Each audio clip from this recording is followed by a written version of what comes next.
confidence game on returning to Saigon, and was so frightened about have NG been exposed as a spy that he hid in his house for a month before settling on a plan of action. Rather than waiting for the police to come and arrest him, he would go to the police and learn what they knew about him. Using his family connections, he contacted Tran Kim Tuen, the former military surgeon who ran South Vietnam's intelligence network for press. I No Din Diem and his younger brother No Din knew. This extensive CIA-supported network of spies and clandestine military forces operated out of the president's cabinet under the anodyne name of the Office of Political, Cultural, and Social Research. If Tuen hired him and figured he would be safe from arrest, at least for the moment, in short order, and became Tuen's assistant, his factotum and confidant. At times, it looked as if it were the sole man Tuen trusted in Saigon, and handled Tuen's business and even laundered his money.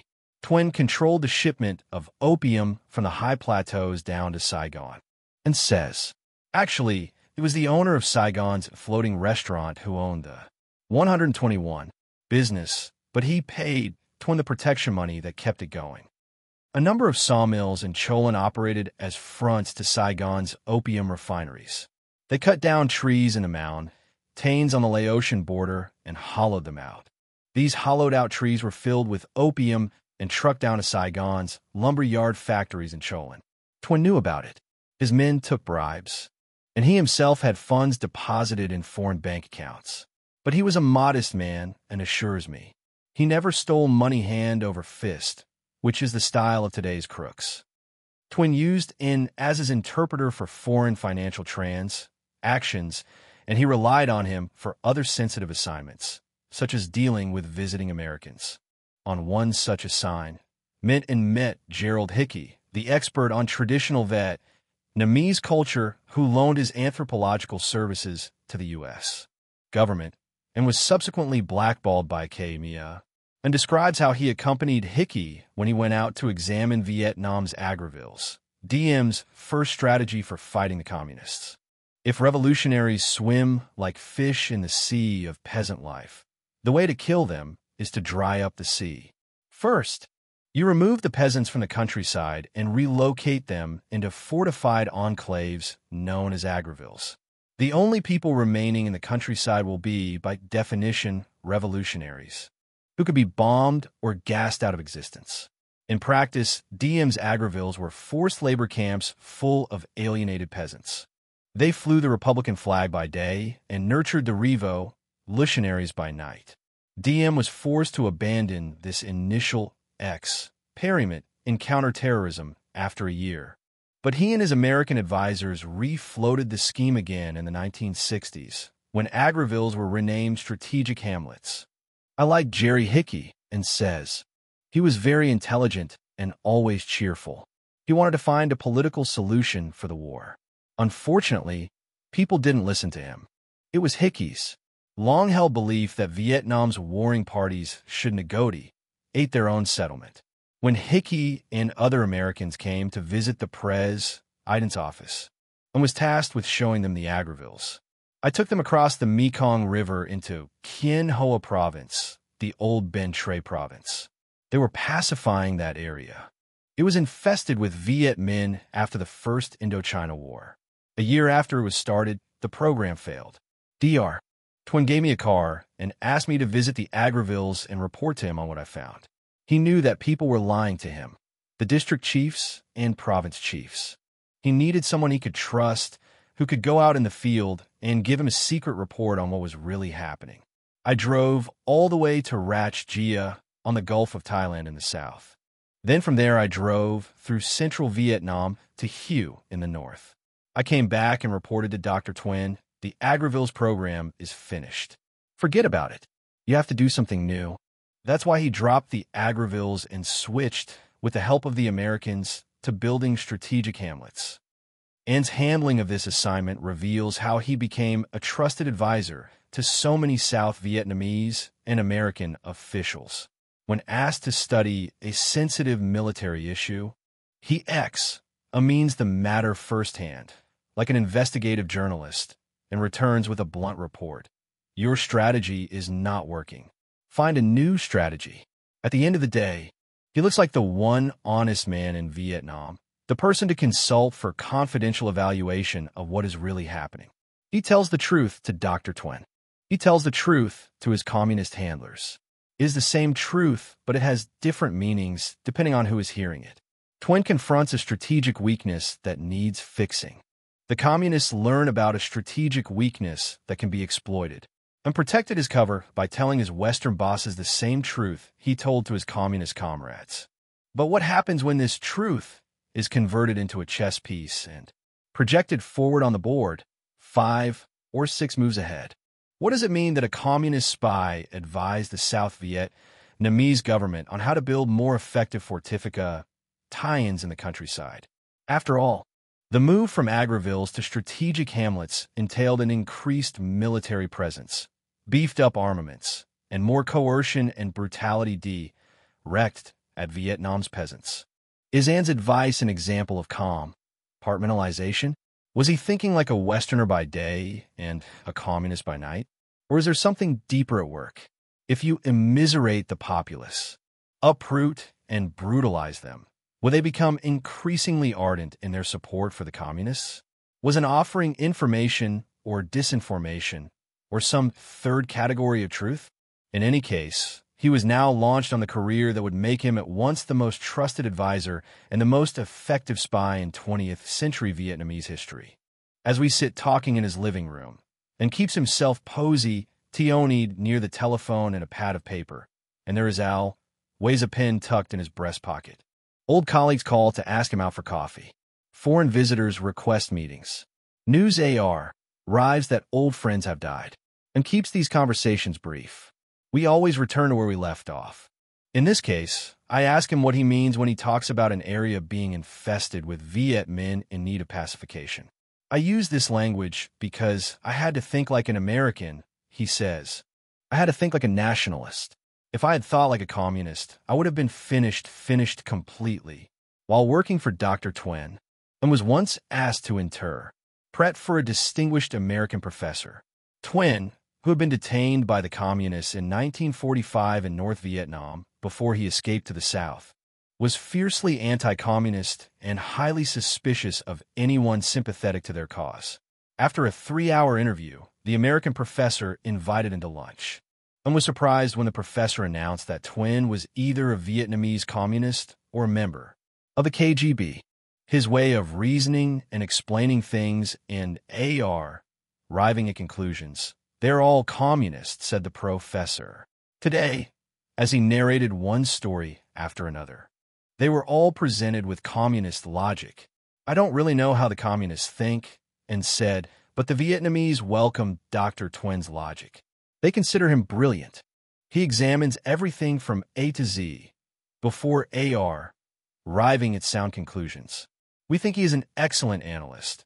And now you say that this way of explaining things is communist. I'm shocked to think that what you say might be true. I'm just letting you know that you have to be very careful with this man. I don't want you to come to grief in the Phu tour, said the professor. May I tell him your opinion? It is up to you. If you tell him what I think, and he works for the communists, then he will be more careful, and you will have to be even more suspicious of him. And narrates this story as if he is leading up to the punchline of a splendid joke. A grin hovers around the edge of his lips. He waves his hands through the air and sits bolt upright on the front of his chair. After lunch, I walk from the river up to Dr. Twen's of Feis.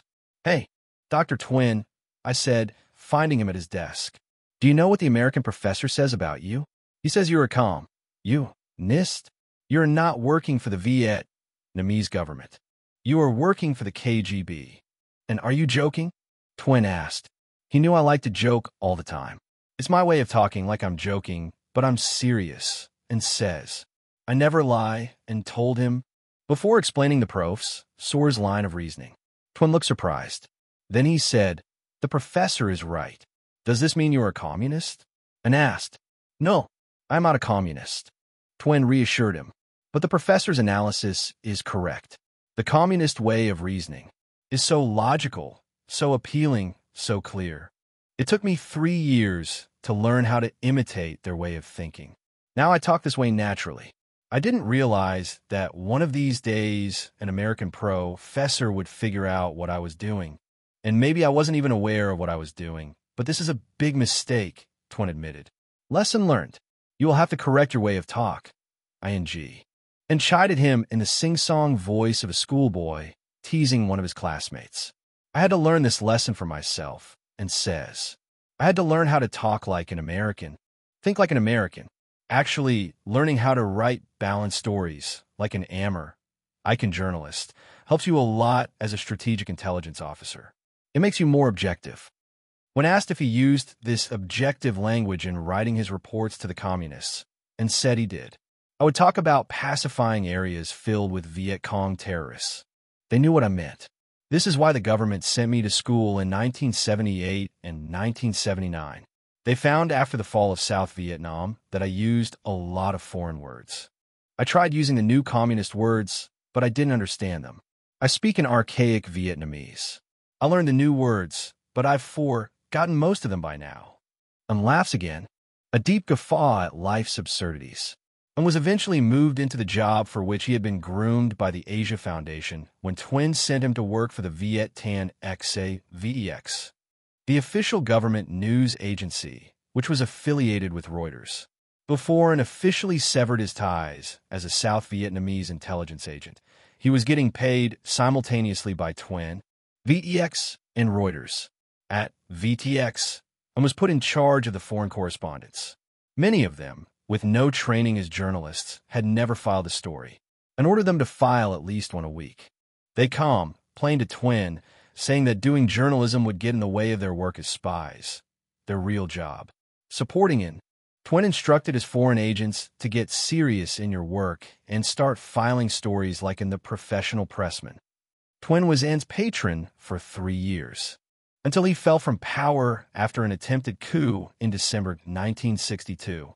Whenever he cooked up something, he discussed it with me, and says, when he was planning to pull off a coup, he asked me to come to his office and help him.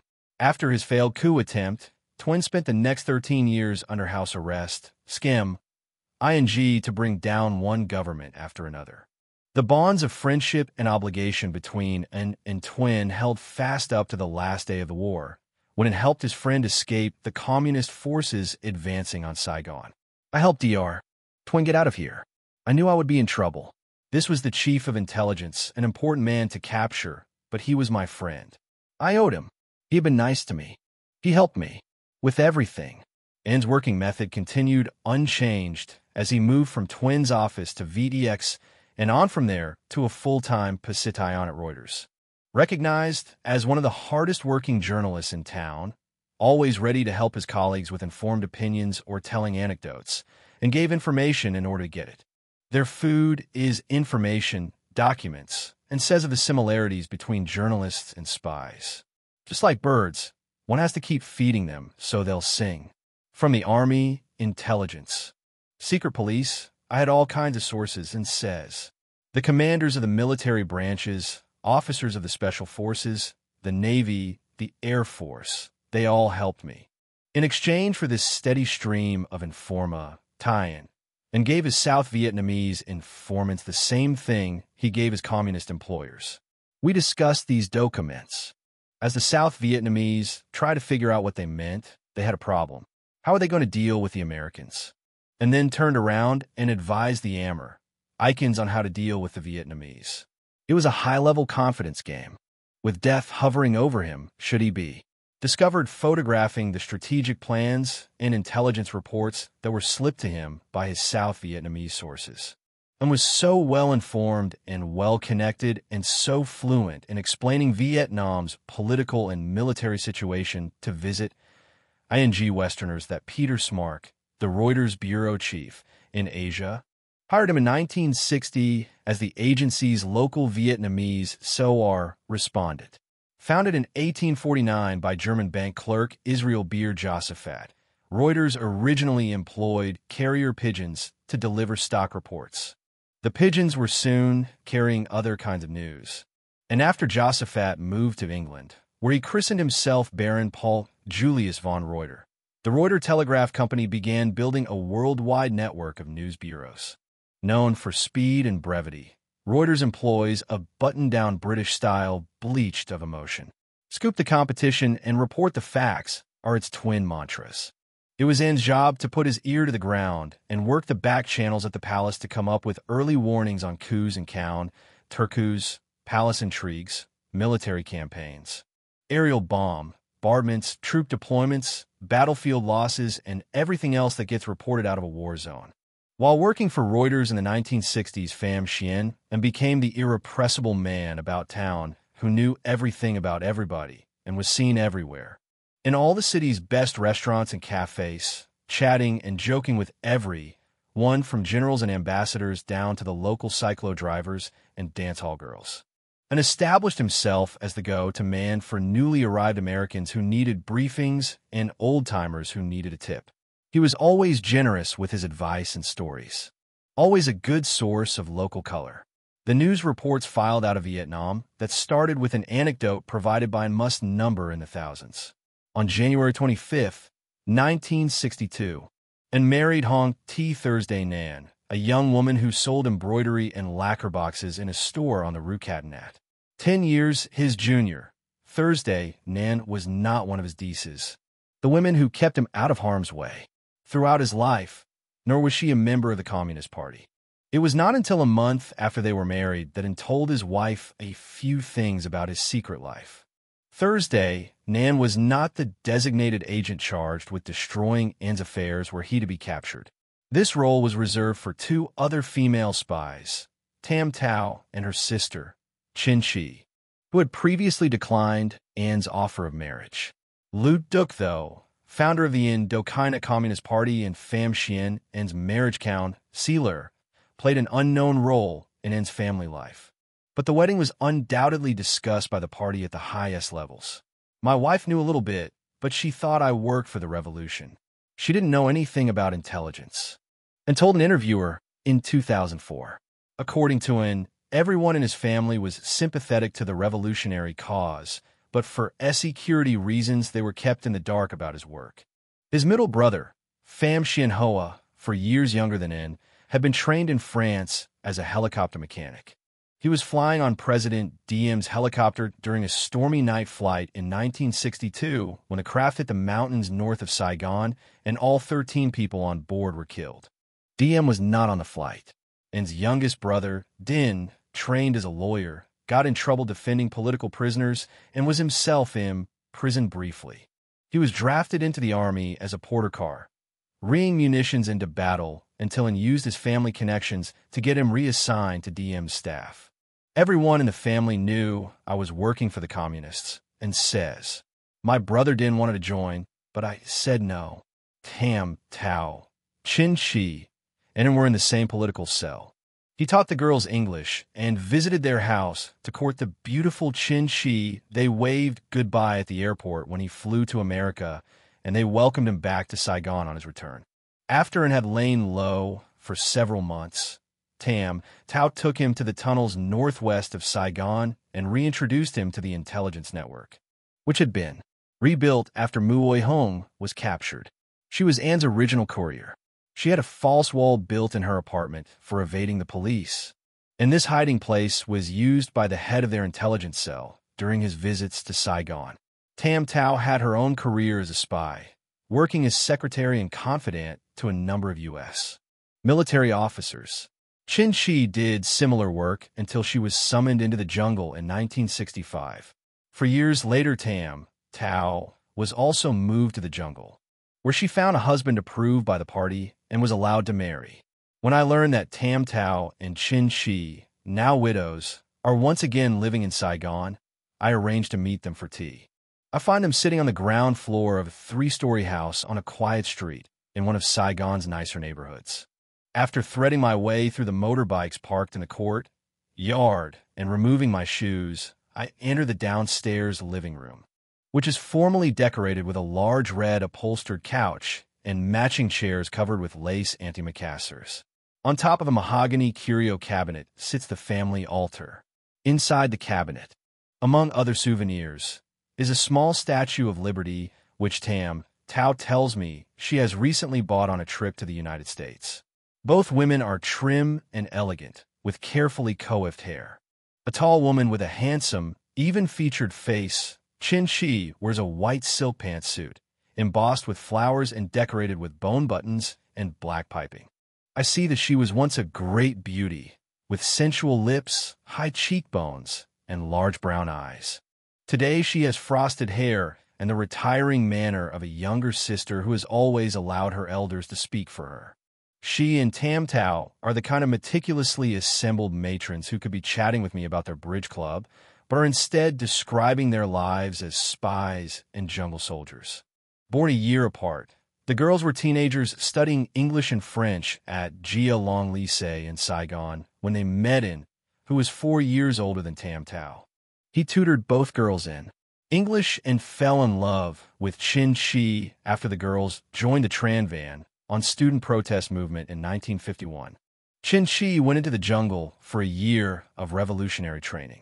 When she returned to finish high school, she was hired as a translator by the U.S. Operations Mission, which directed Vietnam Strait, GIC Hamlet program.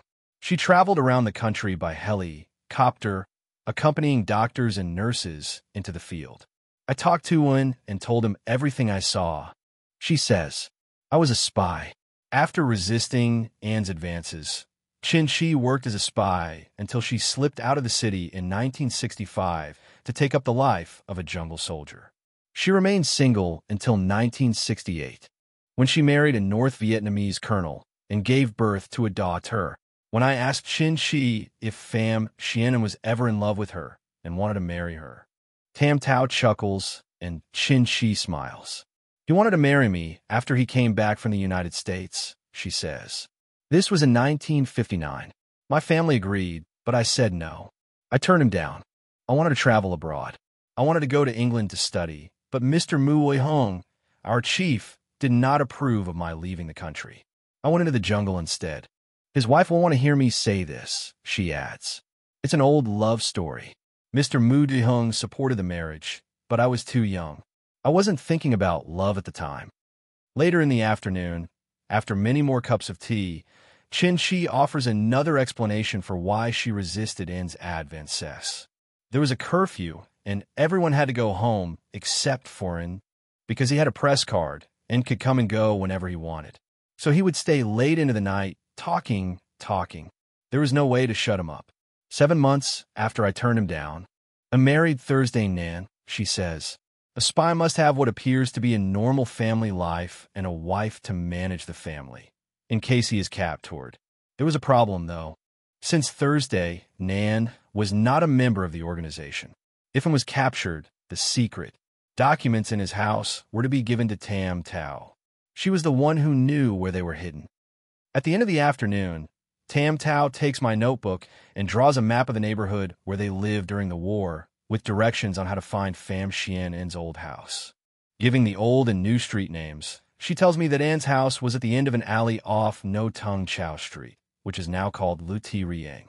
His parents owned the house next door, where his mother lived until her death, and lived with his wife and 4 children in 2 rooms because, as Tam Tao explains, he was saving his money for when he was arrested. Only recently have we learned the identity of the man who directed Pham Xuan and spying after he returned from Ammer, ICA. On the day he and Tam Tao drove out to the Siu Chi tunnels, they went to see Chow Dang Chiem, a shadowy figure who long held a position at the top of Vietnam's intelligence services, living in a safe area outside of town. Chiem was the Viet Minh police chief of Saigon by 1947. Earlier, he had played an accidental role in America's decision to go to war in Indochina when, in September 1945, Lieutenant Colonel A. Peter Dewey became the first American killed in Vietnam. His death was a mistake for which the Vietnamese apologized, but it's set in M.O. tying the next 30 years of warfare in Southeast Asia. Colonel Dewey led the Office of Strategic Services, OSS, intelligence team that arrived in Saigon on September 4, 1945.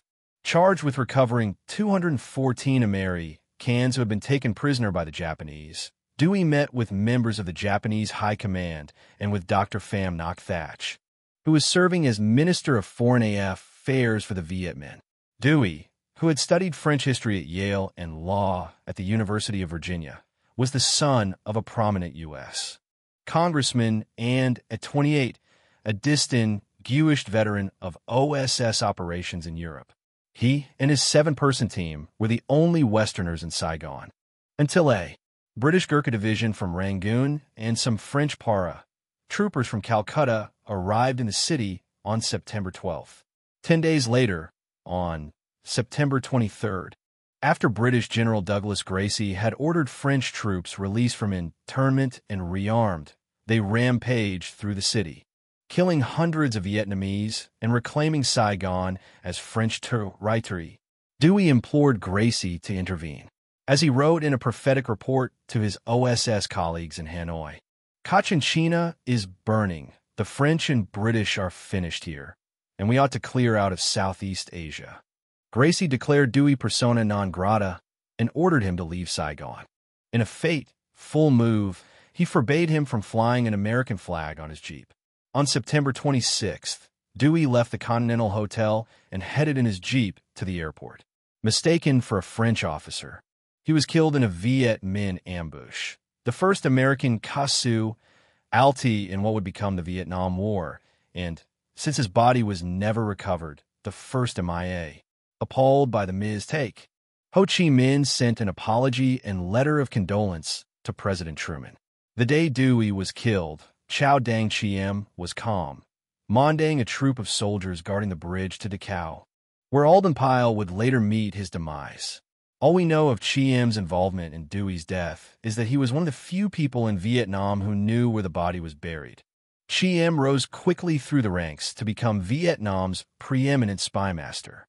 After providing security for the communist leadership in the South, he went on to direct the most powerful of Vietnam's 3 intelligence agencies, the Office of Strategic Intelligence, which was run from inside the Communist Party Central Committee.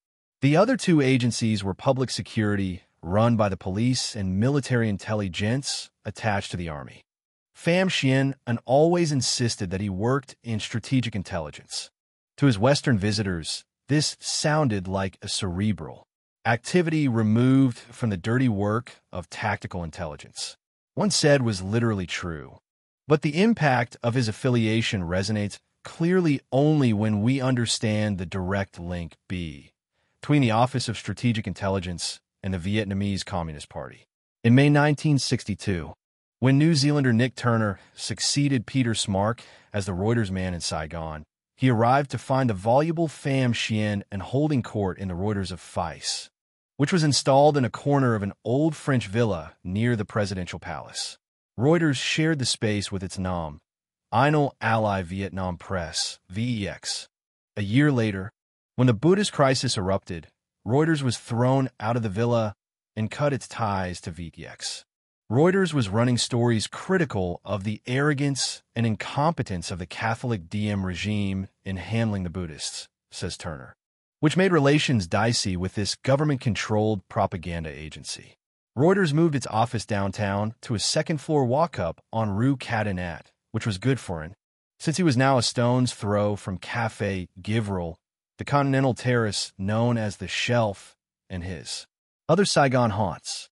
Although they worked together productively in the office and traveled together in the field, garnering more than their fair share of scoops, Turner is one of the few people and does not remember fondly, and also tells me that he advised Turner to trim the emotion out of his prose, to make it more even-handed and less sympathetic to the communists. In 1962, NLF soldiers launched an attack on the military outpost at Lac Village, 30 kilometers from Saigon on Highway 4.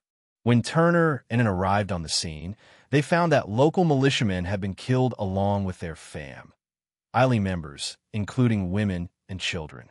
Turner thought the local townspeople should be outraged by these atrocities. Instead, they were happy with the gruesome outcome. We hated these people, they told him, the soldiers and their wives. And children took advantage of us. They came to the market and stole food without paying. If you didn't bribe them, they would open fire and kill you. And also learned that the militiamen stationed in the village were refugees from the north. Their outpost had been attacked from the outlying rice fields. The guerrillas had crawled through the plants, ducking underwater to avoid the searchlights which raked the surface. This was their only possible approach, and the soldiers' family quarters happened to lie in the way. The women and children had died accidentally in the crossfire. Nick Turner wanted to report these details. I advised him to tone down the story. If you write it this way, Reuters will get in trouble with the government. A journalist faces this kind of situation all the time.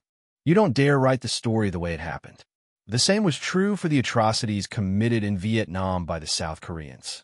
In one operation, the Koreans rounded up the women and children in a village and dropped them in a dry well to kill them. Anyone who tried to save them was shot. Fortunately, an American soldier found them and intervened. I was working for an American journalist at the time. She wanted to write this story. I said, "Please, this is too awful. The Koreans rely on the Americans, and you're an American too. Remember, an American saved the villagers, and no one was killed." The reporter dropped the story. This was one of numerous incidents when it steered his fellow journalists away from stories about atrocities committed by the Republican side in the war, stories that would have made the communists look good by comparison, to maintain his cover, and shied away from reporting anti-American news. The charge that he planted pro-communist propaganda in the publications for which he worked is off the mark, and did not plant disinformation. At times, he even opposed planting information. He wanted to avoid standing out as a critic of the American war. "I was in a very bad position," he says. "On one side, I had many American friends. On the other side, my side, were the communists. This is often the case for human beings. They find themselves in complicated situations. I had to solve the problem the most humane way I could. I didn't want to create more animosity between Americans, Vietnamese, and Koreans, and I didn't want to see innocent people getting killed. I asked him if running the Korean story might have prevented similar atrocities from occurring in the future. You cannot prevent them from happening," he says before repeat. You cannot. My daily conversations with him fall into a pattern. I arrive at his gate in the morning and pull the bell, and shuffles down the driveway and shakes my hand with his bony fingers. We stroll through the garden, admiring his cocks and singing birds and greeting the little dogs he keeps tied near his front door, before sitting for hours in his salle de séjour. His voice is low, hardly a whisper over the sound of the traffic roaring outside his gate. As the hours advance, I move from the couch into a chair next to him, pretending to adjust the microphone at his throat. I lean my ear toward his lips, like a Vietnamese Jean Paul Sartre, who preferred to conduct his political battles over a cup of coffee at the Café de Flore, and rarely claims to have done anything more during the war than observe and analyze events. But we know of several occasions when he reached behind the curtain to adjust the scene. One was the Battle of AP back in 1963, which marked a turning point in the expanding American war.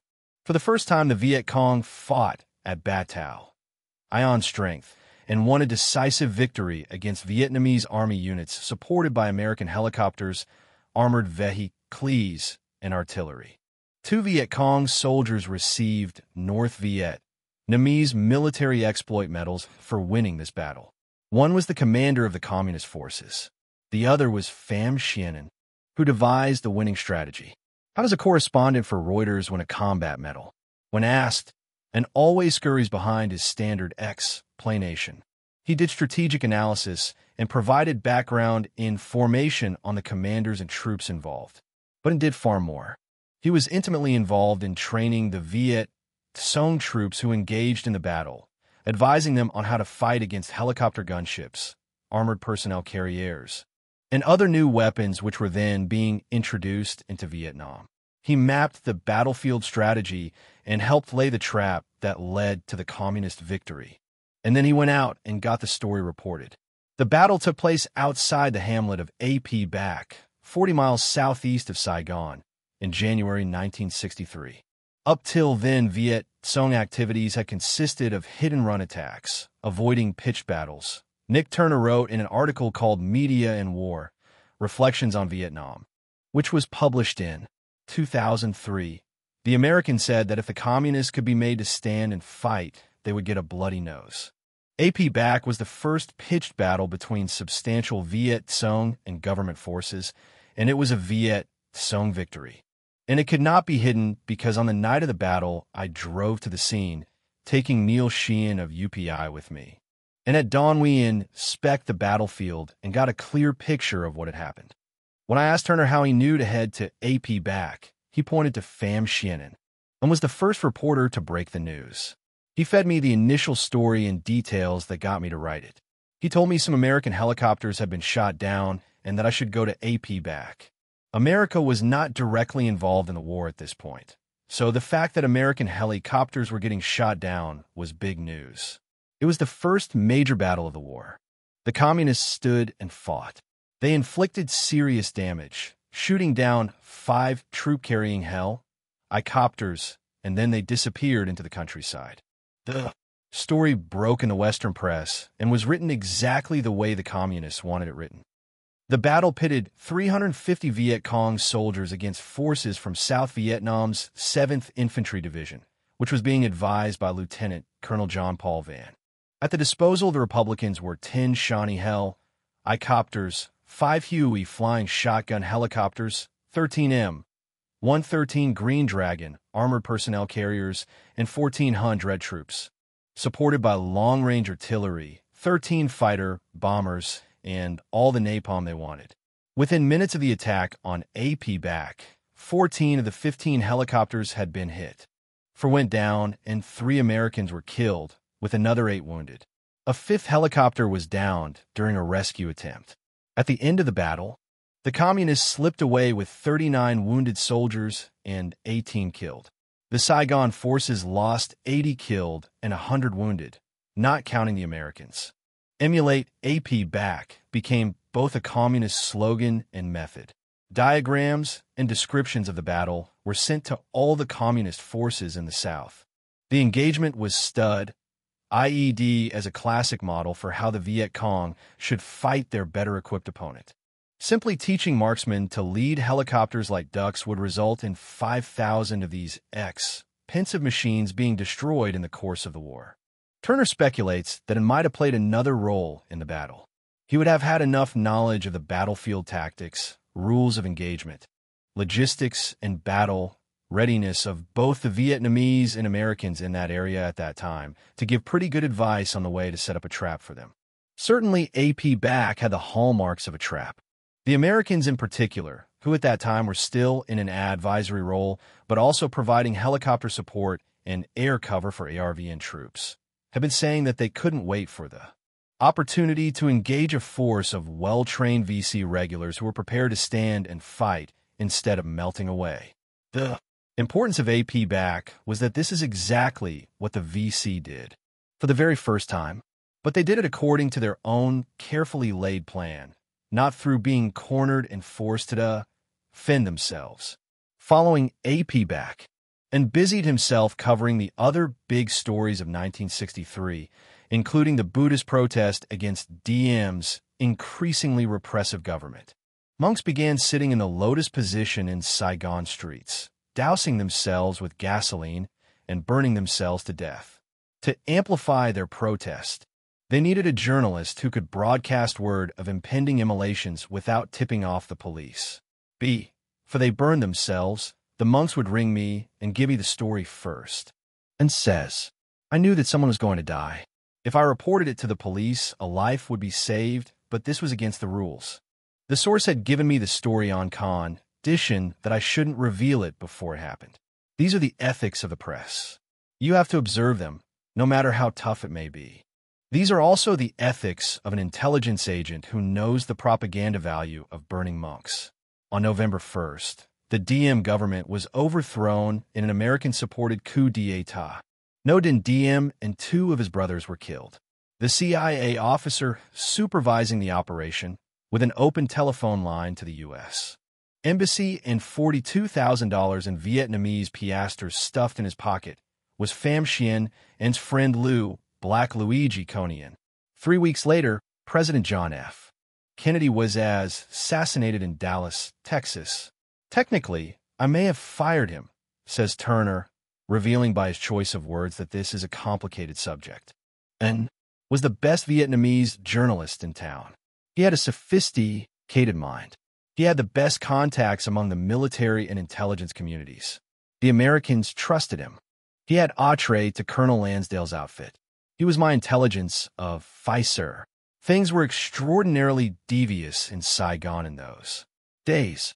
We assumed everyone was an agent of someone and that everything we said was reported somewhere. People worked as double agents and triple agents. This could be a lucrative business, but it might also have been a political requirement for stay alive, and would tell Turner what the communists were going to do, and invariably that's what they did. His perception of events was uncannily well-informed, Turner says. Oddly, Reuters had no use for this information. The agency avoided analytical articles and think pieces, sticking to hard news, short and terse, to keep the cable costs down.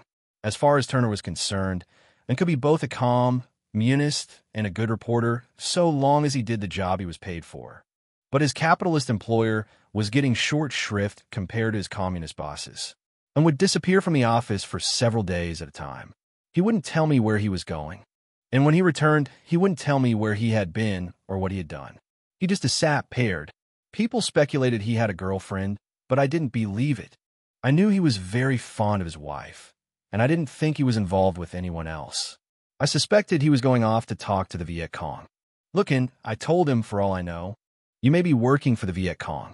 That's fine, so long as you do your job for me. Actually, though, it wasn't fine since Turner's sources, particularly his sources in the intelligence community, would have disappeared if they had known he had a communist sympathizer in his office. When I went to talk to intelligence sources, I used to tell him about it, Turner says. Then I stopped doing this. He sensed I was withholding information from him. As his sources dried up, this made him less useful to the communists. He began scouting his options. United Press International, UPI, reporter Ray Herndon, who lived in Vietnam from 1962 to 1967, also suspected that it had divided loyalties. When he accompanied into the Bird Market on Nguyen Hue Street, I would inquire curiously about Herndon's visits to the field. He was particularly interested in descriptions of military units, their strengths and weaknesses.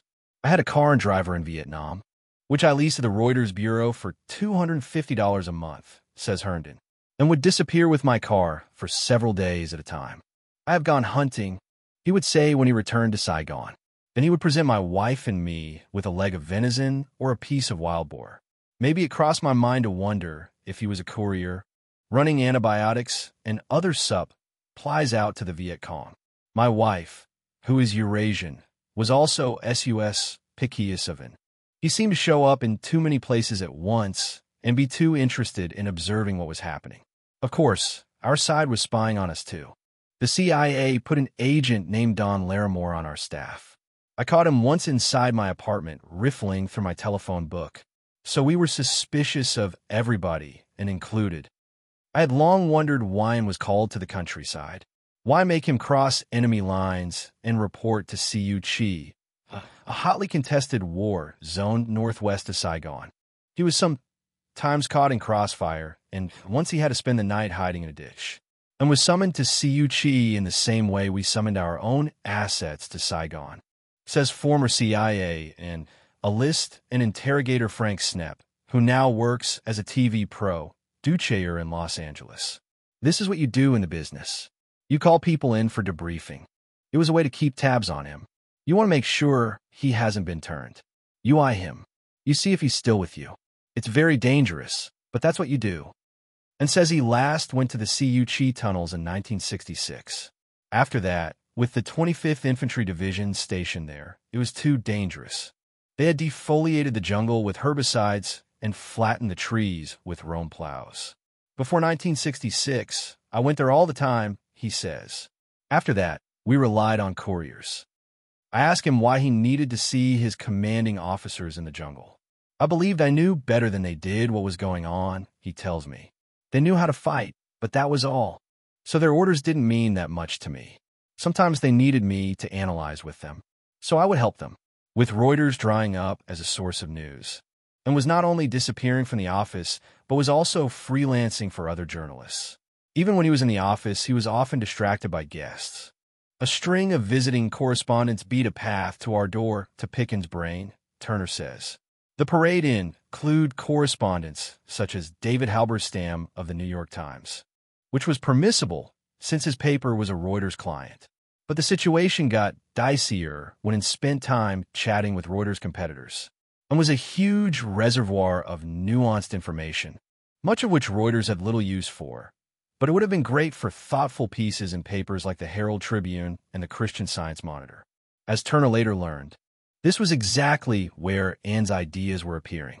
Turner and Ann reached the breaking point in their tie-in-ship when Turner discovered that Ann, who had been absent from the office for several days, was helping a stringer for Newsweek named Beverly and Deep write one of the background stories that she hoped would establish her as a serious journalist.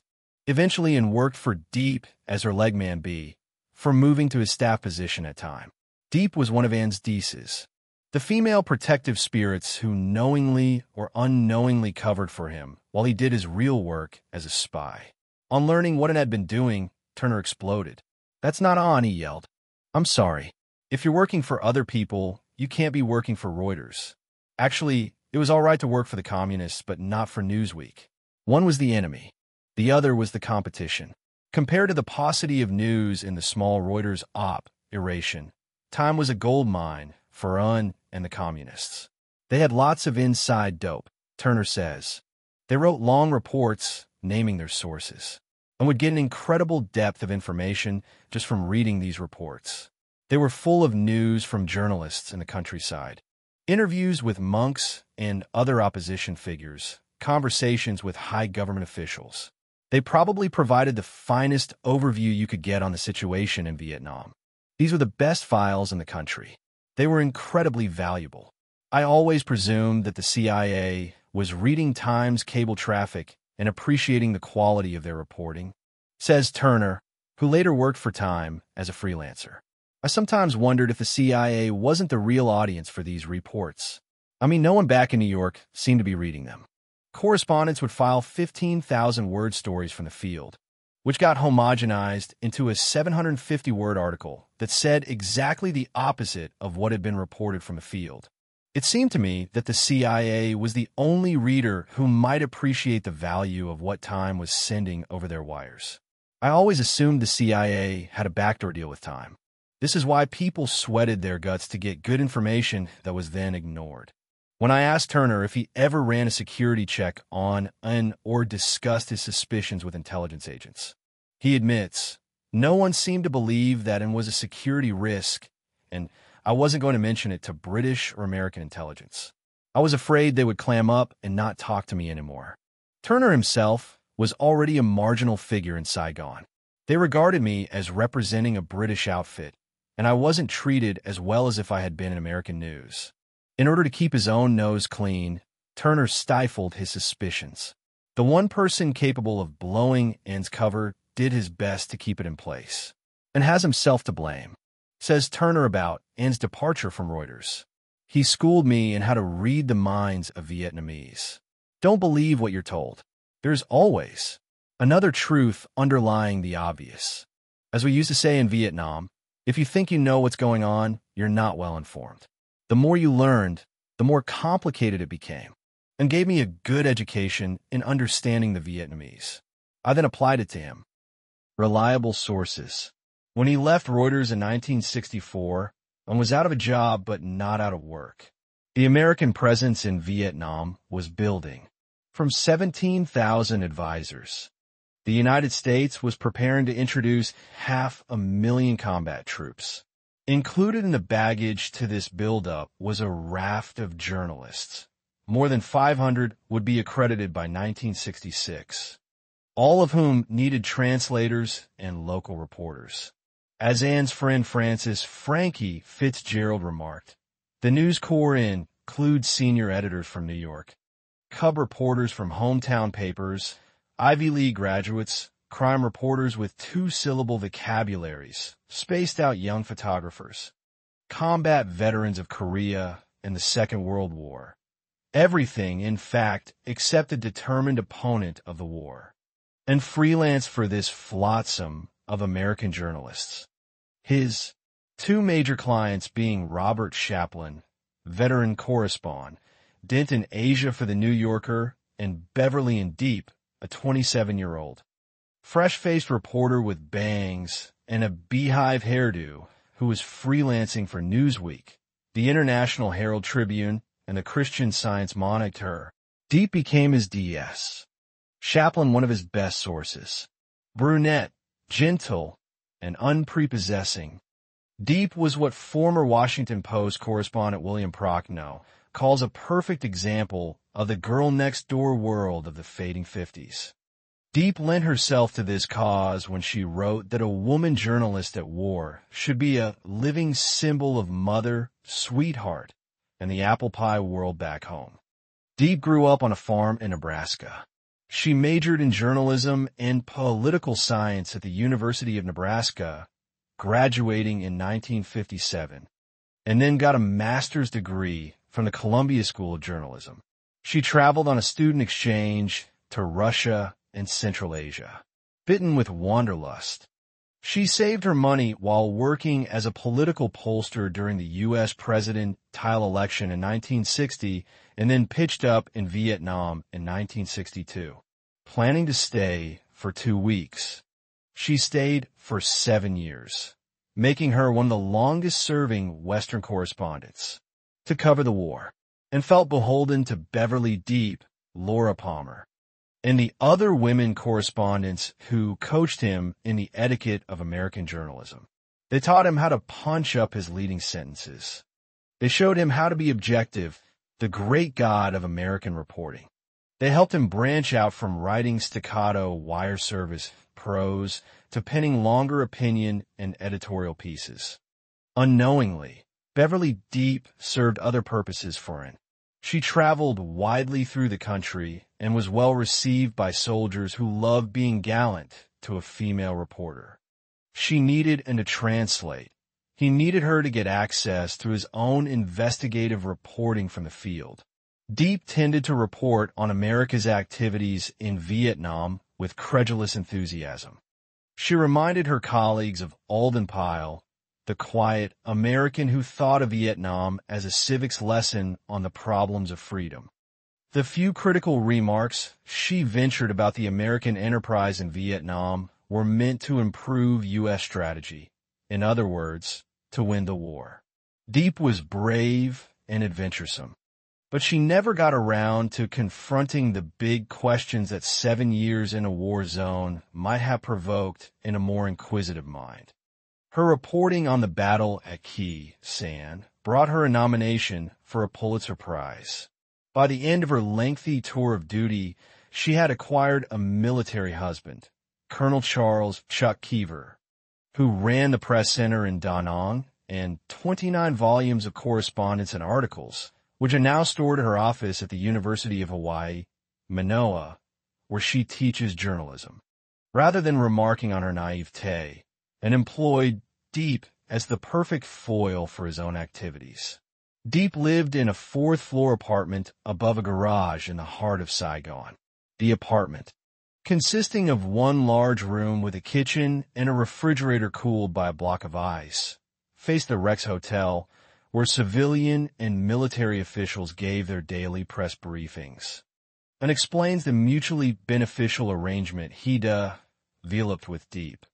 I would stop by to see the colonel who commanded South Vietnam's Office of Central Intelligence. He was a friend of mine. Every day, I picked up intelligence in formation, which I gave to Beverly and Deep to write stories for the New York Herald Tribune. We were happy. We had all the information we needed. We just cooked the story from the ingredients we were given. It was very simple. On July 5th, 1965, Special Correspondent Pham Xuan An published his own article in the New York Herald Tribune, entitled Red Program for South Vietnam, One Bite at a Time. Well, I brought a copy of this article to him during one of our visits. He elaborated on its origins. The article explains the communist strategy the program. Before the Americans sent in combat troops, they should know what the reaction of the communists would be. That's why I wrote the story. The article says that the communists, at that point in the war, had 65,000 troops in the South, supported by 100,000 regional and village militia. These bears are correct and says, the Americans and Vietnamese captured a lot of documents from the enemy. They gave them to the CID Criminal Investigation Department to be translated. I relied on the Vietnamese Central Intelligence or Organization CIO and on Vietnamese military intelligence, Vietnamese military security, and the Saigon secret police to show me this material, which I read and analyzed every day, and covered his tracks by publishing only information that was already known in the South, and never anything that he got from his communist bosses. It was a one-way street, he says. This was for security reasons. I couldn't say I was using these documents from a CIO. I had to say I was quoting reliable sources. Communist documents are reliable enough, and says with a laugh, amused by the thought of reliability in this most unreliable of wars. Ann's editorials also served to alert the communists to what was known about them in the South. They should know that anything I wrote about the communists relied on captured documents. They had to be careful. All the communist resolutions, for example, I know better in English than in Vietnamese. This is the trouble with me, and says, smiling, and had another source of information that was even more reliable than captured communist documents.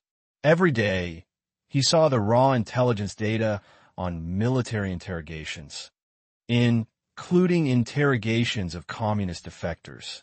These may not have been useful for his daily journalism, but they were invaluable for his spying, and kept North Vietnamese intelligence apprised of every breach in their operations. He was the bell on the American cat who, time and again, leaped into a communist nest only to find it empty. Soon after the Tet Offensive in January 1968, a North Vietnamese agent named Tran Van Dac, also known as Tam Ha, defected to the South. It was a serious blow to the communists. He was a high-ranking officer and political commissar who knew a great deal about their strategy, particularly their plans for the second stage of the Tet Offensive in May 1968, which would be a military failure if stripped of the element of surprise. Tu Tsang, who was then head of communist intelligence in the South, rushed to Saigon to assess the damage. On his way into the city, he stopped to buy a newspaper. Splashed across the front page was a headline about Colonel Tam Ha's defection and a big photo showing him standing between a Vietnamese General and William Westmoreland, the commander of American forces in Vietnam. As soon as Tu Tsang reached the city, unloaded him into his car. They drove to a military base on the outskirts of Saigon in neighboring Gia Dinh province. Within 15 minutes, while Tu Tsang waited in the car and had walked into headquarters, borrowed the files, and walked out holding photocopies of Tam Ha's interrogation. Reading Tam Ha's testimony, I felt extremely angry with this traitor. Tu Tsang is quoted as saying in Pham Xuan An, a general of the Secret Service, 2003, one of Ann's 3 Vietnamese biographies. He revealed everything. Our campaign plan, tactics, weapons, the concealment of our troops, artillery, bullets, and even the location of the regional command headquarters. Faced with this situation, our senior leaders changed the whole campaign plan for launching the second stage of the offensive, losing minimum casualties.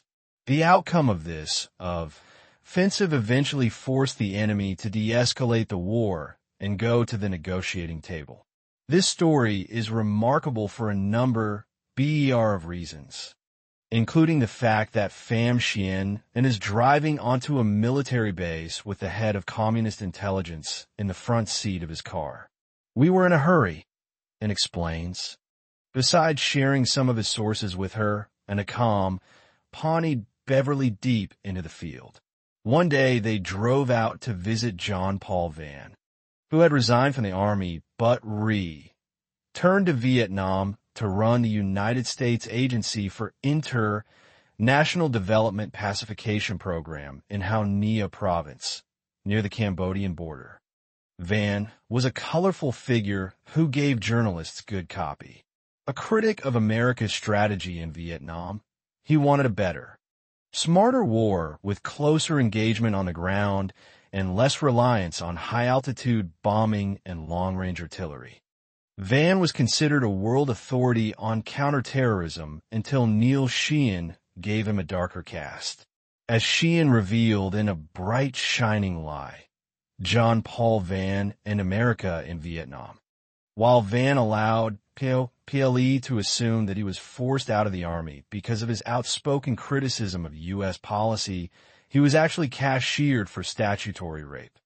And then Deep set off one morning in his little green Nault 4CV to drive 50 kilometers northwest of Saigon to Van's Hao Nha office. I hadn't notified anyone first, and says about this trip in January 1966. If they had known we were coming, they probably would have denied us permission. We drove to Tay Ninh and then turned left into Hao Nha province. When we pulled into town, the Vietnamese general guarding Van's headquarters was surprised to see us. "God damn it," he yelled. "I don't want you journalists coming here." He gave me a real tongue, lashing, "You're Vietnamese. If you die, I don't care. But you have an American lady with you, and if she's killed, I'll have lots of problems. The road you arrived on is attacked every day by the communists. We have to sweep it for mines whenever we send out a convoy. People are ambushed and killed all the time." Because Van was away, and in deep met with Doug Ramsey, his second in command. They ate an early lunch in order to get back to Saigon before nightfall. The province chief sent a platoon to clear the road of mines and escort them back to Route 1. The next week, Ramsey was seized by the communists, who would hold him captive for 7 years. When they captured someone, they let me know about it, and says, "I told them he's a nice man. You should release him. But he speaks Vietnamese," they said. "We are suspicious of people who speak Vietnamese." It was not until the signing of the Paris Accords, after he survived B-52 strikes, starvation, scurvy, beriberi, and 136 attacks of foul, Cipra malaria, that Ramsey was released in 1973. In the fall of 2007, I learned the rest of Ramsey's story from a former State Department official who wishes to remain anonymous. Not only didn't save Ramsey's life, he also got the communists to agree to exchange Ramsey for a communist officer in Western hands. Unfortunately for Ramsey, the exchange was blocked by the CIA, which was busily interrogating its captive. A high-level confession could advance CIA careers.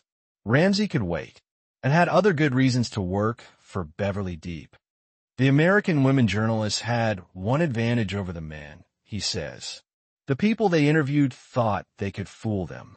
They thought they could get them to parrot their own ideas or prejudices. The women appeared to be agreeing with you during an interview, but later, when they wrote up their stories, it was completely different. They had their own ideas, and the men they interviewed, time and again, were proved wrong. These journalists looked sweet, but Act Two, ally, they were very tough. I consider her as my sister, my older sister, and says of Deep. I was protected by my personal goddesses. I hoped that one of them would have a chance to write about me, rather than a man. Unfortunately, my wish didn't come true. And in Deep found themselves in the middle of one big story she missed because she was a woman. In August 1965, they flew north to Da Nang and checked into the press center, a four-mare brothel, which had been turned into a hotel run by the Marines. Here they encountered CBS newsman Morley Safer and his cameraman and soundman, who were also in town looking for local color. I spent the day with Beverly and Deep out in the field with a Marine company, and says, they were nice soldiers. They were doing public affairs, public relations, seeing the people, giving them gifts, providing them with med, Isine that tasted like candy. They were helping children whose bellies were distended with worms. They gave them colorful Band-Aids. The kids who looked hungry got extra C rations. We thought these were nice men. They said lots of nice things as they helped people. At 3 or 4 in the afternoon, we left the field and returned with the Marines to their company base. They had rigged up a stainless steel water tank. They invited us to take a shower and serve us a hot meal. We were good friends by the time we left that evening to return to the press center. Later that night, actually very early in the morning, the soldiers went out on the Camna operation. We didn't follow them. It was nighttime. Beverly was a young lady. She didn't go out at night. No one had mentioned to Deep that the Marines were going out on a military mission. Morley Safer and his film crew moved in to take their place. This allowed them to capture one of the defining moments in the war. When a village of 300 thatch roof houses was burned to the ground by RAM, paging soldiers wielding Zippo lighters. Camna was the first time the Marines burned an entire village. Safer got the scoop and says admiringly. He goes on to describe how the Marines made a mistake. They thought the village belonged to the communist guerrillas. Actually, it belonged to the government. The provincial chief wanted the villagers punished for not paying taxes, which were bribes. The 3 soldiers wounded in the action were hit from the rear by friendly fire. After witnessing a moment of deep national shame, Safer had the bravery to report it, for which President Johnson tried to get him fired. Safer had covered French counterterrorism in Algeria, which also involved immiseration of the civilian population. But what bothered him about Camna, wrote David Halberstam in The Powers That Be, 1979, was the senselessness of it all.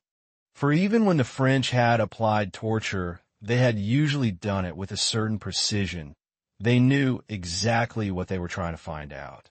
This seemed, in addition to everything else, so haphazard and sloppy and careless, not as deliberate as the French cruelty, and perhaps thus even worse.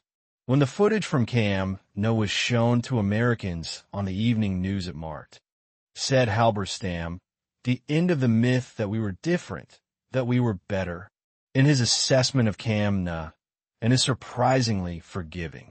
The Americans had never had colonies, he says. For them, Vietnam was part of a planetary strategy. He describes how the Marines were confused about Vietnam from the moment they landed.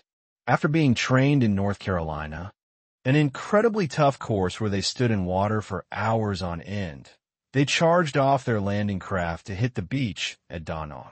And what do they find there? A bunch of pretty girls with garlands draped around their necks. The enemy was nowhere in sight. They were disconcerted. They didn't know what to do. The Marines were nice during the daytime, but they behaved differently at night. Someone full of hate suddenly gave an order to burn down a village.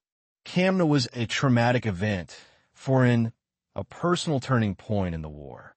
It's like when the World Trade Towers were attacked by terrorists and many innocent people were killed.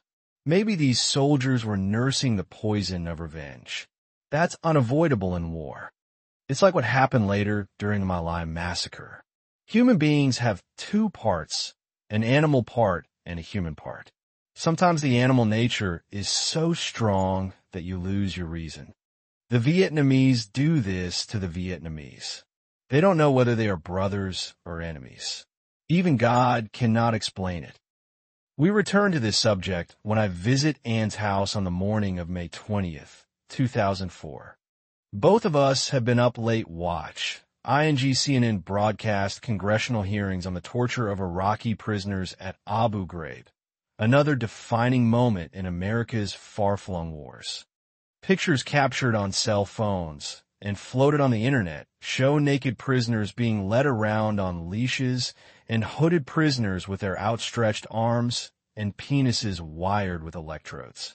One of the generals at the hearings said the situation in Iraq is something that America has not confronted for 50 years, and says he was referring to Vietnam. He was wrong about the date. He should have said 30 years, and asks if I remember General Nguyen Ngoc Loan, the Saigon police chief who was shown in the famous Eddie Adams photo shooting a Viet Cong prisoner at point-blank range, with a bullet flying out the back of the man's head. Taken during the Tet Offensive in 1968, the Pulitzer Prize winning photo became another defining image of the war's corrosive cruelty. General Loan was actually a very sweet man, and says his father was a communist in the Viet Minh during the French Indochina War. Loan was drafted when General de Lattre de Tassigny set up the Vietnamese armed forces. To avoid serving in the infantry, he took the exam to be trained as a French pilot. You buy time. You hope the war will be over for you commit the crime of killing your own people. Loan was sent to be trained in France.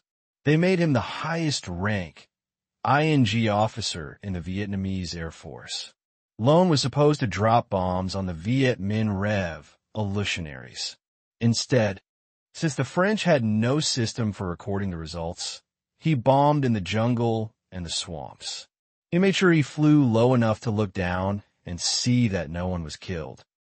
But after becoming chief of police in Saigon, Loan was turned into a tiger, first a tiger cop and then a full-fledged tiger, and says he became very cruel.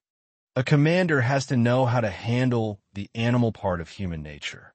If you don't control this aspect of your men, if you let them run wild, then you are finished.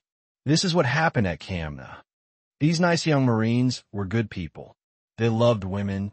They loved children. And then suddenly when someone gave the order, they burned down a village. The blame should be put on the person who gave the order. The same thing is true for the Communist Party, for the atrocities committed on our side. If Deep was a spunky welterweight, Robert Chaplin was a world-class writer, producing a steady stream of articles and books out of Asia for 50 years. Chaplin was the dean of the American Press Corps in Vietnam, a big, gruff, gravel-voiced, cigar-smoking man who was Far Eastern correspondent for The New Yorker. He lived in a hotel room overlooking Hong Kong Bay, except when he was in Saigon, where he stayed in room 47 at the Continental Palace Hotel. Chaplin wrote 4 New Yorker articles a year, long, detailed, exquisitely nuanced examinations of government and military policy informed by sources at the highest levels. He was one of our F.A. Vorite journalists, says former CIA officer Frank Snepp. We had orders from the top to give him unbelievable access to the embassy and high-level intelligence. Former Newsweek bureau chief Kevin Buckley, who also lived and worked at the Continental, describes how Chaplin, who occupied the central room over the front door of the hotel, opened his suite every afternoon for a cocktail party that drew the most influential journalists in town, including Pham Xuan An. Following the daily military briefing at 4:45 p.m., we would stop off at Café Givril or Chaplin's room, or both, says Buckley. He always had a bottle of scotch, and there would be waiters bustling in and out with ice buckets, glasses, and soda. He was a great host. Chaplin presumed that his room was wired better than a recording studio, says Buckley. Living next to him were the Canadian, Polish, and Indian diplomats who made up the International Control Commission. The ICC had been set up to monitor the 1956 elections, which were supposed to unify Vietnam. When the elections were canceled, these guys had ING better to do for the next 20 years than eavesdrop on Chaplin's telephone calls to the CIA. Whenever a question came up that needed to be answered, Chaplin would get on the phone and call down to the lobby. "Hello, this is Bob Chaplin. Give me extension 4. Buckley lowers his voice and starts growling in the stentorian whisper that Chaplin adopted when speaking to his friends at the embassy. Whether or not he worked for the CIA, Chaplin is known to have loaned his services to the U.S. government on at least one occasion, when he carried back-channel communications for the State Department between Washington and Hanoi. By mid-1966, the U.S. government had begun to fear for the welfare of American pilots and other prisoners held in Hanoi. Cap toured in the midst of an undeclared war. These men were labeled war criminals, what today would be called enemy combat ants. Anxious to make certain that they were covered by the Geneva Conventions and not tortured into making confessions or brought to trial and executed, U.S. Ambassador at Large Averell Harriman asked Chaplin to contact North Vietnam. Chaplin was dispatched from New York to Phnom Penh, where he was instructed to find his old acquaintance Wilfred Burchett, a communist sympathizer and prolific reporter from Vietnam's liberated zones.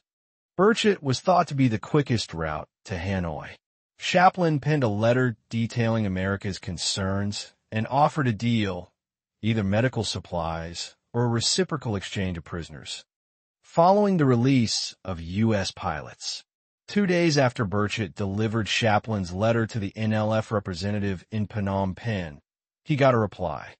Referring to American prisoners as criminal nationals, the letter declared, without naming a date, that the prisoners would be returned to their families. Another 7 years would pass before this happened. Chaplin asked Harriman for permission to write another letter thanking the communists for understanding the humanitarian aspects of the problem. He also wanted to clarify that his original letter, although coming from a private person, had been authorized by the U.S. government. "We gave him very good strategic briefings," says Frank Snepp of the Access Chaplin commanded at the U.S. Embassy in Saigon. "Did some of this intelligence make its way to Pham Xuan An? You bet. And had access to strategic intelligence. That's obvious. This would have been vital information to get to the North, and was of paramount importance to the communists for corroborating what they were receiving from other sources. He was also picking up information from the network of spies that operated in the interrogation centers. He knew the communist cadre we had captured and what they were saying. The guy was worth his weight in gold." Chaplin and An spent hours closeted together in Chaplin's hotel room, discussing Vietnamese politics and the progress of the war. And Chaplin even wrote about it in a New Yorker article entitled "We Have Always Survived," published in 1972, and is probably the hardest working and most highly respected Vietnamese journalist in town, writes Chaplin, who begins his article with a lengthy description of Café Givril. Everyone who comes to Givril does so not only to exchange information, but to play the subtle conversational games the Vietnamese play so much better than Americans can, testing each other, putting each other on, trying to humor somebody, and to then I-grade somebody else. Cabinet members drop by from time to time, as do other high civilian and military officials. President Thieu used to, when he was still an Army officer. Chaplin describes how the exchange of information at Givril involved a formalized ritual. There are 3 daily broadcast times at Givril, one around 10 in the morning, one in mid-afternoon, and one between 5 and 7. After the daily press briefings held at the National Press Center across the way. The morning period is concerned mostly with business rumors and reports, and the 2 afternoon sessions with political and military matters. Although I made a point of checking into Radio Catanat, as the cafe was called, throughout the day, he also worked an extensive network of connections that stretched across other parts of the city. If Radio Catanat is the most central and most pub, lick place for the dissemination of information. True and false. There are other places not far off which are also important, each in its own way, Chaplin writes, and took Chaplin first to the ham, ghee, animal, and bird market near the old American M. Basie. The market, which stretches for about half a block, sells monkeys, civets, ocelots, rabbits, guinea pigs, and all sorts of dogs, cats, fish, and birds, among the last being cuckoos from Africa, pigeons from France and Mozambique, owls, mynah birds, parrots, skylarks, pheasants, and canaries. For those who favor ancient folk remedies, bats are available. A well-regarded cure for tuberculosis involves cutting the throat of a bat and drinking its blood mixed with rice wine. The military intelligence available in the bird market came from studying the supply of crickets. As an explained to a reporter for Le Monde, if there weren't any crickets in the market, it was because the areas that supply them had been seized by the Viet Cong, and if crickets reappeared in the market, it was because the government had recaptured those areas. The same thing was true with rare birds and fowl. Chaplin continues following and on his daily rounds. Adjacent to Ham Ghee is a street called Nguyen Song Tru, where each morning at about 10 o'clock Chinese businessmen or their Vietnamese agents meet in 2 or 3 cafes to determine collectively what the day's black market piastre rate will be and ALS, or to set the prices of rice, pork, and other basic commodities. Within half an hour after their decisions are made, the word goes out to the 2 main commodity markets in Saigon and Cholin and to the dollar black market. This Chinese-dominated strip dates back to the days of the French, who operated out of the same places through their Chinese compradors. The daily price fixing is followed by a tour of Saigon's black market. Herein records any shift in the mix of stolen goods or uptick in commodity prices. In the same block, and extending along part of Ham Ghee, is the center of the sidewalk black market traffic in American goods, writes Chaplin. Here, despite occasional crackdowns by the police, one can buy anything available at the American Post exchanges and a wide range of other foreign products as well, including Japanese cameras and hi-fi sets. Because police roundups have been more frequent in the past year or so, the more expensive items are no longer displayed, but they can be bought on a COD basis. That is, a Vietnamese woman running a stall will ask a customer whether he wants such and such a camera, and if he is interested, he will give her his address, and she will come around the next morn, NG, camera in hand, and bargain. Almost all the goods are perfectly genuine, except the whiskey, which is usually diluted with rice wine. The markup on black market goods ranges from 40 to 500%, but some things remain cheaper at the black market dollar rate, now about 450 piastres to the dollar, than they are at the post exchanges. It all depends on the subtle process of supply and demand, and on one's ability to bargain. Some of what is sold has been pilfered from the docks on its way to the post exchanges, and then the price is ordinarily kept low, but usually some thing like a case of beer, which sells for $3 at the PX, will cost $6 or $8 on the black market. A carton of American cigarettes, which costs $1.70 at the PX, will cost $4 on the black market. Having worked up an appetite by now, and in Chaplin stopped for lunch. In the same vicinity are a number of restaurants, each catering to a different clientele, and to these took me in his search for tidbits of information. The Victory, a spacious place on Ham Ghee specializing in Chinese food, has much the same atmosphere in the morning that Givril has in the afternoon, but is not so crowded. Politicians, journalists, and important businessmen exchange information there every morning over tea or Chinese soup. The nearby Duton is more of a middle-class place for officials of sub-cabinet rank, field grade officers, and the second-rung diplomatic set. And being a journalist who, though he works for the Americans, is also trusted by the Vietnamese. Makes a point of visiting at least 5 such places each morning before he heads for Givral. Then, after lunch, he goes to the official American and Vietnamese briefings and back to Givral. It takes a long time to build up your sources, he says. You have to be frank and sincere, and you have to protect your sources. You must also do them favors, tell them things they want to know, buy them lunches and dinners, give them tech gifts. Saigon operates in this pattern of social circles. If you're not qualified for one particular circle, you won't be accepted in its restaurant. The people will just ignore you. Journalists, the good ones, are the most useful informants because they're in a position to hear things from so many different sources. The whole thing is like a school. You can graduate from one circle to another, just as you would from one class to another, once you've passed your tests. In his book, Bitter Victory, which he wrote after traveling through Vietnam and Cambodia in 1984, Chaplin refers to him as surely one of the best informed men in town.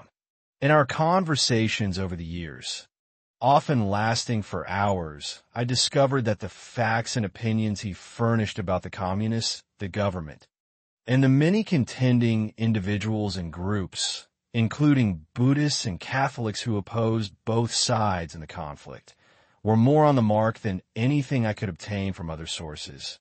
Not excluding the American embassy, which often knew surprisingly little about what was going on among the non-establishment Vietnamese. Pham Xuan An was one of the great double agents of the 20th century, maybe of all time, says Peter Chaplin, Robert's son, who became a journalist and producer for ABC News. He had entree to all the high-level sources in Vietnam. The country consisted of a multitude of strange, shadow-like connections, and was at the center of all of them.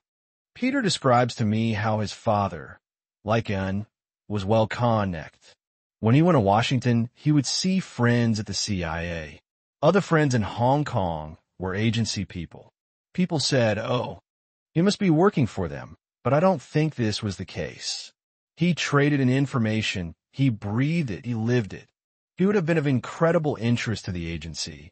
But was he a spy? I don't think so. For one thing, he was never rich. What money he had came from the New Yorker. Peter Chaplin has another reason for doubting that his F.A. was a spy. Bob couldn't keep a secret. Tell Western Union or tell Chaplin, said one of his former wives. He lived big, he lived huge. He was a large man. 6 feet 3 inches tall, weigh, 200 pounds. He was a handsome guy with dark hair who sat down at his typewriter at 7 a.m. and worked through lunch before heading off in the afternoon for a game of tennis. He had a booming, gravelly baritone, made raspy from smoking small cigars during the day and a big cigar at night. He liked his scotch, his cigars, his women. He loved the life of a foreign correspondent. He relished the attention and being at the center of things. We're gossips, says Peter Chaplin. That's what journalists are, gossips. In the early 1970s, when Peter was beginning his own journalism career, he checked into the Continental Hotel, where he was shown to his father's old room. Soon he was surprised by a steady stream of people knocking on his door. Fixers, money launderers, journalists, ladies of the night, and other traffickers in the gossip that his father loved to retail. Word had got out that Chaplin was back in town, and people presumed it was Bob who had returned. Before he became ill during a visit to Saigon in 1988 and was flown back to New York, where he died of thyroid cancer, Robert Chaplin was writing one last story out of Vietnam, an article on Pham Xuan An. According to his son, Chaplin felt crushed and rejected when he visited Vietnam in the early 1980s and was told that he did not want to see him, and told me that he too felt crushed when he learned that the government, without informing him, had blocked their meeting. He rushed to Phnom Penh to catch up with Chaplin before he left Southeast Asia, but arrived too late. In a letter to Edward Lansdale written in 1982, Chaplin mentioned that former Time reporter Stanley Carno was claiming that An was a communist spy. Lansdale replied, advising that whatever Carno reported about Vietnam should be taken with a grain of salt. Until his death in 1987, Lansdale refused to believe that An was anything more than a quick change artist who had flipped to the winning side at the last minute. Only when he was finally allowed to see An in 1988 did Chaplin get a first-hand report about An's long career as a spy. The reunion was not a happy one, at least for Chaplin, who felt heart broken and betrayed. Dad cried when he told me the story. Peter says, the nature of Chaplin and An's early relationship was captured in a photo taken by Richard Avedon in 1971 in pub, listed in his book The 60s. See pages X11. Better known as a fashion photographer than a war reporter, Avedon flew to Vietnam at his own expense in April 1971. The previous month, Lieutenant William Calley had been convicted of murdering 22 civilians in the village of My Lai and sentenced to life in prison. Altogether, more than 500 civilians were killed at My Lai. Calley was released and pardoned after 3 years of detention, mostly under house arrest.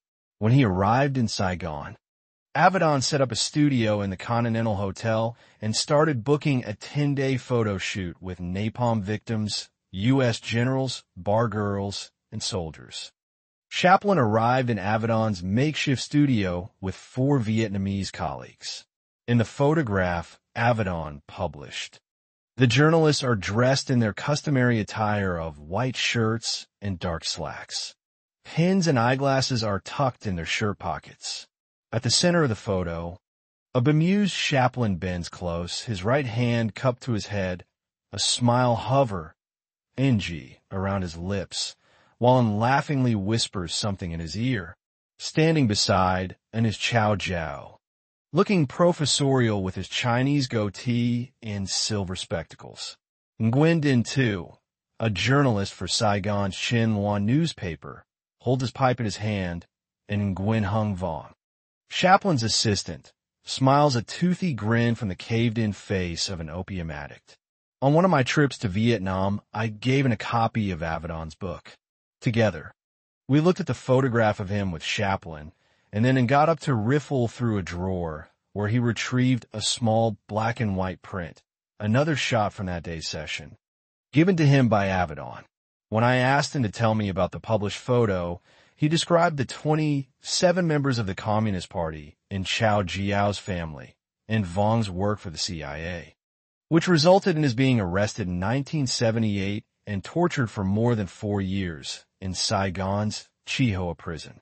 Chaplin got all his information from the 3 Musketeers and says, referring to himself, Chow Jiao and Vong, he used all 3 of us because we covered every angle available. The information got funneled into Radio Cabinet and then was given to Bob for his articles in the New Yorker. The truth of An's statement is revealed when one consults Chaplin's notebooks. They show that page after page of Chaplin's minutely noted conversations with Pham Xuan An were redacted and published in the New Yorker as part of Chaplin's analysis of what was happening in Vietnam. There is nothing unusual about this. Chaplin had a good source, and he used it. After the war, Frank Snepp broadcast an allegation that Chaplin's reporting was shaped or manipulated by the CIA. He claimed that Chaplin was one of the agency's favored journalists. We would leak to them on a selected basis, draw them into our trust and into our confidence, and then we could shape their reporting through further leaks because they trusted us. In a statement released to the New York Times in Hong Kong, Chaplin called Snepp's accusation nonsense. I, at no time, accepted at face value what anyone in the agency, Snepp included, told me about anything. When I did use agency information, and I discarded or discounted most of it, I always double-checked what I obtained with other American and other foreign sources. Avedon's photo captured Chaplin bending his ear to the best of these sources.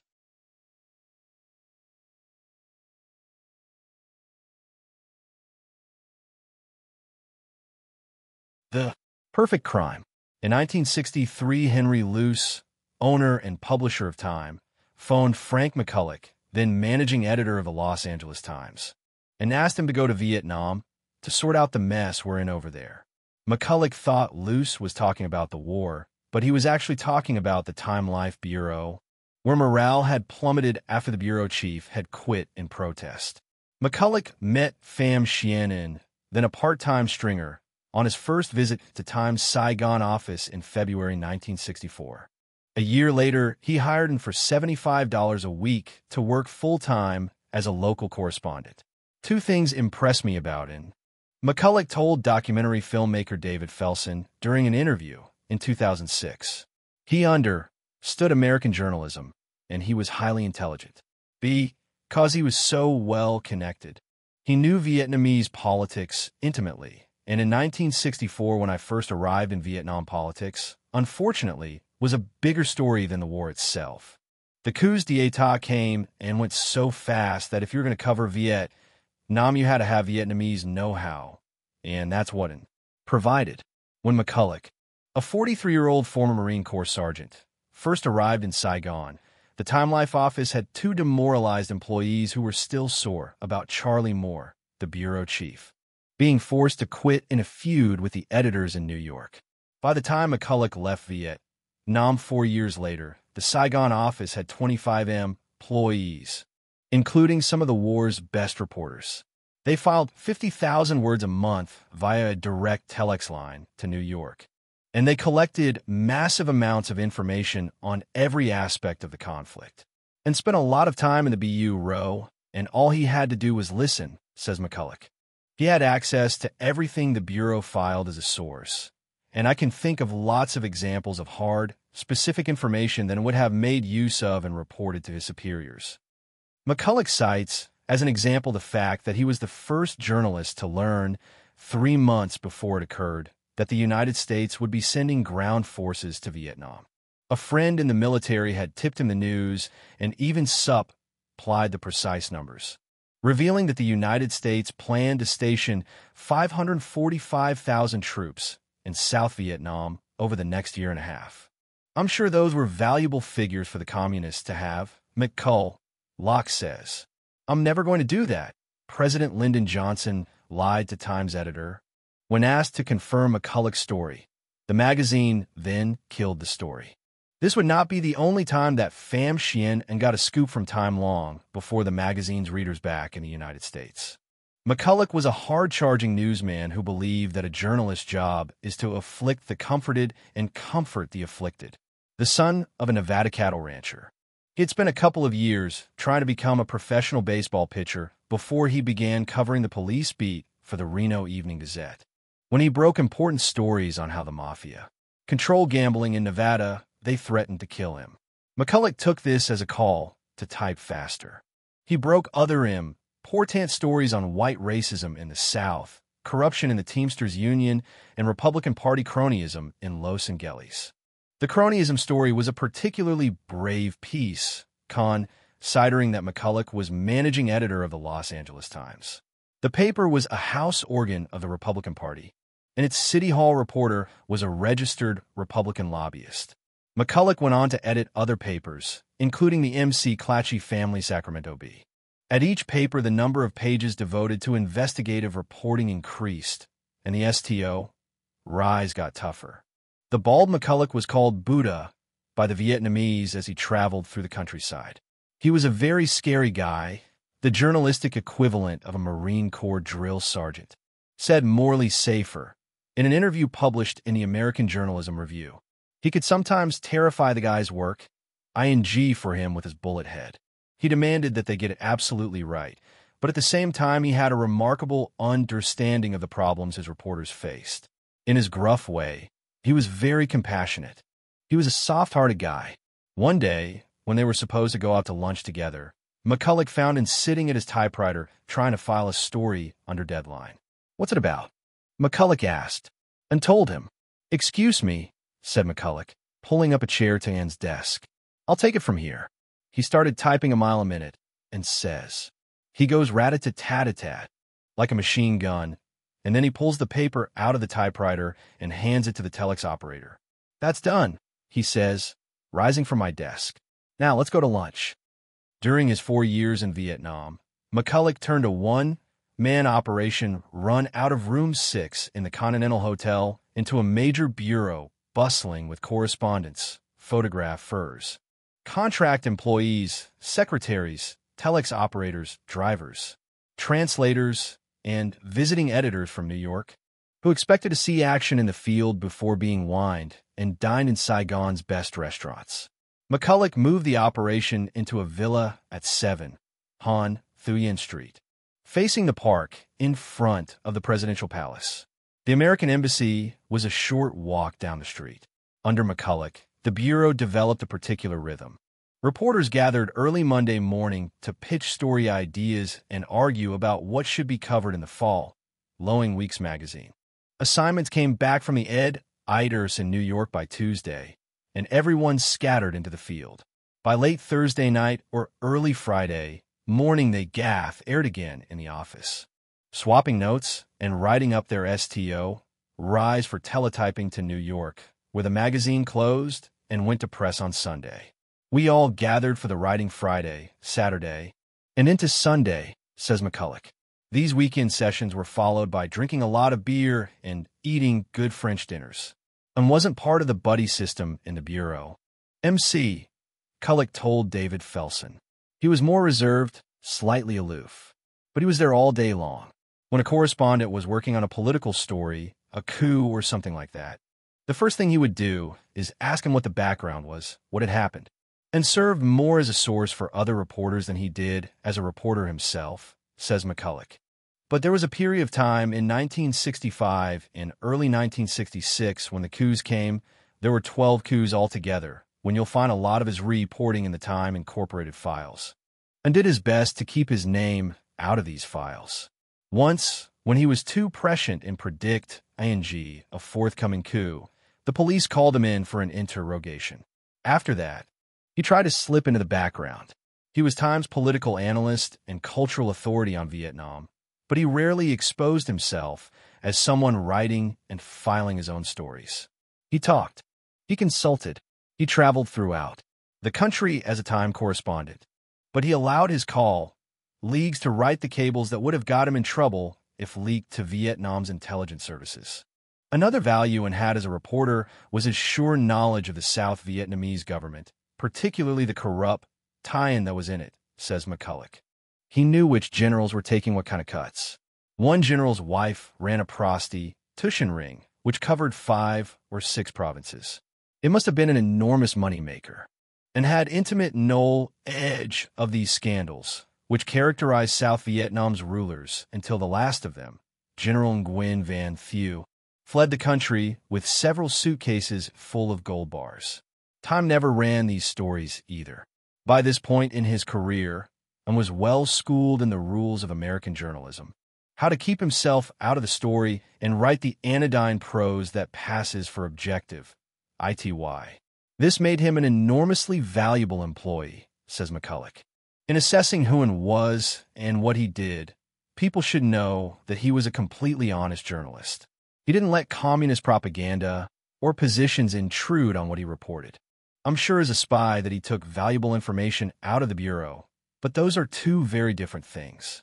Most people jump to the conclusion that if it hadn't worked there, Time would have gone on supporting the war until it ended. This isn't the case. He was enormously well-read, says McCulloch. He understood clearly what American journalism was about.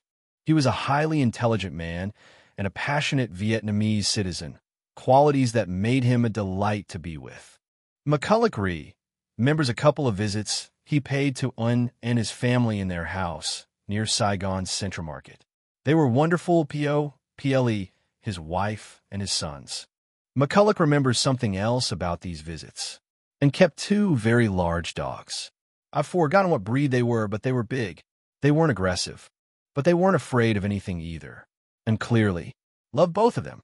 When I was over there with the family, The dogs were very much present and wanted them that way, which is another reason why he seemed so American, and had come from a wealthy landholding family in the Delta.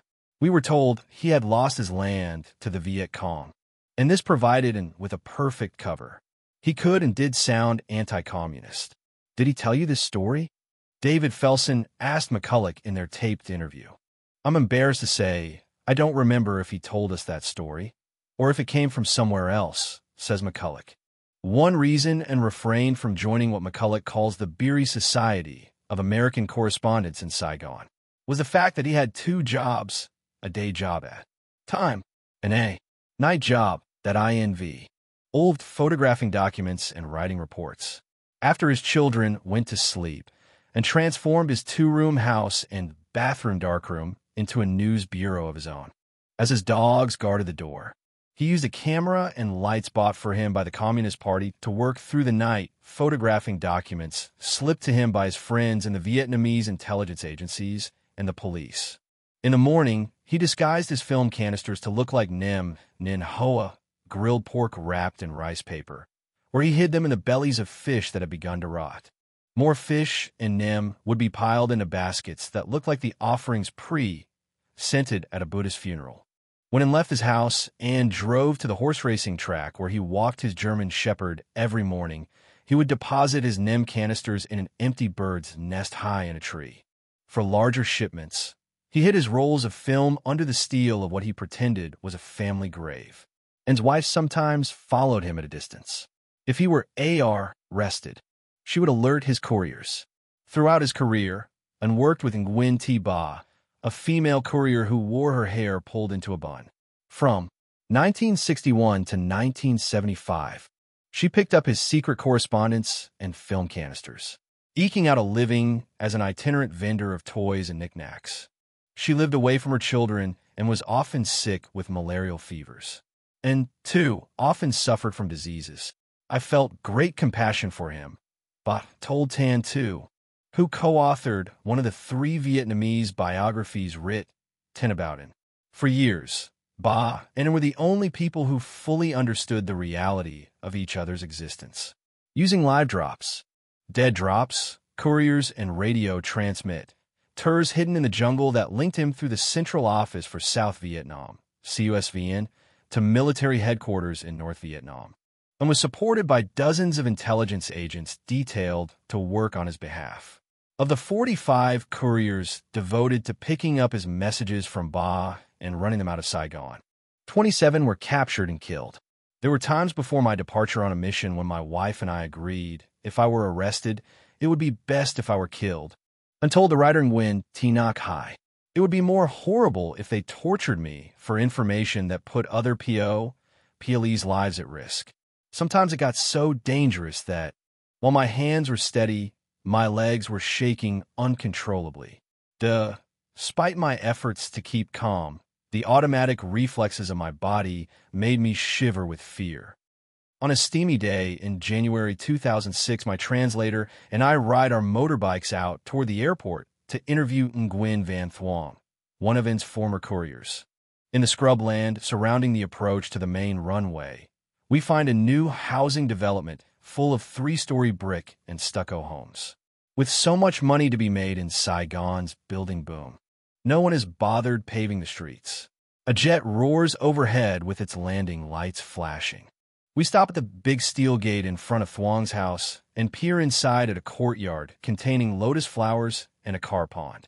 After being admitted by Thuong's wife, who carefully locks the gate behind us, we walk up a flight of pink marble steps into a foyer filled with plastic orchids.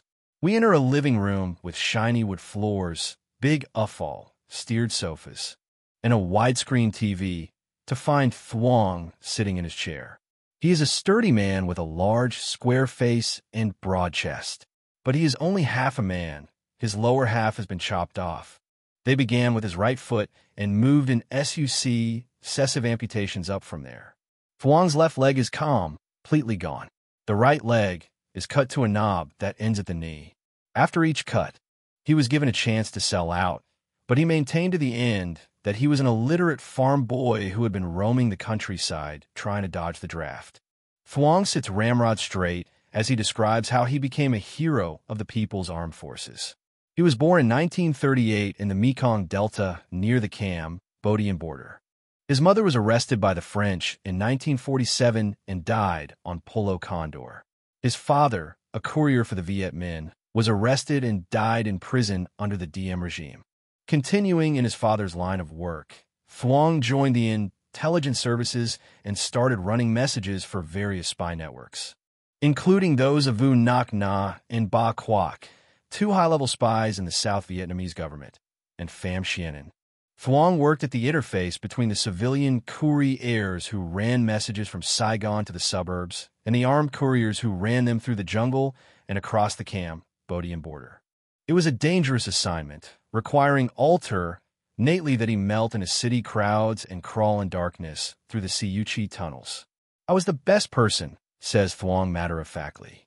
They counted on me to run all the important messages from the city to the countryside. In November 1962, he was put in charge of transmitting An's messages.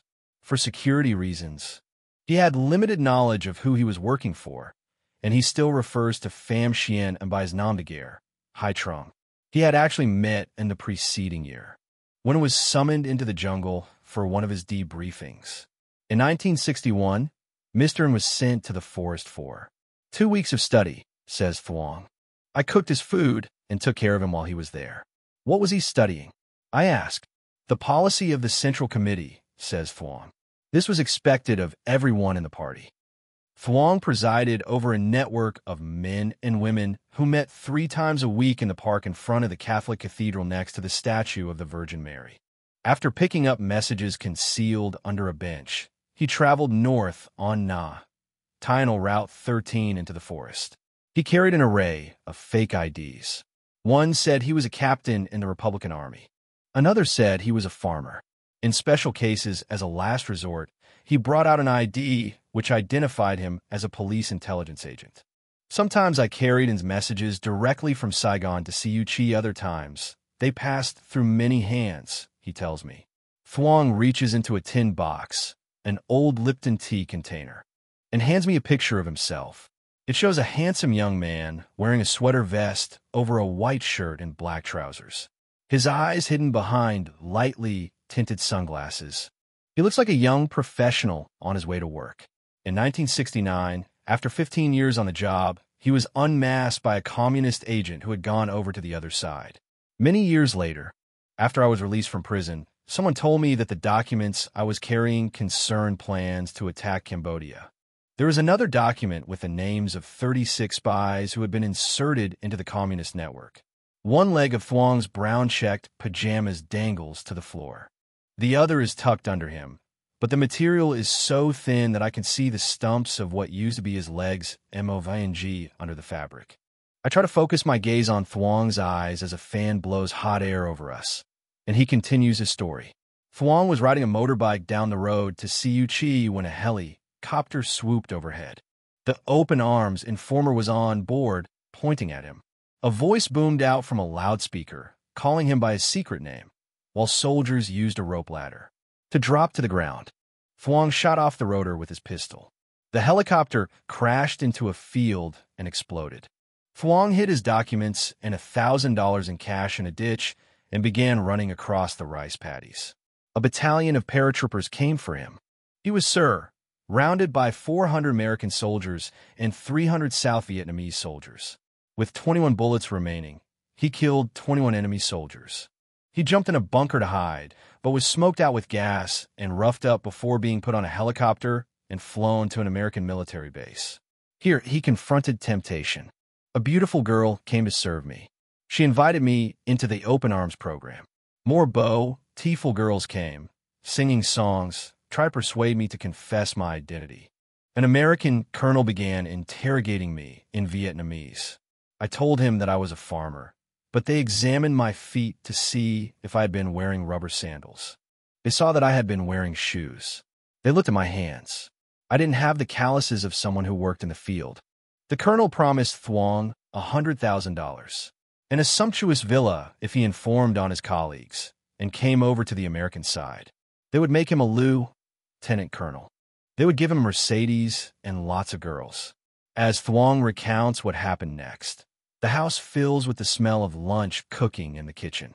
The already dripping air thickens with the odor of garlic and green onions. Thuong's wife opens and closes the front gate as family bears stream through the living room. Thuong's son comes home from work and his son's 2 children and a granddaughter, who is wearing a blue school pinafore with a red scarf tied around her neck. I could have saved myself, but I chose to save my network, Thuong says. Actually, I knew the names of many PLE involved in several networks. This was against our general rules, where I was supposed to know only about one network, but I knew many of them. I could have led them up to the top, giving them the names of the most important spies who work for us. They knew I was the key to cracking our intel intelligence network in the south. Thuy Duong, the most beautiful of the temptresses, visited him one last time, pleading with him to join the American side. On refusing, he was whisked into another room, where the beating started. Eventually, his captors crushed his feet and began amputating his limbs. Here the story gets a bit vague, for understandable reasons, but I suspect that it also takes on whatever coloration is required by the nature of Thuong's audience. In some versions, a Korean cuts off his legs. In others, a South Vietnamese, and in others, an American. When I press for details, he tells me that Korean and American surgeons took turns. They cut off my right foot. I passed out. They cut off my left foot. 2 months later, they cut more. Every 2 months, they cut off more of my body. Altogether, they put me on the table and cut my legs 6 times. The American colonel told them, "You can cut away his entire body. Just be sure to leave his tongue in his mouth." I feel lightheaded as the fan continues blowing hot air in my face, and the house fills with the smell of rice and frying meat. Thuong was sent to a prison where Ba Quoc worked. This was the nom de guerre of Dang Tran Duc, a communist intelligence agent who was employed by Dr. Nguyen and the secret police. The 2 men recognized each other, but neither revealed the other's identity. Thuong was finally sent to Phu Quoc, an island prison camp like Polo Condor. In 1973, following the sign of the Paris Peace Accords, after 4 years and 4 days in enemy hands, he was released. Many years later, I met Pham Xuan An, and he thanked me. Thuong says, "Surely, you saved my life by hiding those documents," he said. Thuong riffles through his tin box to pull out another photo of himself at an official government reception. He is sitting in a wheelchair, holding a bouquet of flowers. Standing behind him, wearing a brown suit that swims around his skeletal frame, is a smiling Pham Xuan An, and describes for me how he got his information to the other side, as he calls it. I wrote my reports and analyses. In secret ink, he says, you put a small bit of rice in a saucer, which you hold over a flame. After a while, the gluten and starch come out. You take a clean pen. I use what the French call a plume, a quill pen, made from a goose feather, which I trimmed with a pair of scissors. I dipped this sharpened pen in the rice starch and used it to write on what we call cement paper, because it is the same gray-brown color as the paper used to wrap bags of cement. I wrote my reports on this cement paper, which is hard to do, since you have to write very fast for the ink dries out. As soon as it dries, you can no longer see where you were writing. You get lost in the middle of your report. This is why you have to write in the nighttime, under a bright light. You can't do this in the middle of the day when people are walking around.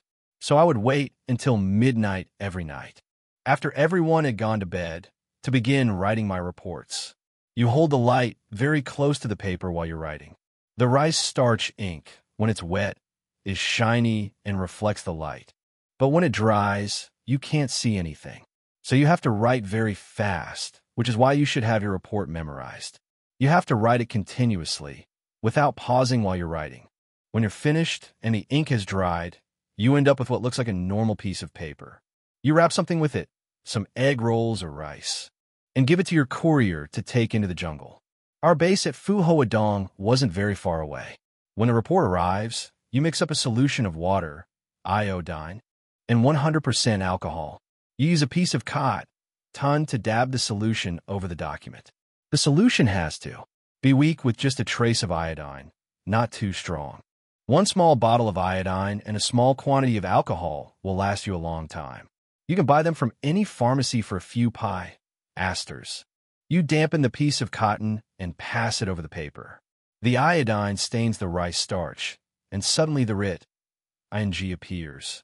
You read the report and then burn the paper.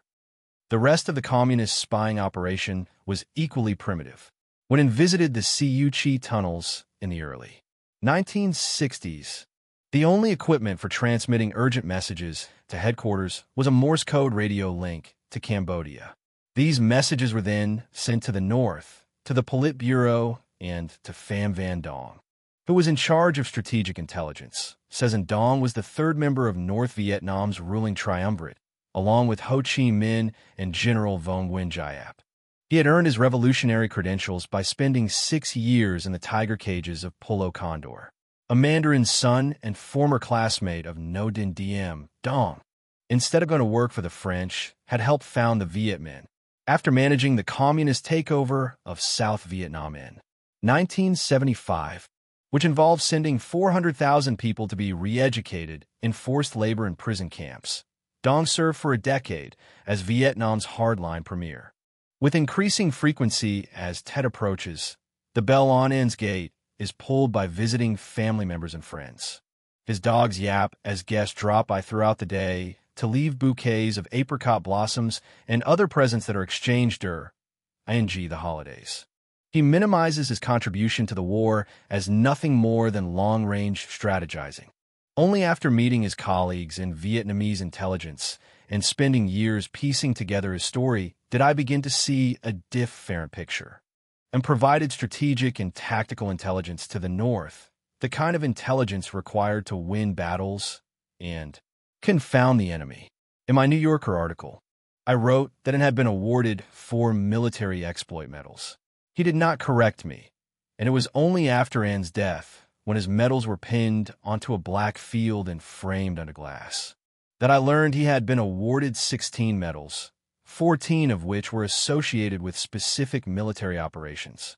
The medals credit him with winning or helping to win numerous battles that might otherwise have been lost, and describes for me the trips that he used to make to the Cu-Chi tunnels. I would go stay for a few days to write reports and brief them, he says. When using secret ink on rice paper, you can't write very much. Another way to do it was to go to Cu-Chi and type up longer reports.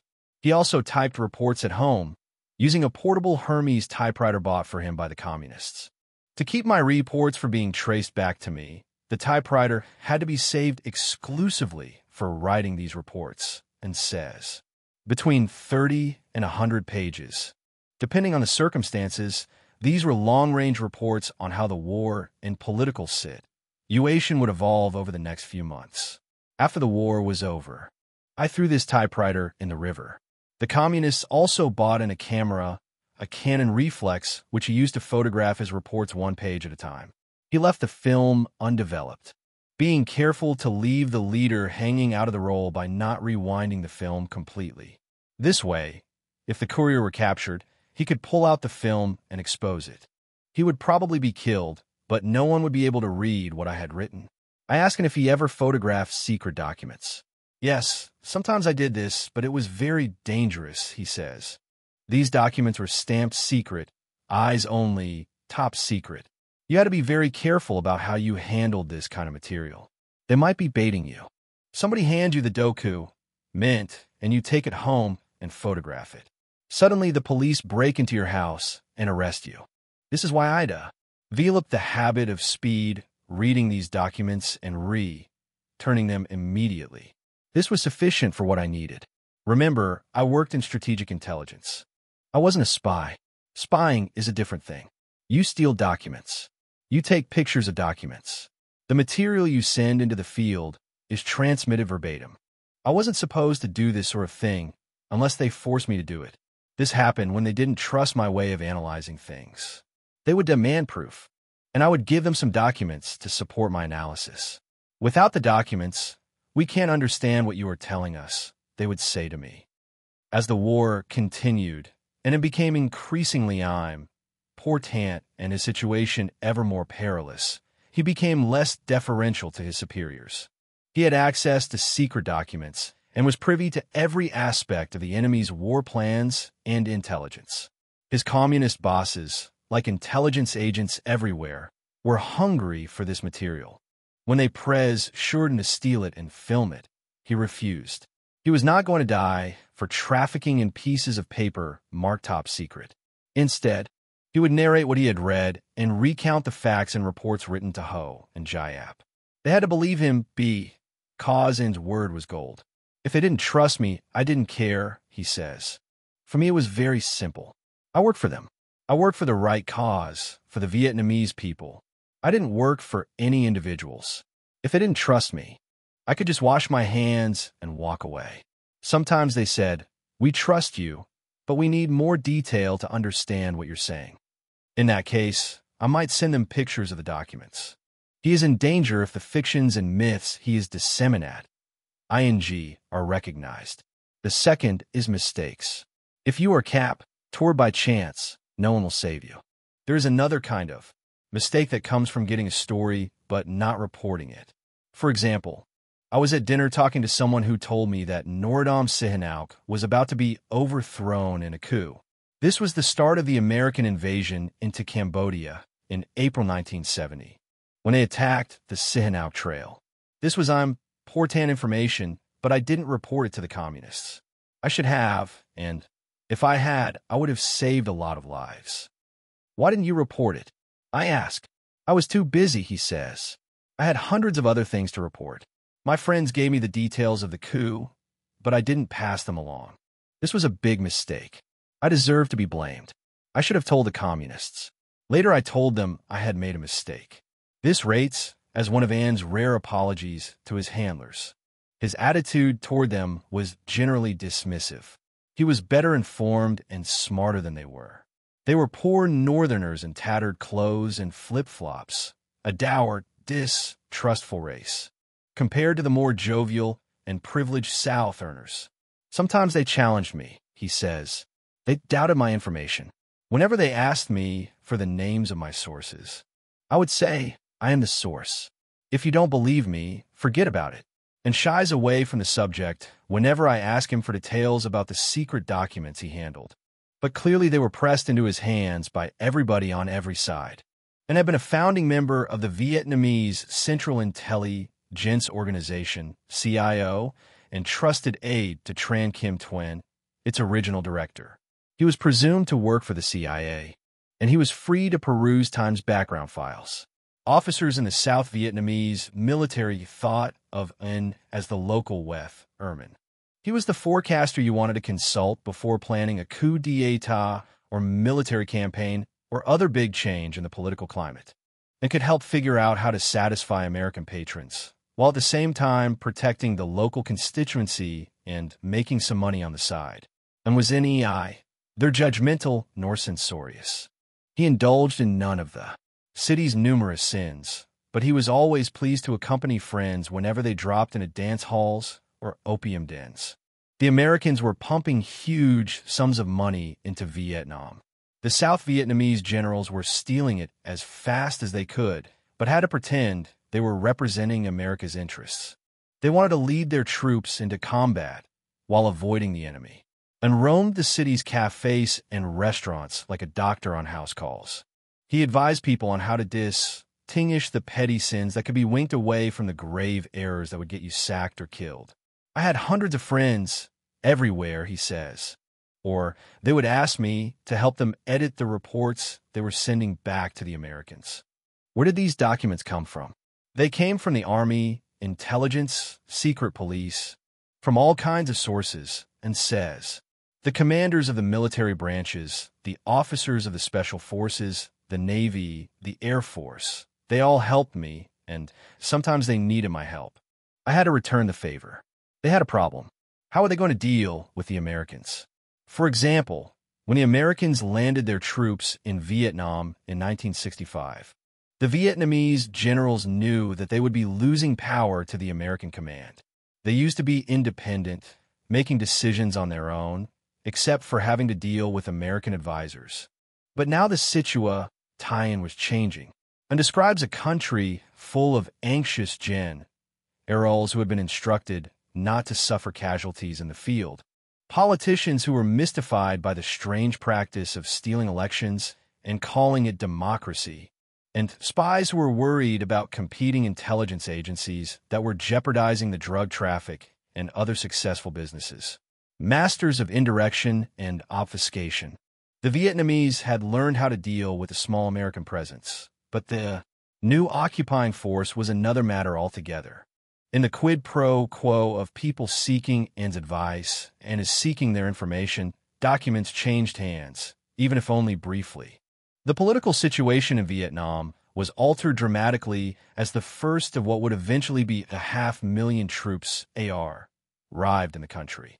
When the Americans sent in their troops in 1965, it presented problems for the Vietnamese who were running the South, and says, I suggested people get together and discuss among themselves how they were going to deal with the Americans.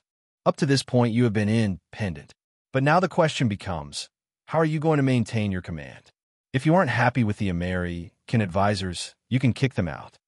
This is useful advice for a communist agent to give the generals who are commanding his enemy's army. As I listen to and tell this story, I relish its ironies. Many of An's apparently innocent remarks are loaded with these double and triple entendres. They are like pebbles careening down a mountainside. They ricochet through the scree of everyday assumptions and accumulate huge boulders of meaning before they hit bottom, with consequences large enough to flatten a country, and helps the South Vietnamese military shape its response to the arrival of American combat troops, and at the same time provides this information to his North Vietnamese colleagues. He is a trusted advisor in the South and an invaluable informant to the North. This is good advice. One imagines the South Vietnamese generals saying, let's throw out the Americans and face the communists on our own. On second thought, maybe this is not such a good idea, unless, of course, one is interested in losing this particular war. Wasn't the honest broker or the master of a particular kind of disinformation, where truth was the destabilizing agent? The charge that implanted disinformation in the pages of time is silly. This would have been a misguided assignment for a man so brilliant at planting information, and did not have to lie to anyone. His advice was the gold standard of accuracy, and could speak the same truth to everybody everywhere, because he thought that eventually this truth would be self-evident. The logical end to the bloody war was a revolutionary victory for an independent Vietnam. This was the truth and ardently believed, even if it was not always the truth he revealed. When he went to work for Time Incorporated in 1964, 1 out of every 5 Americans was reading a loose publication, their Time, the country's original weekly news magazine, or its sisters, Life and Fortune. Founded in 1923 by Henry Luce and his Hotchkiss Prep School classmate, Britton Haddon, who died of a streptococcus infection in 1929, Time was part of a publishing juggernaut. With a combined weekly circulation of 50 million, Luce at the height of his power was America's unacknowledged minister of information. He wielded tremendous influence in shaping American opinion and defining public policy, and a job at one of Luce's magazines was reserved for journalists and photographers at the top of their game. Nicknamed Chink because he had been born in China in 1898 to a Presbyterian minister, Luce developed a particular style for writing the news, which was at once omniscient, breezy, and splendidly self-assured. The world was divided with Manichaean precision into free and unfree zones, mainly communist. And it was America's duty to lead the struggle against this godless enterprise. Luce advanced his position most famously in an editorial written in 1941 for Life called The American Century. According to Luce, America's political interests and its values and beliefs would define the 20th century, and anyone opposing America would suffer the consequences. There was a bellicosity, a love of sport and war in Luce's magazines, and whenever America got into a fight, it was always by definition a good fight. Until his death in 1967, Luce liked to wing around the world, touring the outer reaches of his empire, dining with ambassadors and presidents. As he passed through Saigon, he would aka silently shake the hand of Pham Xuan An and his other employees. 6 feet tall, a chain smoker with pale blue eyes and a beetle-browed intensity. Luce boomed out his opinions with utter authority. As Luce said of the Vietnam War on one of his visits to the Saigon Bureau, "It's the right war in the right place at the right time. All we have to do is get this goddamn situation cleared up and establish an American Regency. Then it will be over." McCulloch tells a story about Henry Luce, or Harry, as he liked to be called, visiting him in country. As recounted in his interview with David Felsen, McCulloch arranged a dinner party in Saigon for Luce and the Australian ambassador, the CIA station chief, and other officials. Their negative evaluation of how the war was going upset Luce. Luce got angrier and angrier until he hit the table and said, "I know what the solution is. We put an American proconsul in here and clean it up and get out." There was silence around the table, Luce's outburst having ended the evening. Practicing what he called group journalism, Luce insisted that his publications speak with a unified, omniscient corporate voice. To this end, he marshaled a huge, well-paid staff. His reporters made up one of the finest news-gathering tie-ins in the world, and his editors included some of America's most distinguished writers. Together, they produced a nameless, homogenized prose, published in signed articles that were utterly unreliable. This corporate product offered the perfect cover for a spy and worked on everyone's stories, offering advice on large parts of the cable traffic going out of Saigon, while leaving hardly a trace of himself in the company's corporate paper trail. Luce's correspondents were often dumbfounded when the magazine printed the exact opposite of what they had reported. It was as if New York were staffed by mad logicians. The COR respondents wrote massive stories and compiled volumes of first-hand accounts. They interviewed all the top officials and gathered all the best documents. Their raw data were gold. The published magazine was lead and was happy to keep himself removed from the editorial turf wars in New York and glad that his name rarely appeared in the magazine, except on the masthead. No one could trace stories back to him. No one could ferret out what he knew or when he knew it.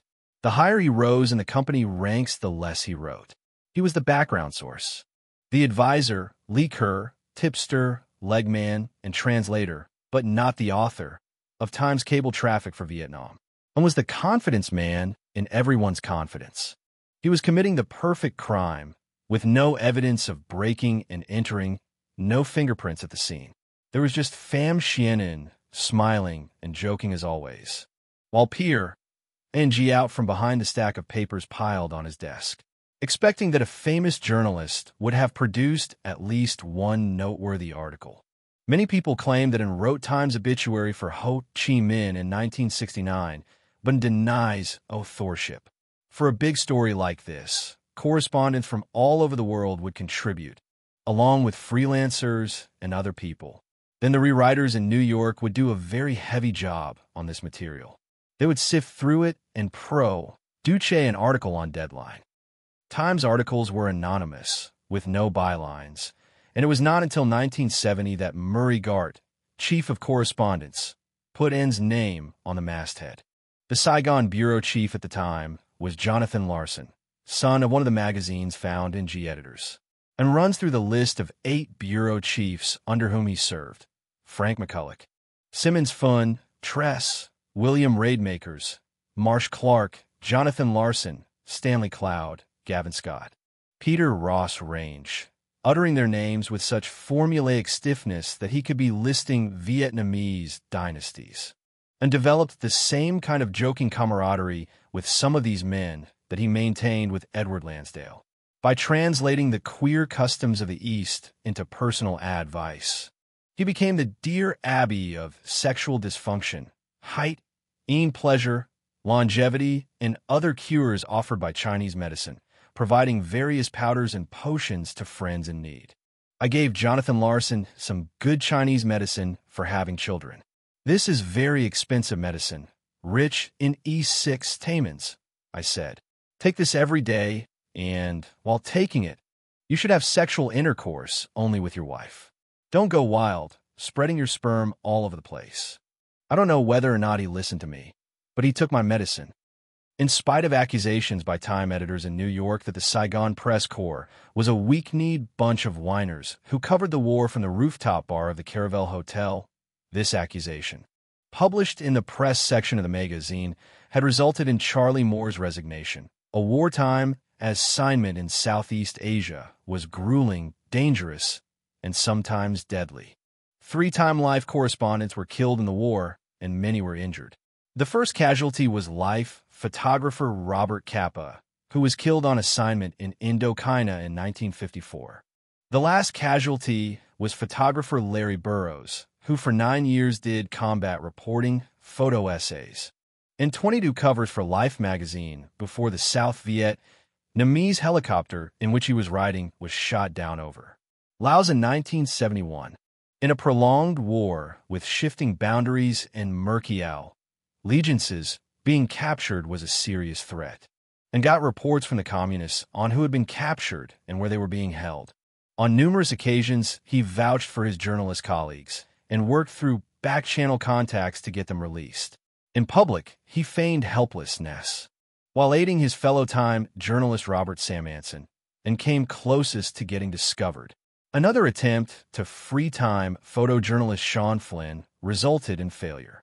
Flynn, son of French actress Lily Demita and Tasmanian-born actor Errol Flynn, who played the hero in Captain Blood and other sword-fighting movies, had dropped out of college and was drifting around the world, alternating between movie sets and war zones, when he reached Vietnam in 1965. Flynn idolized Audie Murphy, the war hero who played the quiet Amber icon in the first movie made from Green's novel. Flynn rented what he thought was Murphy's apartment on the Rue Cadenet. Unfortunately, he made a mistake. What he rented was actually the apartment of Michael Redgrave, who played the British journalist who was Audie Murphy's nemesis. It was from the balcony of this apartment that Redgrave had signaled for Murphy to be killed. In April 1970, 29-year-old Flynn and fellow photographer Dana Stone left Phnom Penh on rented motorbikes to find the front lines of fighting in Cambodia. Cambodia had become another Asian hotspot after Prince Norodom Sihanouk was deposed and U.S. troops invaded the country. Captured by the Khmer Rouge in eastern Cambodia, Flynn and Stone were killed sometime the following year. They were captured in Chi Po, not far from Phnom Penh, and tells me. They were killed immediately by the Khmer Rouge. But we didn't know it. All we knew at the time was that they had been captured. As soon as news of the photographer's capture reached Saigon, Time mobilized a rescue effort. Supported by other bureaus with missing newsmen, they dispatched freelance juror Nalis Zaylan Grant, who had worked in Army counterintelligence before writing for Time. He needed 2 people to go with him to interview the refugees crossing the border from Cambodia, and says, Vong and I went with him to Trang Bang, where lots of refugees were pouring out of Cambodia. We asked them if they had seen these 2 photographers, Sean Flynn and Dana Stone.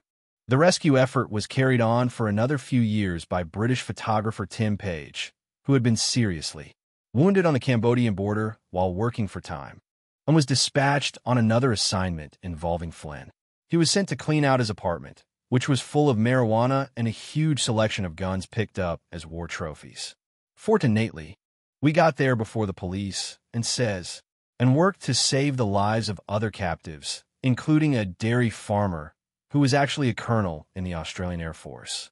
On other occasions, he tried to keep the communists from attacking strategic hamlets defended by conscripted peasants. In 1967, Rufus Phillips and I learned about some fight, 15 kilometers outside Saigon. He grabbed me and said, why don't we go out there and take a look? We drove there in my small car. Ruf was a big man. He could barely fit in my car. Bob Chaplin could ride with me, but that was the limit. I couldn't fit in anybody bigger than that. We found that many poor peasants had been killed. They had been forced to work on the government side, as part of the self-defense forces. This is what you had to do if you didn't want to be drafted into the army. They had died in the attack on the village. These were farmers who lived in thatched roof houses. Their children were wandering through the village in rags. Now that the soldiers were dead, their families couldn't even afford to buy them coffins. I complained to the policy makers and says, he wanted the Viet Cong to stop attacking Phillips's strategic hamlets, but I can tell from the way he shrugs his shoulders that his med delaying failed. I felt sorry to see people killed. Americans too, he says. They were young and innocent. Human destiny is tough. We don't know if we are brothers or enemies. Only God can answer this question, but so far he has refused to answer. This is the problem. On returning from the countryside, and found his 4-year-old son whining and acting petulantly, I slapped him in the face. I was thinking of the poor people who were dead and the children in that village who didn't have enough to eat. They didn't even own a porcelain bowl. They ate out of coconut shells. And here was my son in a comfortable house, with a good warm bed, and he was still crying. I wanted to take him into the field the next time I went, to see the fighting and the blood and the poor peasants dying. My wife thought this would be too much for him. Let him see the funerals, she said, but not the blood. 4 months after Sean Flynn disappeared and got involved in trying to rescue his colleague Robert Sam Anson, who was captured in Cambodia in August 1970. Anson was a 25-year-old journalist who had arrived in Saigon the previous year. He had stashed his wife and 2 young children in Singapore to join Time's 5 other Saigon correspondents in reporting what he called the biggest, most exciting, interesting, dangerous story of all. Soon after his arrival, Anson concluded that the war in Vietnam was murderous and immoral. It was a neo-colonialist criminal war of aggression. With no interest in publishing views such as these, Time banished Anson from the Saigon office and sent him to cover Cambodia, a hardship post, a dangerous little offshoot of the main conflict. Soon Anson was opposing another war that he found even more lethal and nonsensical than the one in Vietnam. In a singular act of bravery, Anson tried to prevent a massacre in the Cambodian village of Ta Keo. 200 Vietnamese civilians had been rounded up by Cambodians and placed in an internment camp, where they would be killed. Anson drove out every day to check on the Vietnamese pre-winners.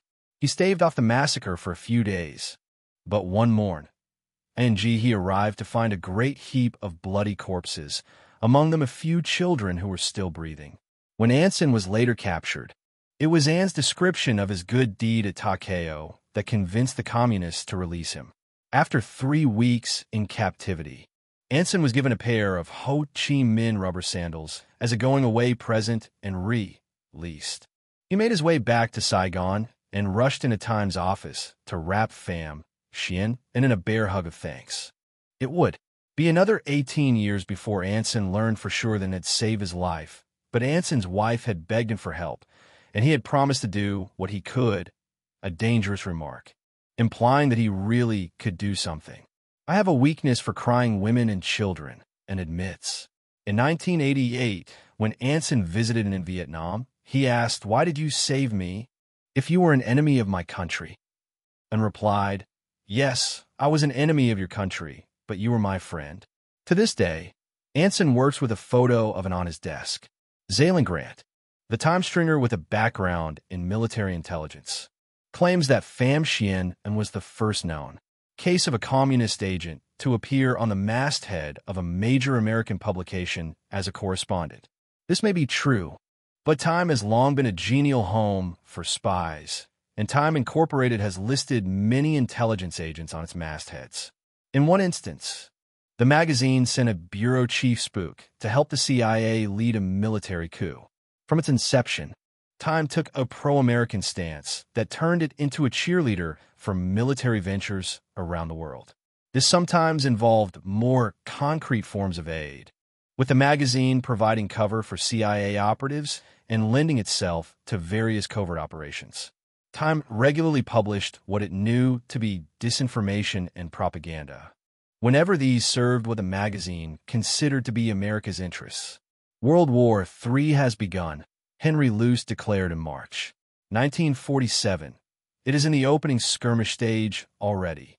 He called for the creation of an American empire that would be world-dominating in political power, set up in part through coercion, probably including war, but certainly the threat of war, and in which one group of people would hold more than its equal share of power. Aiding Luce in this crusade was his right-hand man, Charles C.D. Jackson. Luce praised him as one of the most important experts in ideological warfare. Hired in 1931 as Luce's personal assistant, Jackson worked for the OSS. In World War II, he was Eisenhower's PSYOPs expert in Europe, and he helped shepherd the CIA into existence. On going back to work for Luce, Jackson was appointed managing director of Time Life International. With a staff of 900 employees, EES posted in 16 countries around the world, and publisher of Fortune and Life. Other intelligence agents who work for Time Inc. include Dick Billings, a Life staff writer who spent time in Cuba trying to overthrow Fidel Castro, and William McHale, former Time bureau chief in Beirut and Rome, who helped organize the Iraqi military coup in 1963 that eventually brought Saddam Hussein to power. McHale is said to have contributed a list of names, including Iraqi professors, doctors, and other members of the middle class, who were tortured and killed after the Ba'athist coup. Time provided cover for the CIA's first station chief in Paris, Philip Horton, and Paris bureau chief, Inno Hobbing, also worked for the CIA. The agency moved Hobbing to Guatemala in 1954 to lead a coup against Jacobo Arbenz, Guatemala's elected president. Hobbing went on to serve another stint as a reporter in the Washington Bureau of Life. Henry Luce enthusiastically supported the CIA initiative launched in 1948 and known informally as Operation Mockingbird, which funneled government propaganda into domestic newspapers, magazines, books, and television. Described by founder Frank Wisner as a mighty Wurlitzer, a great pipe organ of propaganda, the operation had tentacles reaching around the world. Hugh Wilford, author of The Mighty Wurlitzer, How the CIA Played America, writes that the relationship between Time and the agency was so close that it was difficult to tell precisely where the Luce Empire's overseas intelligence network ended and the CIA's began. Wisner's activities first came to light in the 1975 Congress Sinal hearings chaired by Senator Frank Church, which also exposed Edward Lansdale's efforts to assassinate Fidel Castro and other CIA black operations. The Church Committee's findings, published in a multi-volume report in 1976, revealed that one-third of the CIA's budget for covert operations was spent on global propaganda. Some 3,000 salaried and contract CIA employees worked on this enterprise, which at the time cost $265 million a year, making the CIA propaganda budget as large as the combined budgets of Reuters, United Press International, and the Associated Press. In the 1950s, the CIA ran a formal program for turning agents into journalists. Spies were taught to make noises like reporters, one official explained, before being placed in a wide variety of media.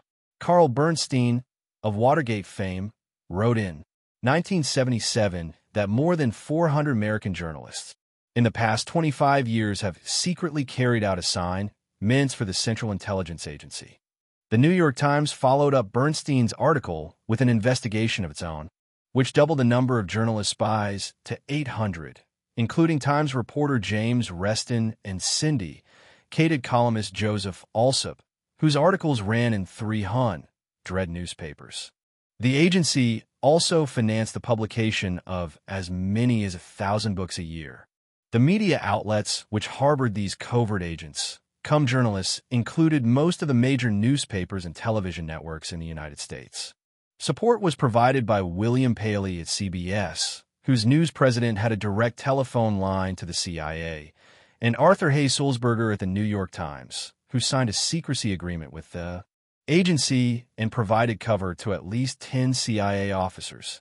Bernstein wrote that CIA Director Allen Dulles often interceded with his good friend, the late Henry Luce, founder of Time and Life magazines, who readily allowed certain members of his staff to work for the agency and agreed to provide jobs and credentials for other CIA operatives who lacked journalistic experience.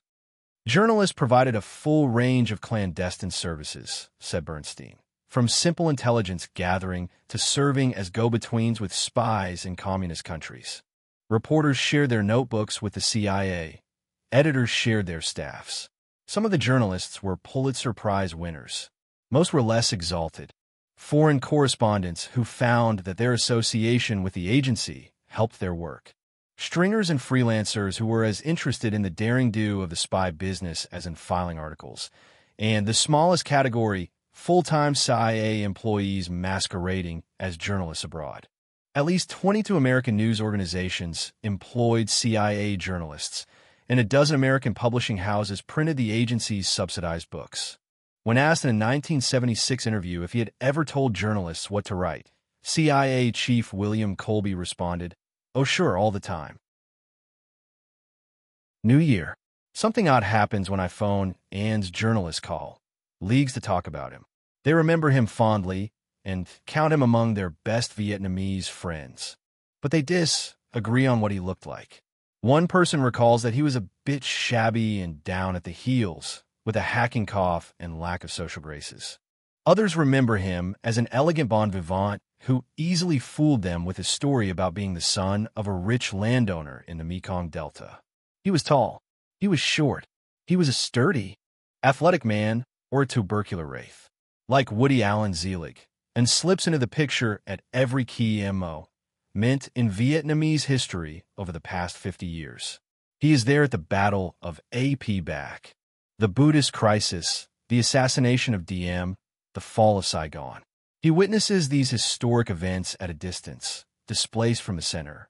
He lurks at the edge of the frame, commenting on the scene, with an ironic smile, jing at the corners of his mouth. But what exactly was he doing? During the war? After the overthrow of Diem? And comes into focus again during the Tet Offensive, the simultaneous attack on more than 100 South Vietnamese cities and other targets the New Year's ceasefire in January 1968. Planning for the offensive had begun 2 years earlier, when the head of Ann's intelligence network, a 40-year-old major known by his nom de guerre, Toot Song, moved from the jungle into Saigon. Toot Song was a famous cowboy, a hardy, affable man who packed a pair of K-54 pistols and could plug a target at 50 meters with EI, through his left or right hand. A former honor student at the French Lycée in Saigon, Toot Song had lived underground in the Siu Chi tunnels for so many years that by the time he re-entered Saigon in 1966, he had forgotten how to open a car door, and replaced Toot Song's jungle sandals with new shoes and bought him a suit of clothes. Soon the two men were driving around town in Ann's little Renault 4CV like old friends. Pretending to be chatting about dogs and cockfights, they were actually sighting targets for the Tet Offensive. Toot Song proposed attacking the treasury to get some money. They only hand out salaries there, and told him a better target would be the courthouse, where lots of gold was stored as evidence in the trials of South Vietnam's legion of burglars and smugglers. He advised Toot Song to bring an acetylene torch. Toot Song and an isolated 20 targets in Saigon, include the Presidential Palace and the U.S. Embassy. Beginning at 2:48 a.m. on Wednesday, January 31st, Toot Song personally led the attack on the palace, where 15 of the 17 members on his team were killed outright. He himself barely escaped to the nearby apartment of Tam Tao, where he fired shots out the window and then hid with his 2 pistols held to his head, to kill himself before being captured.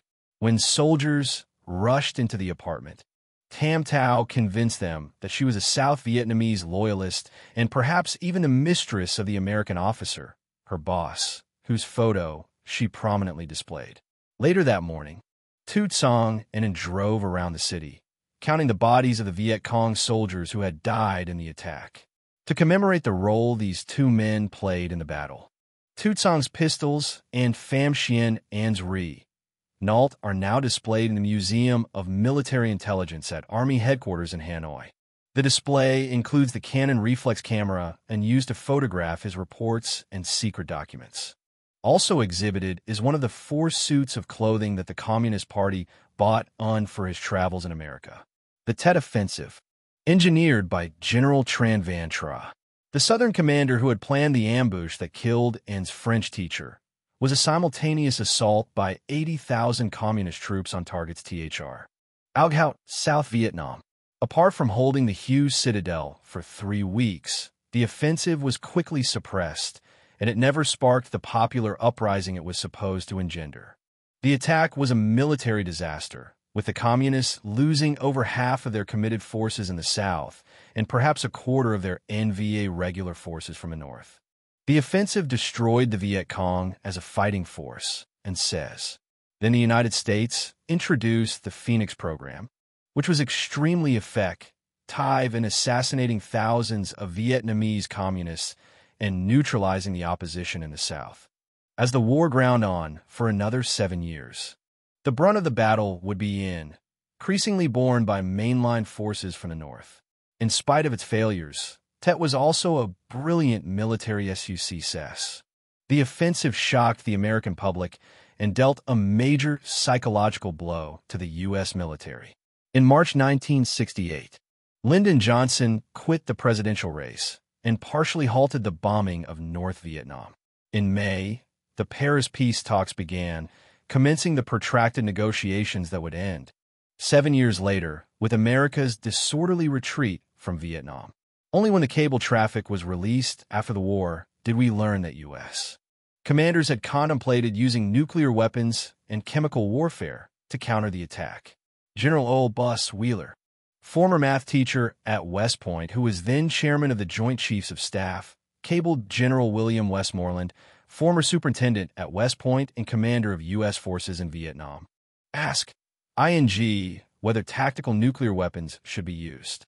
He requested from Westmoreland a list of targets which lend themselves to nuclear strikes. Westmoreland advised against using atomic bombs, at least for the moment, although he assured his boss that he would keep the idea in mind. I visualized that either tactical nuclear weapons or chemical agents would be active candidates for employment. Westmoreland say, bled Wheeler. In spite of the bland assurances that Westmoreland publicly circulated at the time, he was seriously rattled by Tet. From a realistic point of view, we must accept the fact that the enemy has dealt the GVN government of Vietnam a severe blow, he cabled Wheeler. He has brought the war to the towns and the cities and has inflicted damage and casualties on the population. Homes have been destroyed. Distribution of the necessities of life has been interrupted. Damage has been inflicted to the LOCs, lines of communication, and the economy has been decimated. Martial law has been invoked with stringent curfews in the cities. The people have felt directly the impact of the war. In another cable to Wheeler, Westmoreland confessed that the Tet Offensive had allowed the communists to inflict a psychological blow, possibly greater in Washington than in South Vietnam. The plan was to liberate all of South Vietnam in one stroke, and says, I doubted you could do it in one stroke, but I supported the Tet Offensive. After the United States began sending troops into Vietnam, I urged the Viet Cong to organize a counteroffensive. By 1966, I was convinced they needed to do this to raise morale. This is why Tu Tsong moved to Saigon 2 years before the offensive. He had to start planning. We had to do it 3 months before the offensive, and was directed to stay in Saigon, where he would scout targets and develop the communist strategy to take over the city. The communists wanted people to take a side, he says. Either you side with the communists, the revolution, or with the puppets. They called the Saigon government the puppet government. The other side they called the revolutionary government. To hide the fact that it was the real power directing the war in South Vietnam, the Communist Party pretended to defer to the National Liberation Front, which was revolution, airy but not necessarily communist. This is why An corrects himself, striking the C word from his description. Only after 1975 was it publicly revealed that the NLF was indeed a communist front. This revelation came as a surprise to some MEM bears of the NLF, who were shoved aside after the fall of Saigon. The front was disbanded and many disillusioned partisans joined the boat people fleeing Vietnam. As organized by Tran Van Tra, the Tet Offensive was to be followed by a second wave of attacks in May 1968. At the onset of what was called the Mini-Tet Offensive, the Communists began shelling Saigon indiscriminately with 122mm Russian rockets, blowing up buildings and killing scores of civilians.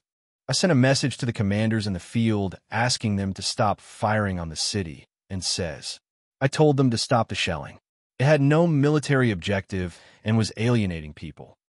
What happened next? I asked. The shelling stopped. Maybe thanks to my request. Maybe on their own. They were my superiors. They never told me why they did what they did. A Catholic priest later explained to me why sending rockets into Saigon and killing innocent people was an effective strat, e.g. why. It's very simple, he said. The people in Saigon were spending their lives loafing around, making money out of the Americans.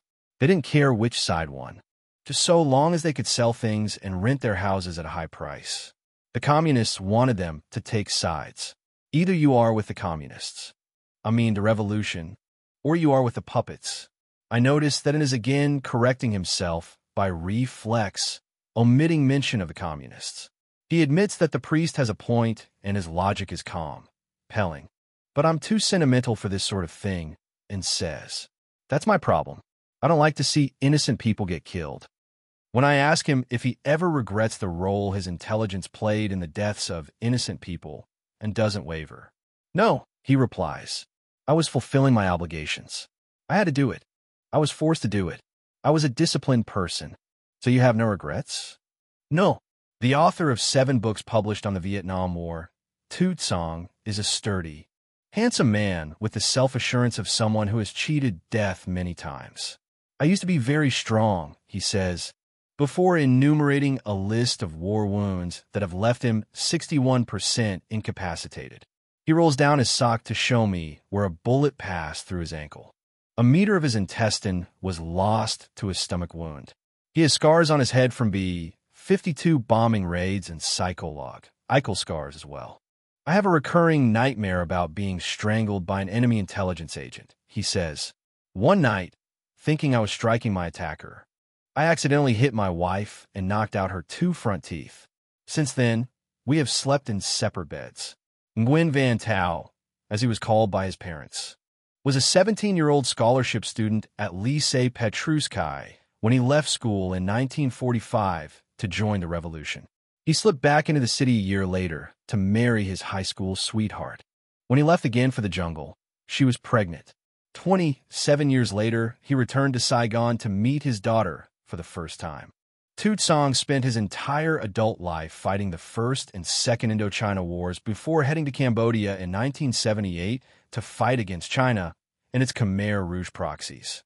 Tu Tsang boxed Vietnamese style, while boxed English style, but both men were natural athletes, animal lovers, and raconteurs.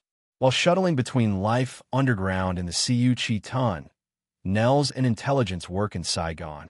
Tu Tsang was An's direct leader in the Communist Intelligence Services from 1962 to 1970. The U.S. soldiers pumped gas down the tunnels and cleared off all the trees and animals with Agent Orange, Tu Tsang says. We thought it was raining when they dropped chemicals on us from their airplanes. We came close to death many times.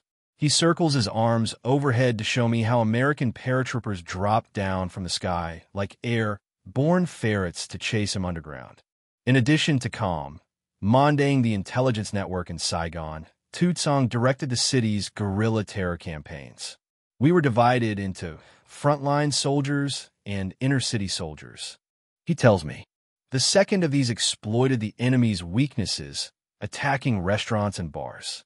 We worked in teams of 6 or 7 sapeurs dans les villes, inner-city terrorists. In 2004, on my first visit to Tu Tsang's house, I drive down a dirt alley to a walled compound that used to be a farm before the city grew up around it. After touring a garden filled with prized orchids, my translator and I kick off our shoes and enter the salon, an airy room with a red tile floor. At the back of the room hangs the rope hammock in which Tu Tsang takes his afternoon naps. A large man with a winning grin. He has a high domed forehead crowned with thinning black hair. Barefoot, he sits with his knees pulled up to his chest. A brown and white dog sleeps at his feet. His wife, A sharp-eyed woman with her gray hair pulled into a bun, bustles around us, pouring tea and straightening the house. At one point, she stops dusting and picks up a book I am carrying. One of the 3 Vietnamese biographies on Pham Xuan. She leafs through it, carefully noting every underlined passage and marginal note. Tu Tsong tells us that his wife was a sergeant in the army, a liaison officer with 4 military exploit medals. He himself has 13 medals and was recently named a hero of the People's Armed Forces. Speaking to me in the schoolboy French he learned 60 years ago, before lapsing into Vietnamese. Tu Tsong explains how he worked for the North Vietnamese Army, rather than the Southern forces supposedly directed by the National Liberation Front. The NLF was created for diplomatic purposes. He says, it gathered together people in the South who weren't communists, but it was under the control of the party. Did the Southerners know this? No, he says. Not everyone knew the NLF was directed by the Communist Party. When I ask if I can see his famous K-54 Chinese semi-automatic pistols, Tu Tsong tells me that his guns, along with An's Renault 4CV, have been sent to Hanoi for display in the Museum of Military Intelligence on Lu Trong Tan Street. Unfortunately, entrance to the museum is reserved for employees of Vietnam's intelligence services. Other than An's car, which is now up on blocks, the museum is filled with telescopes, radio transmitters, decoders, and the camera used to photograph secret documents. Are there any poison-tipped umbrellas? We are not like the Russians, he says. I ask about An's 2 instructors in military intelligence, one schooled by the Chinese, one by the Russians. I don't know anything about Russians or Chinese, he says. Only the Ammer Icon's trained in. He was like me. I never studied intelligence. I just did it. People knew how to keep secrets. That was the key to our success. Our organization was simple. There was nothing fancy about it. When I asked Tu Tsong if he ever made any mistakes, like RDAizing his network by firing at American soldiers, he reaches down to scratch his foot. Then he waves toward the horizon outside the open door. Mistakes were unavoidable, he says. I ask him if it was a good idea when they were planning the Tet Offensive for Tu Tsong and a drive around Saigon together. He laughs heartily. This seemed to be a weak point in our plan, but I thought we could pull it off. I believed in my cover. I thought it was solid. I even went to the office of Time magazine and Tu Tsong pretended to be an old schoolmate of An's who shared his interest in birds and dogs. We spoke French to each other because An's dog was trained in French. He was a German shepherd who once belonged to Nguyen Chao Kai. No, Body thought communist spies would walk around the city with such a high-class dog. I wore what and wore casual shirts and slacks. When I first arrived in the city in 1966, he looked at me and said, "This guy's just come from the forest. You're San. Dals make you look like a pickpocket. I have to take you to a shoe store and get you some shoes." He also bought me new clothes that he rumpled up so they wouldn't look too new. Following his makeover, Tu Tsong and An looked like friends in the city, he says.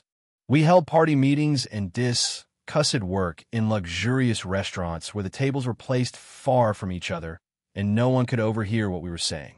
An always brought his dog with him. It was a very intelligent dog that understood foreign languages, and people were afraid of it. Tu Tsong pretended to be the owner of a rubber plantation in Dao Tiang, next to the famous Michelin Holdings. He knew the area well because the drivers of the rubber trucks were part of his network, and he used to ride with them in and out of the city. In Saigon, Tu Tsong played the role of a bon vivant who had all the time in the world to spend chatting with his friend and when they met on the Continental Terrace or strolled next door for a cup of coffee at Café Givril. As we discuss his planning for the Tet Offensive, Tu Tsong occasionally grabs my notebook and sketches battlefield maps and other plans for the campaign. Our attacks on the U.S., waiting to break through. The information he gave us was very important. Tu Tsong says of Pham Xuan An, the preeminent spy in his Saigon network. He knew in advance where the Americans would send their forces. He alerted us to upcoming attacks and air raids. In 1967, for example, he told us when B-52s would be bombing our headquarters. This allowed us to get away. He saved the lives of lots of people. We also found out from and what the Americans knew about us. This too was very important. Then Tu Tsang tells me about the 25 agents in his unit who were killed running Pham Xuan An's intelligence out of the city. An's role in the Tet Offensive marks what the Vietnamese consider the high point of his career as a spy. After the first stage of the general offensive, I sent back a report from the city to senior leaders, saying that the situation was rather unfavorable. Tu Tsang is quoted as saying in a general of the Secret Service. On the morning after the offensive was launched, while driving through the city within, he was shocked and pressed to find the streets littered with the bodies of his fallen comrades. But after listening to an interview Vietnamese and Icon officials, Tu Tsang reached a different conclusion. I changed my opinion, he says. A colonel told us that the offensive had dealt a heavy blow to the South Vietnamese army. And American officials told us that the anti-war movement was on the rise in the United States and American prestige had gone downhill.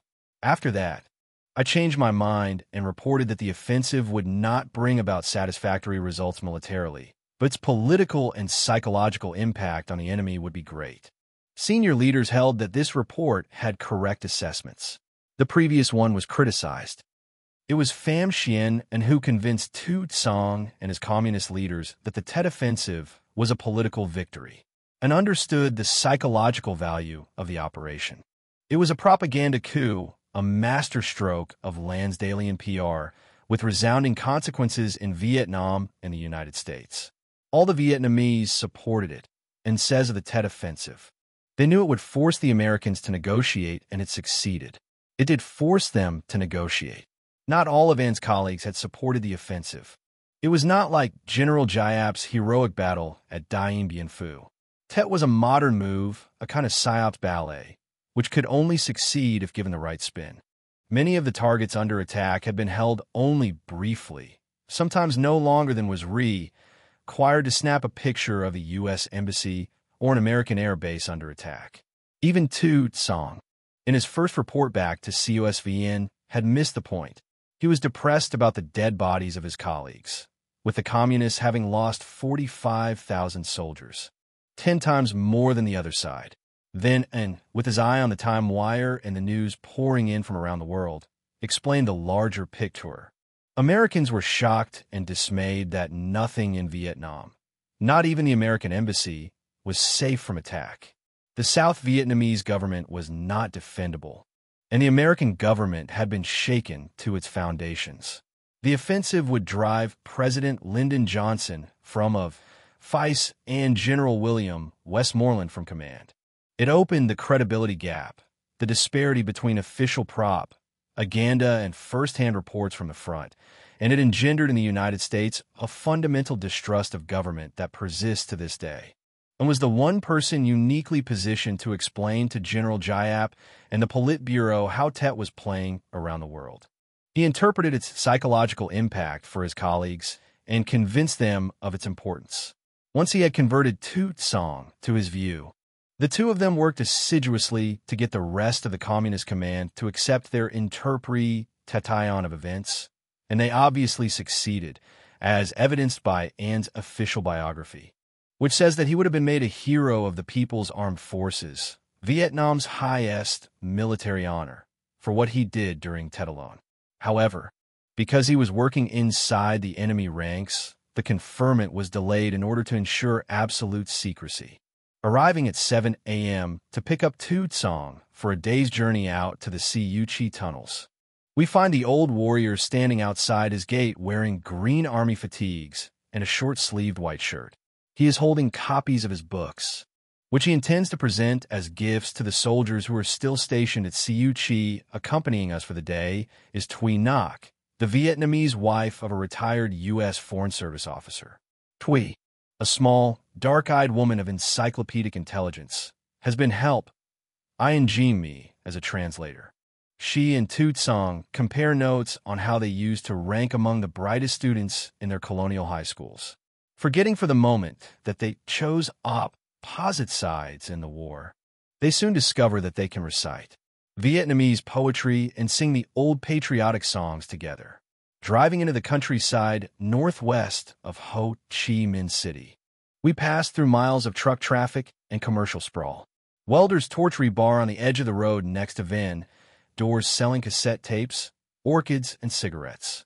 Around us flows a stream of motorcycles as we pass a parade of diesel, belching trucks, and bicycle carts loaded with pigs and chickens in bamboo cages. A nation of tight-knit family clans centered around ancestor worship and commercial trading.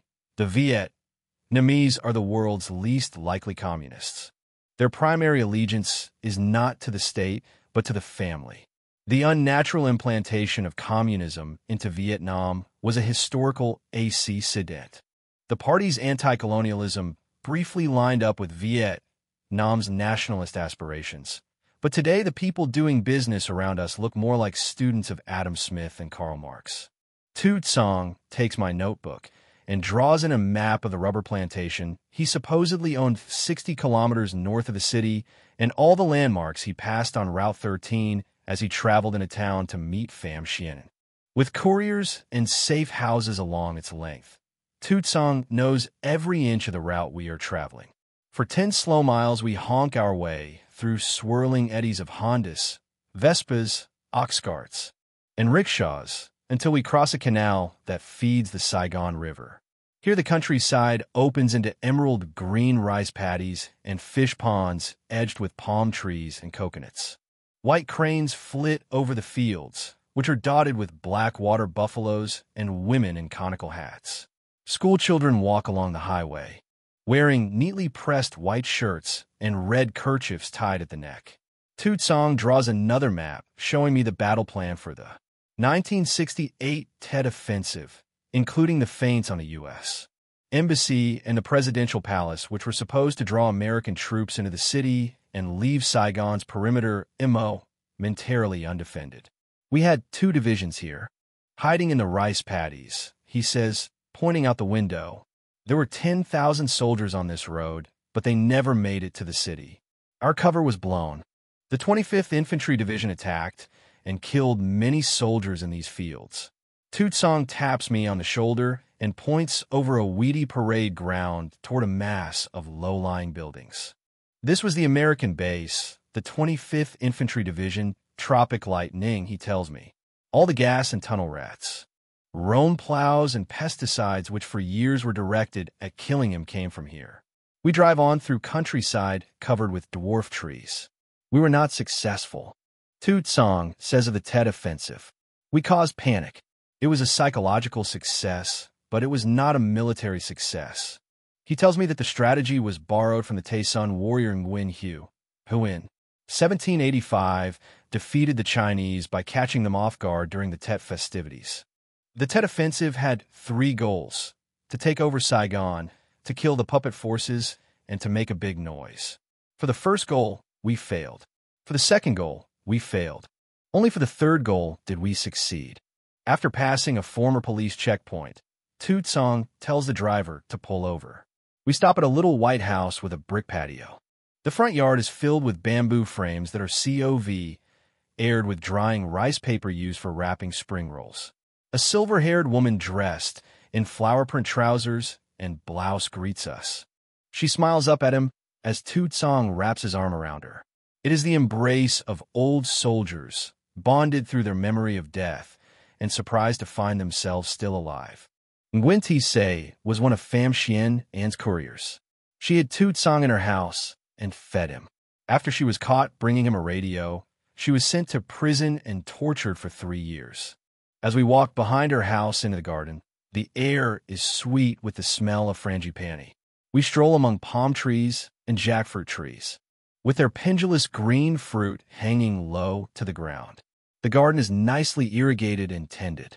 It includes a banana grove, a sty full of happily grunting pigs, and several conical, hat-shaped haystacks that are used to fuel Say's stove and feed her buffalo. At the foot of the garden floats a sampan tied to a tree on the banks of the Saigon River. Jump! ING into the small, flat-bottomed boat. Toot Song shows how he used to escape from the Americans when they came to search the house. The river here is wide and brown, with topsoil washing down from the mountains. The water used to be clear and drinkable, he says, but now it is polluted and all the fish are dead. Crossing a canal and walking into a forest of thick-trunked bamboo. Tutsong points to where he hid a radio transmitter and a communications team along the river. This was a good place to operate, he says. From here, we could easily melt into the forest. We used Morse code and a radio, a PRC, 25 capture from the Americans, to communicate with our headquarters over the Cambodian border. One time, the Americans picked up our signal. They fired on the house with 200 rounds. They used to bomb the garden regularly. We would jump in the canal and hide until the bombing stopped. Tutsong takes my notebook and draws another map. It shows how this house, lying only a few hundred meters up the road from the headquarters of the 25th Infantry Division, marked the southern end of the Siu-Chi tunnels. The network stretched north from here along the river, which allowed for quick escape and provided a natural barrier against American tanks. Standing in the garden where he lived for a decade like a mole popping in and out of tunnels to avoid bombs and artillery shells, Tutsong pauses, brushing his hand over his face and looking up at some birds flitting through the trees. All my old comrades are dead, he says, speaking in the French he learned as a schoolboy in the 1940s.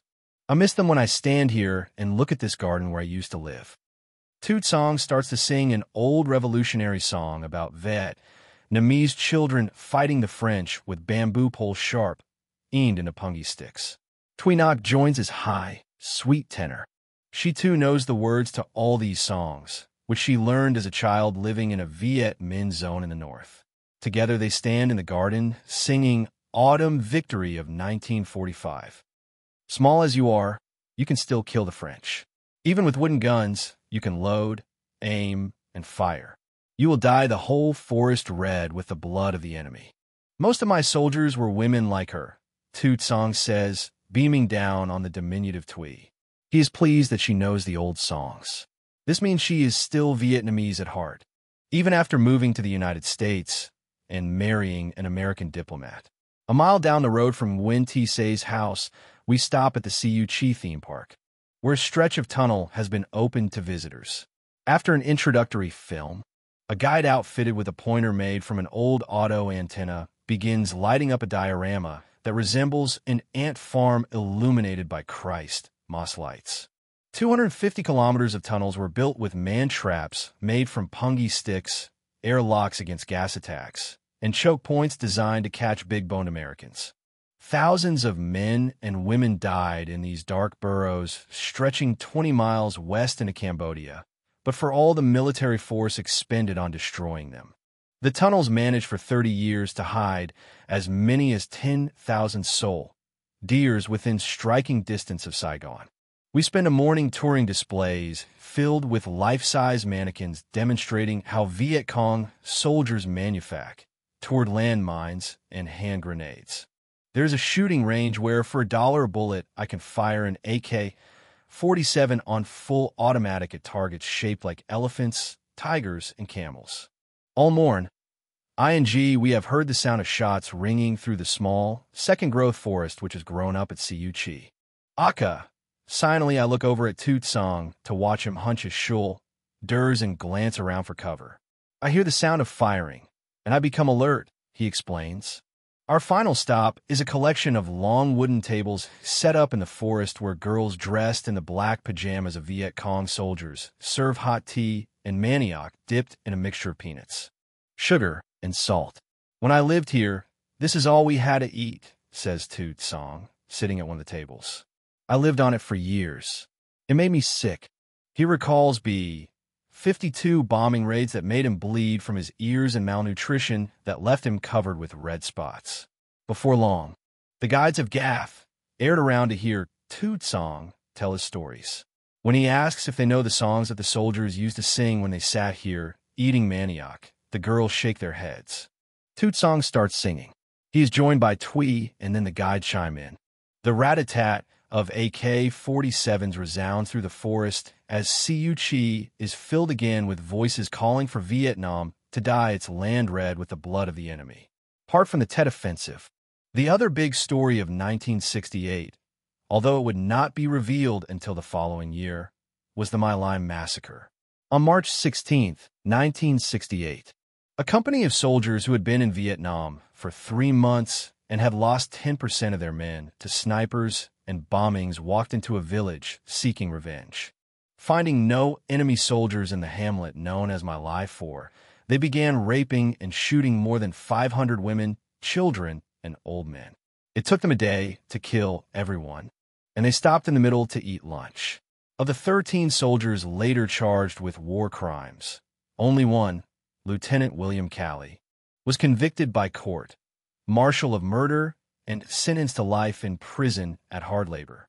The sentence was reduced to 10 years, and then Calley, cause of time already spent under house arrest, was released after spending 6 months in federal prison.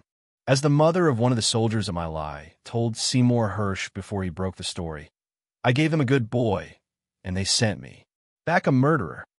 After the Tet Offensive in January and Mini-Tet in May, which provoked America's disengagement from the war, Thai moved its offices back to the Continental Hotel, where it rented 2 rooms overlooking Café Givril on the old Rue Catinat, then known as 2 Dew Street, and was in his element, never having to walk more than 2 steps from Givril to the Continental Race and La Dolce Vita, as the hotel's restaurant was ironically named, and presided over Radio Catinat, the rumor mill.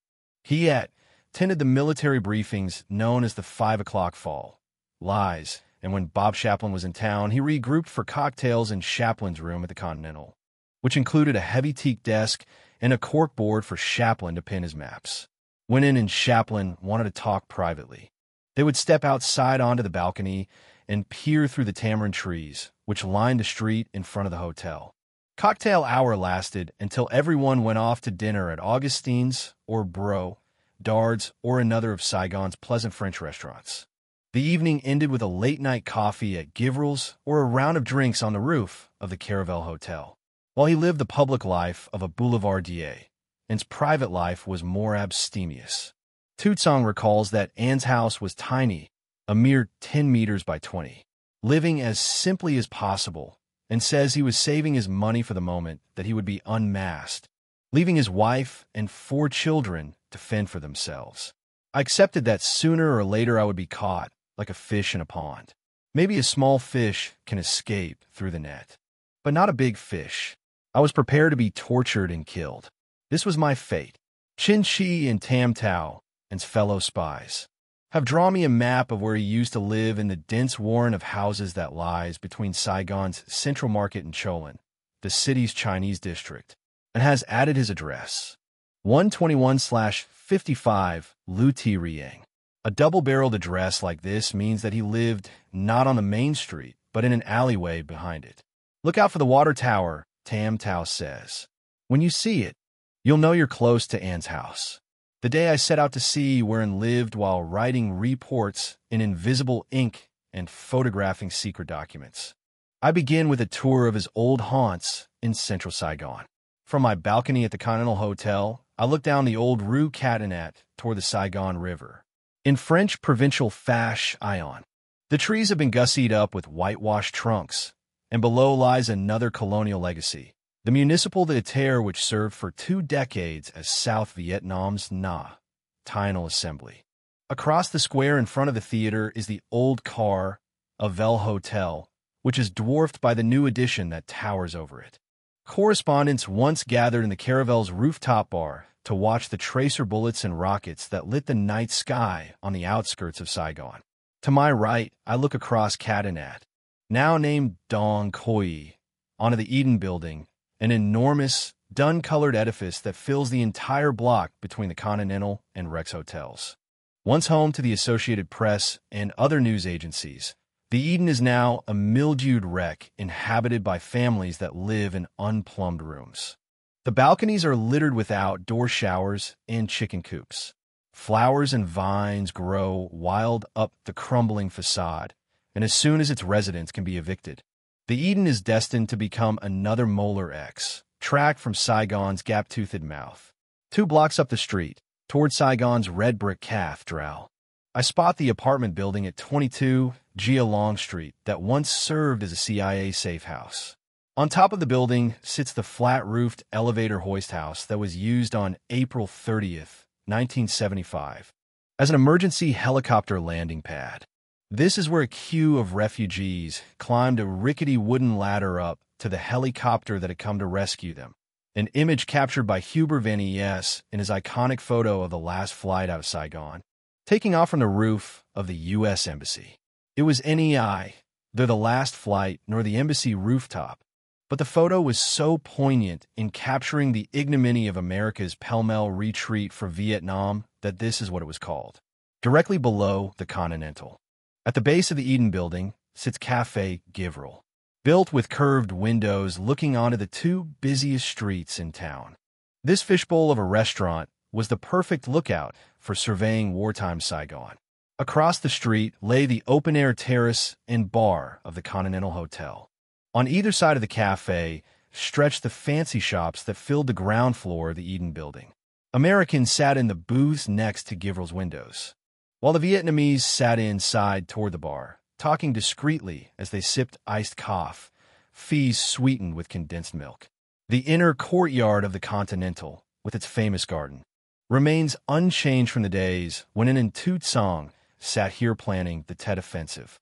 In this cloistered space with tables set under flowering frangipanis, I sit next to espalier trees in Chinese vases, a palm tree whose trunk is decorated with red foil, a fish pond filled with carp, and a Belle Epoque lamppost that could have been designed by Gustave Eiffel himself.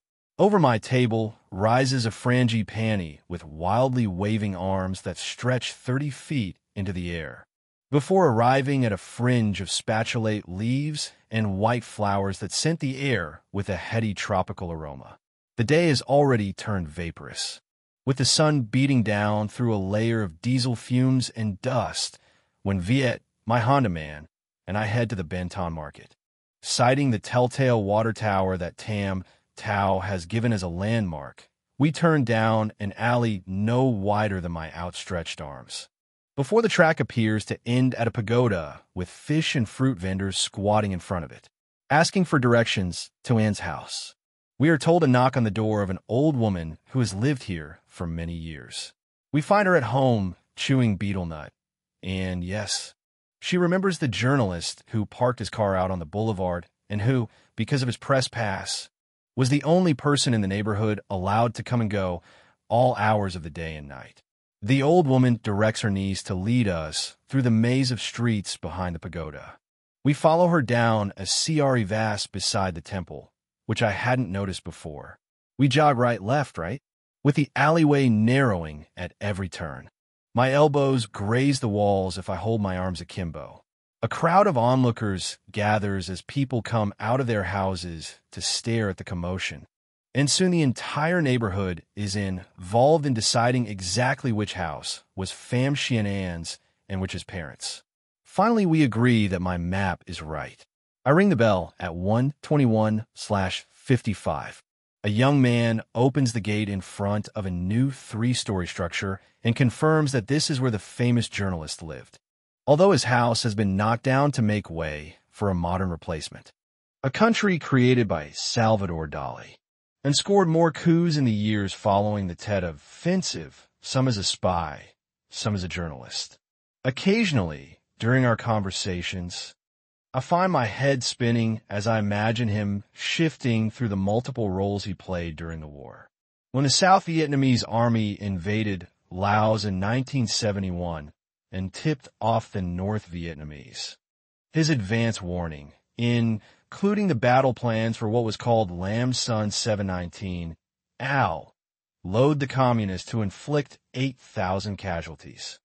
Abandoned in the Laotian jungle at the end of this disastrous invasion were 100 helicopters, 150 tanks, and any hope that the South Vietnamese army could fend itself against the North.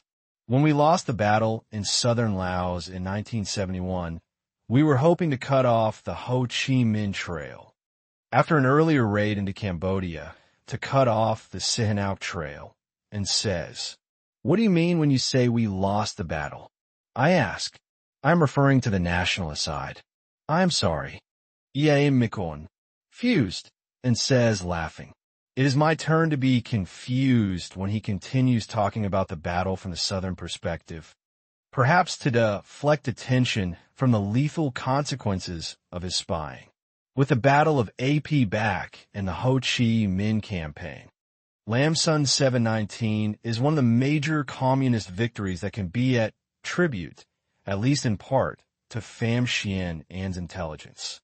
The South Vietnamese forces had presumed that their firepower and American air cover would prevail. But these supposed advantages proved useless against an enemy that knew their every move in advance. An's tactical intelligence allowed the People's Army of Vietnam, PAVN, to target South Vietnamese troops with a devastating array of mortars, rocket batteries, and artillery, including 130mm guns that were capable of firing 8 rounds a minute at targets as far as 18 miles away. By January 1973, the Paris Peace Accords had been signed, ushering in the Vietnamization of the war, and by March most of America's ground forces had left Vietnam. Throughout the Paris negotiations, relying on leaks from the head of South Vietnam's Central Intelligence Office, CIO, and had kept both time and the Communists informed about Henry Kissinger's negotiating feints and South Vietnam's opposition to the AC Accords, which President Thieu saw as a sellout leading to the South's eventual demise. Thanks to An's information, the Communists trumped Kissinger in Paris and Time trumped Newsweek in New York. "We scooped them with a better story. It was a good day for us," he says, and once again deftly interpreted the political situation when he witnessed the Watergate scandal and Richard Nixon's resignation in August 1974. He knew that Congress would never allow the president to reintroduce U.S. ground forces into the war, with American military power constrained, and urged the Communists to mount their final assault. The last of An's military exploit medals was awarded for the role he played in the Ho Chi Minh Campaign. The final battles in the war, which ended with the fall of Saigon on April 30th, 1975. An's last deed in the war was an act of friendship. Hours before the city fell, he arranged the escape of his old patron, South Vietnamese spy master Tran Kim Nguyen.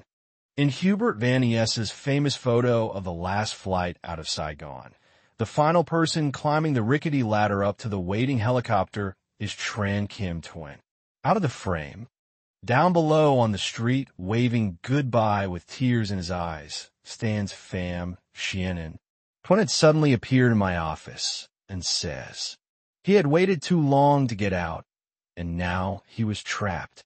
Maybe God had decided that I had to help the man. I think he'd serve that I returned the help he had given to me. So he was the last man who stepped on the last CIA helicopter to get out. I was not wrong, he concludes. In the summer of 2007, I met Vietnamese refugee Tran Tu Ton for dinner at a restaurant outside of Washington, D.C. Ton had worked for General Nguyen Ngoc Loan in Police Intelligence. He interrogated captured soldiers, and, as a friend of An's, he had inadvertently provided him with some of the information he sent to the North. The son of a math professor who had once served as South Vietnam's deputy prime minister, Tom was captured at the end of the war. He was imprisoned and tortured for 15 years. For 4.5 of these years, he was shackled at the ankle and held in a box the size of a coffin. Why wouldn't spend the last day of the war working so hard to get Nguyen out of the country? Ton asks as we begin our dinner. He speculates that it must have had a good reason for getting Nguyen removed from the scene. If Nguyen had been captured and tortured, as he surely would have been, one name might have come to his lips. This would have been M, barrasing for his former colleague and loyal assistant. And if all that talk about him being a double agent were true, then Nguyen was the best source for confirming these rumors. On May 12, 1975, Times corporate newsletter, FYI, via toward a photo of Pham Xuan An on the first page. Moments before the communists rolled into Saigon, he is shown defiantly smoking a cigar in front of Saigon City Hall. His black hair is slicked back from his forehead, and he squints toward the horizon, as if scouting out the rumble of tanks. Reporter Pham Xuan An put his wife and 4 children on the plane, but decided to remain in his homeland, the article reports. The son he offers for remaining is deliciously cryptic. I am a Vietnamese and a journalist, and evacuation is only one chapter of the story. In the days before the nationalist government collapsed, Times editors launched one abortive escape attempt after another. Twice they flew chartered airplanes into Saigon that were turned back at the airport. None of the usual bribes worked for securing exit visas, and the U.S. government was frozen in denial that the war's end had arrived. Murray Gart, Times chief of correspondence, flew to Hong Kong and rented a 100-passenger ferry boat to sail to Vietnam. But the boat was captured by the South Vietnamese Navy, who used it for their own escape. Gart flew to Washington and camped outside the office of Henry Kissinger. At the end of the day, the seeker, Secretary of State, finally appeared and promised to telex the Ambas, Sadr, in Saigon for help. Within a week, every member of Times staff, other than An, had been airlifted out of Vietnam. 5 rolls by Mrs. An shipped this afternoon. Phil will be processed either at Clark or Guam Laboratory. Read the coded cable to Time headquarters, announcing that An's wife and 4 children had been airlifted to a U.S. base in the Pacific. After passing through the Guam Laboratory and Camp Pendle, Ton in California, An's family was resettled in Washington, where they stayed with An's DS Beverly Deep. On April 30th, 1975, the day Saigon fell to the communists, and cabled headquarters in New York that the Office of Time is now manned by Pham Xuan An, after giving a rundown of the day's events in the South, and filed 3 more reports before the line went dead. When his former colleagues first learned An's story from rumors that began circulating in the 1980s, each and Vari ably recalled a questionable incident that was suddenly explained by the news. Nick Turner, An's former boss at Reuters, confirmed his suspicions about An's unannounced absences from the office. H.D.S.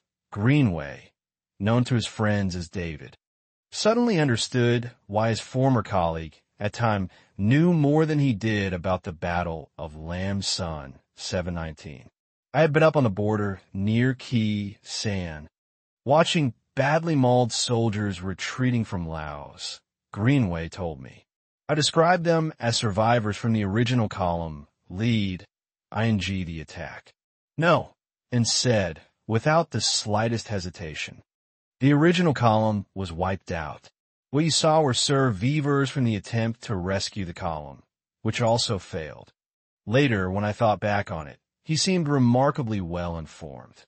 This is the kind of insight you'd have only from knowing what both sides in the battle were doing. Nyan Chanda, who was working for Reuters and the Far East Economic Review, remembered seeing and standing in front of the presidential palace on the last day of the war as Communist Tank 843 smashed through the Iron Gate. There was a strange, quizzical smile on his face. He seemed content and at peace with himself. I found it odd, Chanda says. His wife and children had just been airlifted out of the country, and he didn't seem to have a care in the world.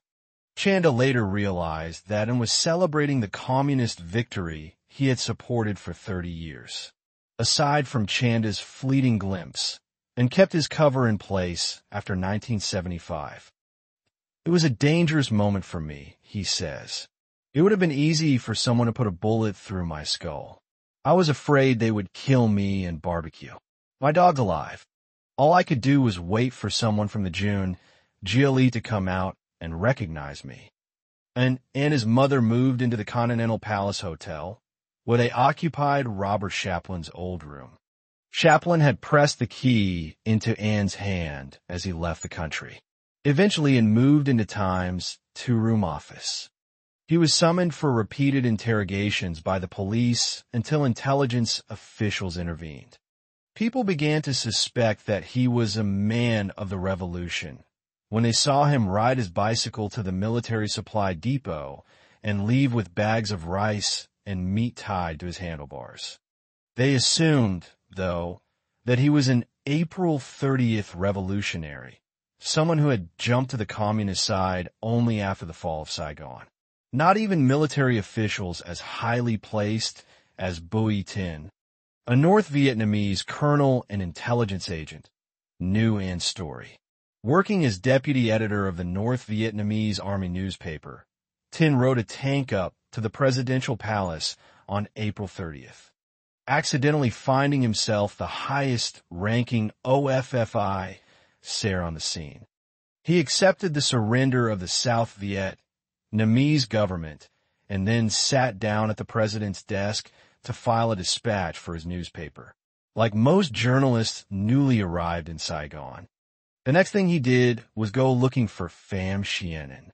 As Tin recalled, on the morning of May 1st, I went to meet him at his office in the Continental Palace Hotel. I had no idea at the time that he was a spy.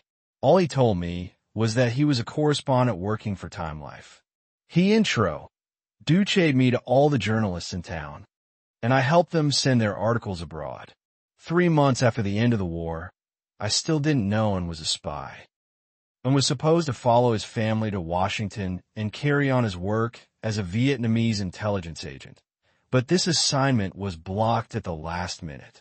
Hints of the power struggle over and between the military intelligence agents who wanted to send him to the United States and reticent of officials in the Politburo were revealed to Bui Tin only when the government moved to get An's wife and children repatriated to Vietnam, bucking the tide of refugees flooding out of the country. An's family would spend a year trying to get back into Vietnam by means of a circuitous route that passed through Paris, Moscow, and Hanoi.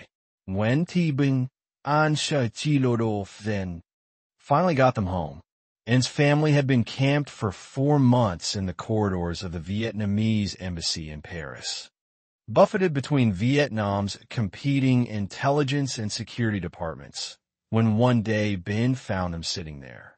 Vietnam at the time had 2 embassies, one run by the communists and the other by Ambassador Ben, who was representing the National Liberation Front. Following her work as NLF negotiator at the Paris Accords, Ben's last act of diplomacy was to arrange safe passage home for An's family. As the last man remaining in Time's Saigon office, and became, by definition, bureau chief. His name remained on Time's masthead until May 3rd, 1976. He answered queries and filed reports for a year after the fall of Saigon. But he wrote less and less as the gray net of state security closed in on the city. After 1975, Saigon turned into Ho Chi Minh Grad, he says. They cut off the teletype machine and made every story go through the PTT. They crossed out this, crossed out that. The censorship was so tight, it was like back in the days of Graham Greene. I didn't file many stories because I didn't know how to dodge the censors. All they wanted was propaganda for the new regime, so I spent my days going to cockfights and fish fights. The first official announcement of An's wartime allegiance came in December 1976, when he flew to Hanoi as an Army delegate at the Fourth Party Congress. Friends who saw him walk around Hanoi in a dark green military uniform, which he was wearing for the first time in his life, were astounded by An's transformation from journalist into beribboned hero. So many VC from the South were surprised when they saw me, and says, they thought the CIA had left me behind. Nguyen Khai, the well-known Vietnamese author who would later write a novel about him, was one of these people. You belong to the revolution, he exclaimed. I belong to everything, and answered, The French, the Americans, and now the revolution too, as hundreds of thousands of Vietnamese disappeared into prisons and labor camps, and was also sent to what he jokingly called re-education.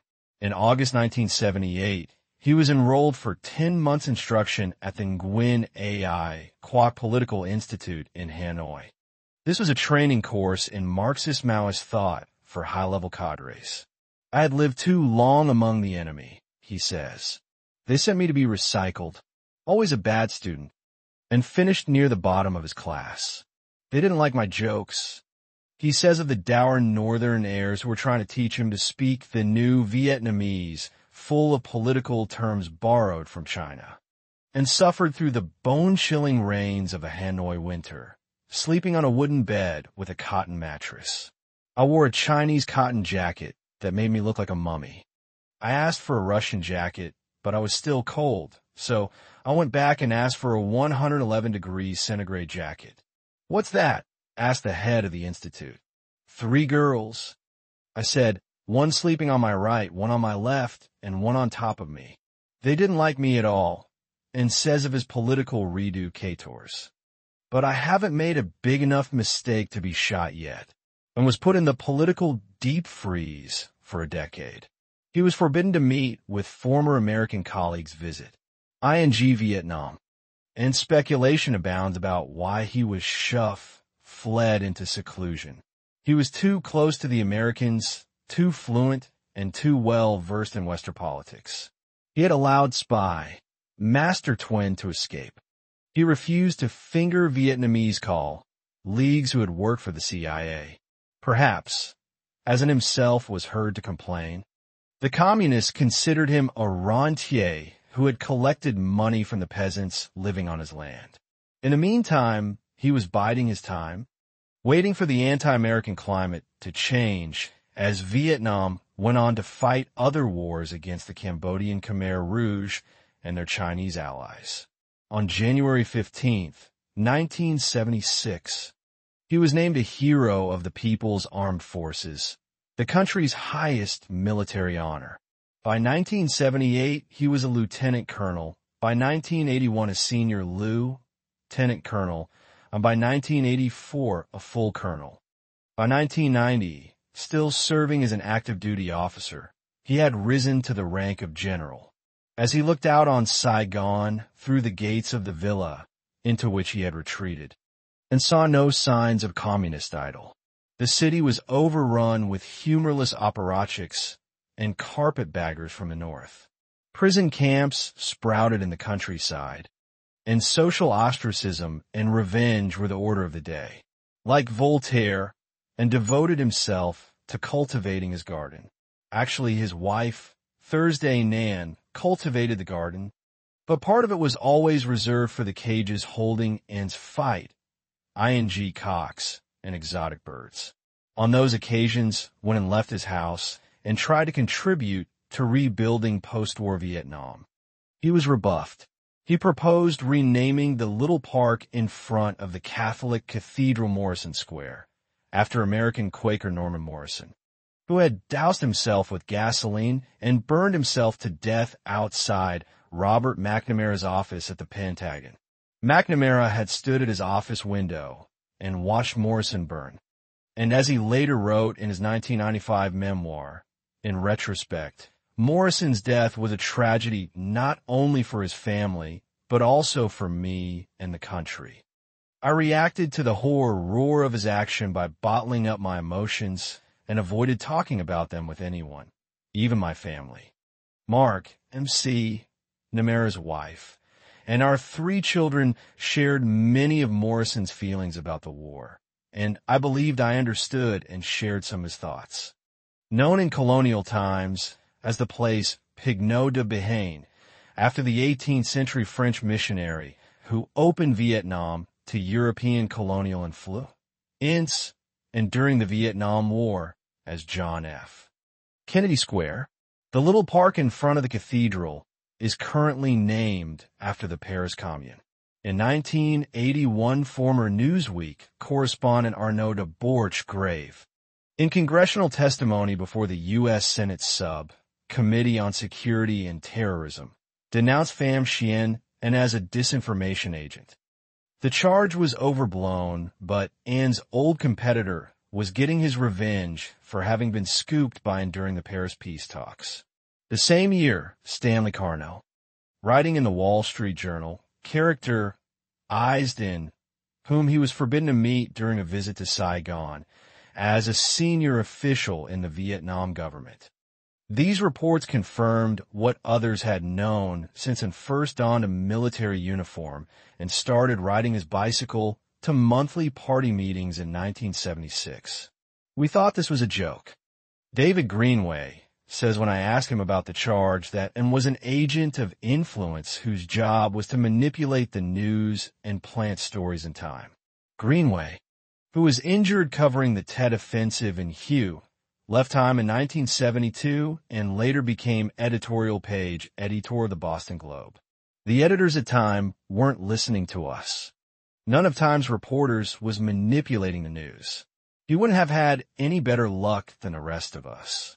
Far from planning stories, says Richard Pyle, former BU, row chief in Saigon for the Associated Press, and saved Time from embarrassing itself by publishing stories that weren't true.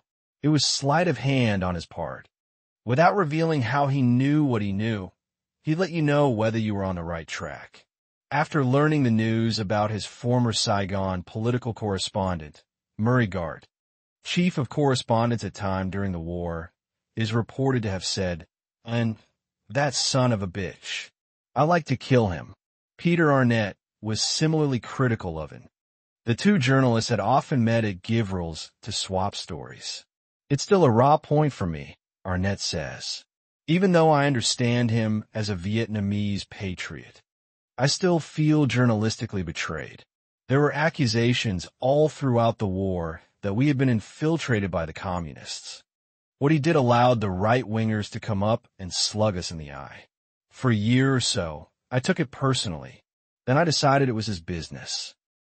With rare exceptions, and even Arnett praises An as a bold guy, and colleagues are united in their support of him. "Was I angry when I learned about An?" says Frank McCulloch, who first hired An to work for Time. "Absolutely not. It's his land, I thought. If the situation were reversed, I would have done the same thing." McCulloch, who now lives in a retirement community in California after a distinguished career as the managing editor of the Los Angeles Times, the Sacramento Bee, and other newspapers, recalls An as his colleague and star reporter, and had a very sophisticated understanding of Vietnamese politics, and he was remarkably accurate. McCulloch bursts into laughter. Of course he was accurate, considering his sources. Remembering and with fondness and respect, McCulloch says it gave him great pleasure to organize a subscription fund in 1990, which raised $32,000 to send An's eldest son, Pham Xuan An, to journalism school at the University of North Carolina. The list of subscribers to the fund reads like a who's who of Vietnam War reporters. Hong An, known to his friends and family as Little An, earned a law degree from Duke University in 2002. Working for the Vietnamese Ministry of Foreign Affairs, he accompanied Vietnam's president to the White House when he made his first official visit to Washington in 2007. Let's say that the United States in 1966 have been occupied by 1 million Vietnamese troops who are here to tell us how to run our country. McCulloch told David Felsen, "What if I had a chance to defeat them and send them away? I would have done exactly what he did. How did it show you that he loved his country?" Felsen asks, "By not trying to show me how much he loved his country," McCulloch answers, "and didn't demonstrate his deep love for his land and people. He practiced it, he believed in it, and he did it. I still have vast respect for him as a human being and as a Vietnamese citizen and patriot." McCulloch remembers the day he learned from Stanley Carnell's article that An was a spy. "It dismayed me, it distressed me, and it certainly surprised me. But there are a lot of hard-nosed journalists and U.S. government people who still think a lot of it. People ask me if I personally feel betrayed, and the answer is no, because as a journalist, he functioned with total honesty. He was guided by and stuck by the rules of journalism. As for his other role, he did what he thought he had to do as a citizen and patriot of Vietnam. The interviewer presses McCulloch. So you weren't betrayed as a journalist, but you were betrayed as an American? Are you a journalist first and an American second?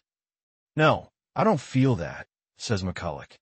I assume that some of the intelligence gathered in the Bureau resulted in American losses and American deaths, and I deeply regret that and feel some personal responsibility for it. But I cannot criticize or condemn An's role as a Vietnamese citizen. That's his right, as his story surfaced, and was hurt by the charge that he killed American troops and was responsible, even if only inadvertently, for the deaths of journalistic colleagues. I saved their lives, he says emphatically, and it was true. He saved the life of Mills Brandis when a CIA agent and his family were touring the countryside and took a wrong turn, which resulted in their being captured briefly by the communists. He saved the lives of Doug Ramsey, Bob Anson, and Tran Kim Tuen.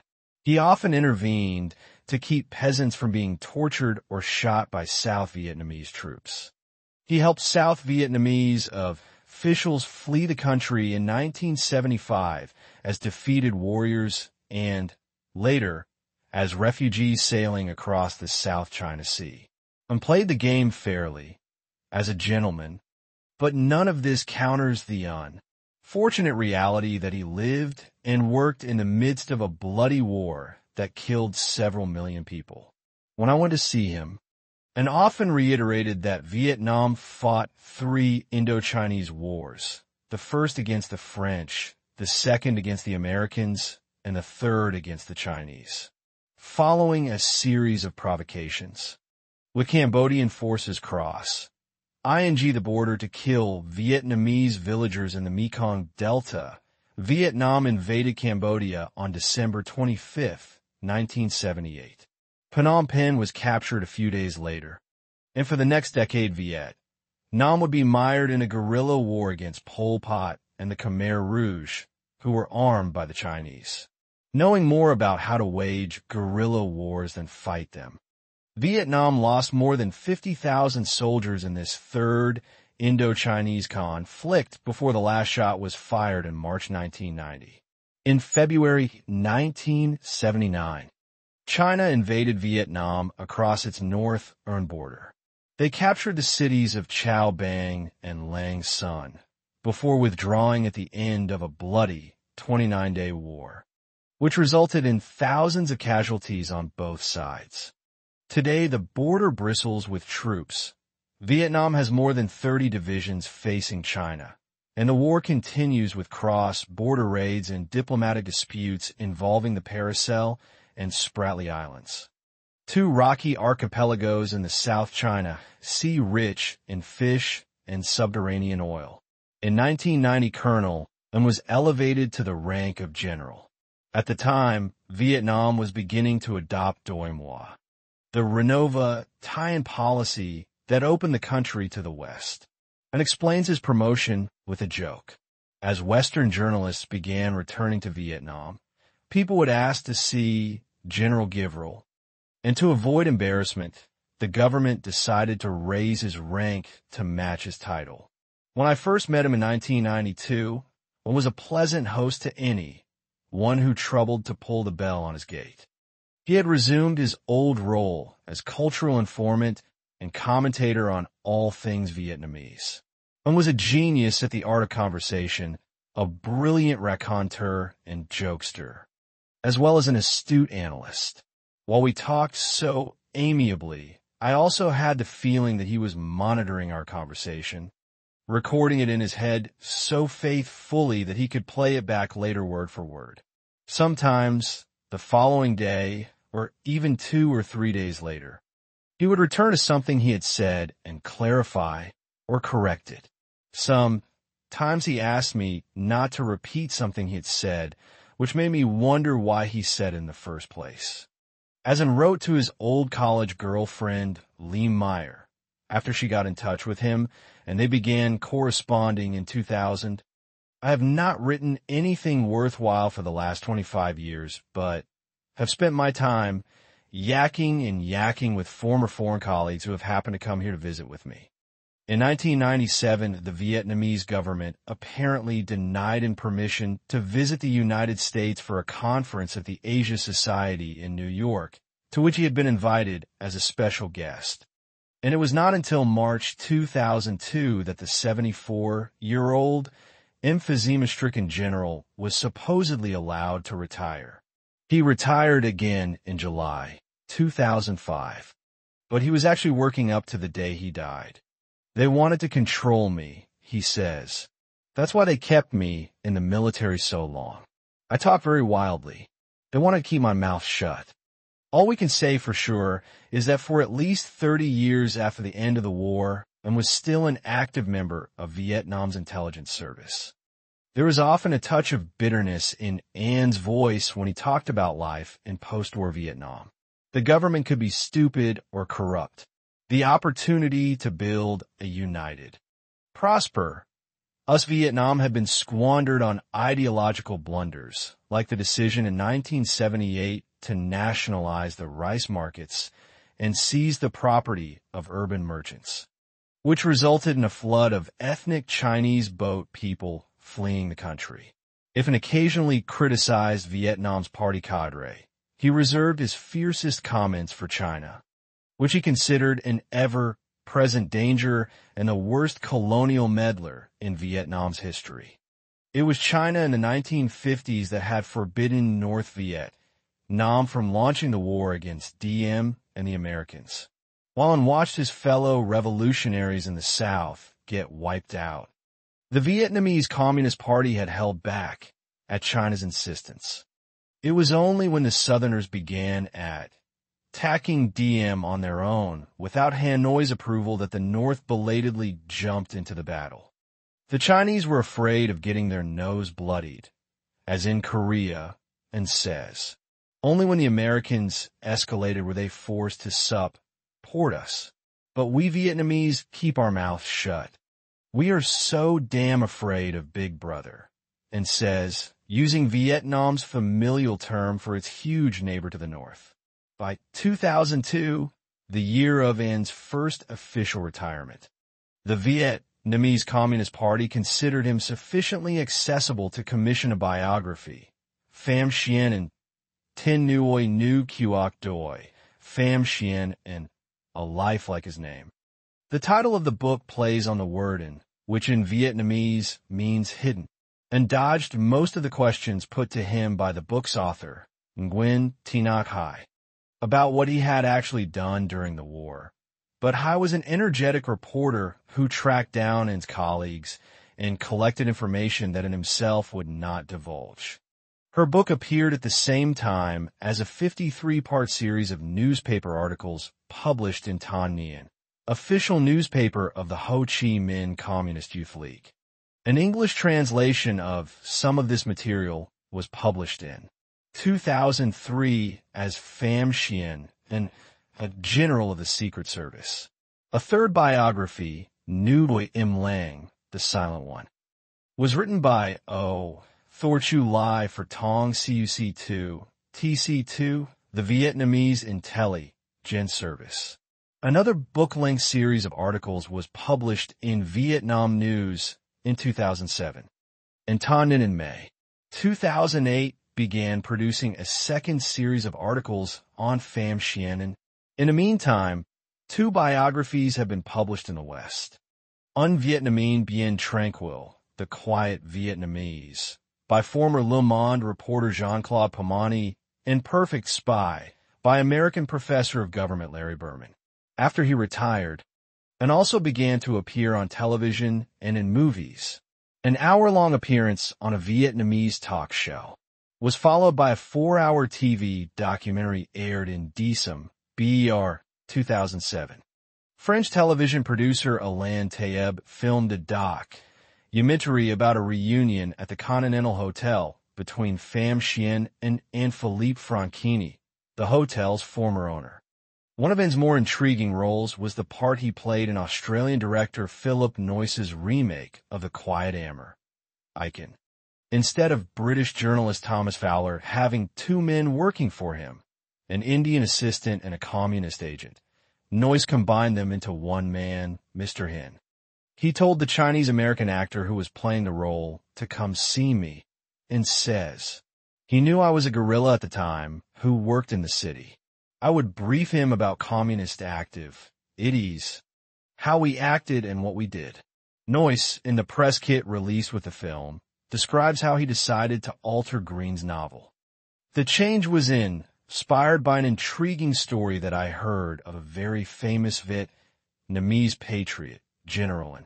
As a special agent, he spent 35 years working for the French as a censor, for the Americans in intelligence, and finally working for Reuters and Time magazine, while at the same time he was working for the Vietnamese people as a spy. I thought this was a wonderful character, this triple agent, so we developed the character of Mr. Hin around General An. The press release goes on to describe how Noyce and Sima, the actor who plays Hin, spent days with General and during filming absorbing his history and developing an analysis of the character. One of the consequences of writing and into the script of The Quiet American, of Mac, and Him, both Fowler's assistant and a communist agent, is that it becomes the assassin who kills CIA officer Alden Pyle. Maybe this is an accident occasioned by altering the plot. Maybe this is not an accident. Whenever I am in Paris, I try to meet Philippe Franchini for an afternoon drink at the Bistro de Amos near his apartment on the left bank.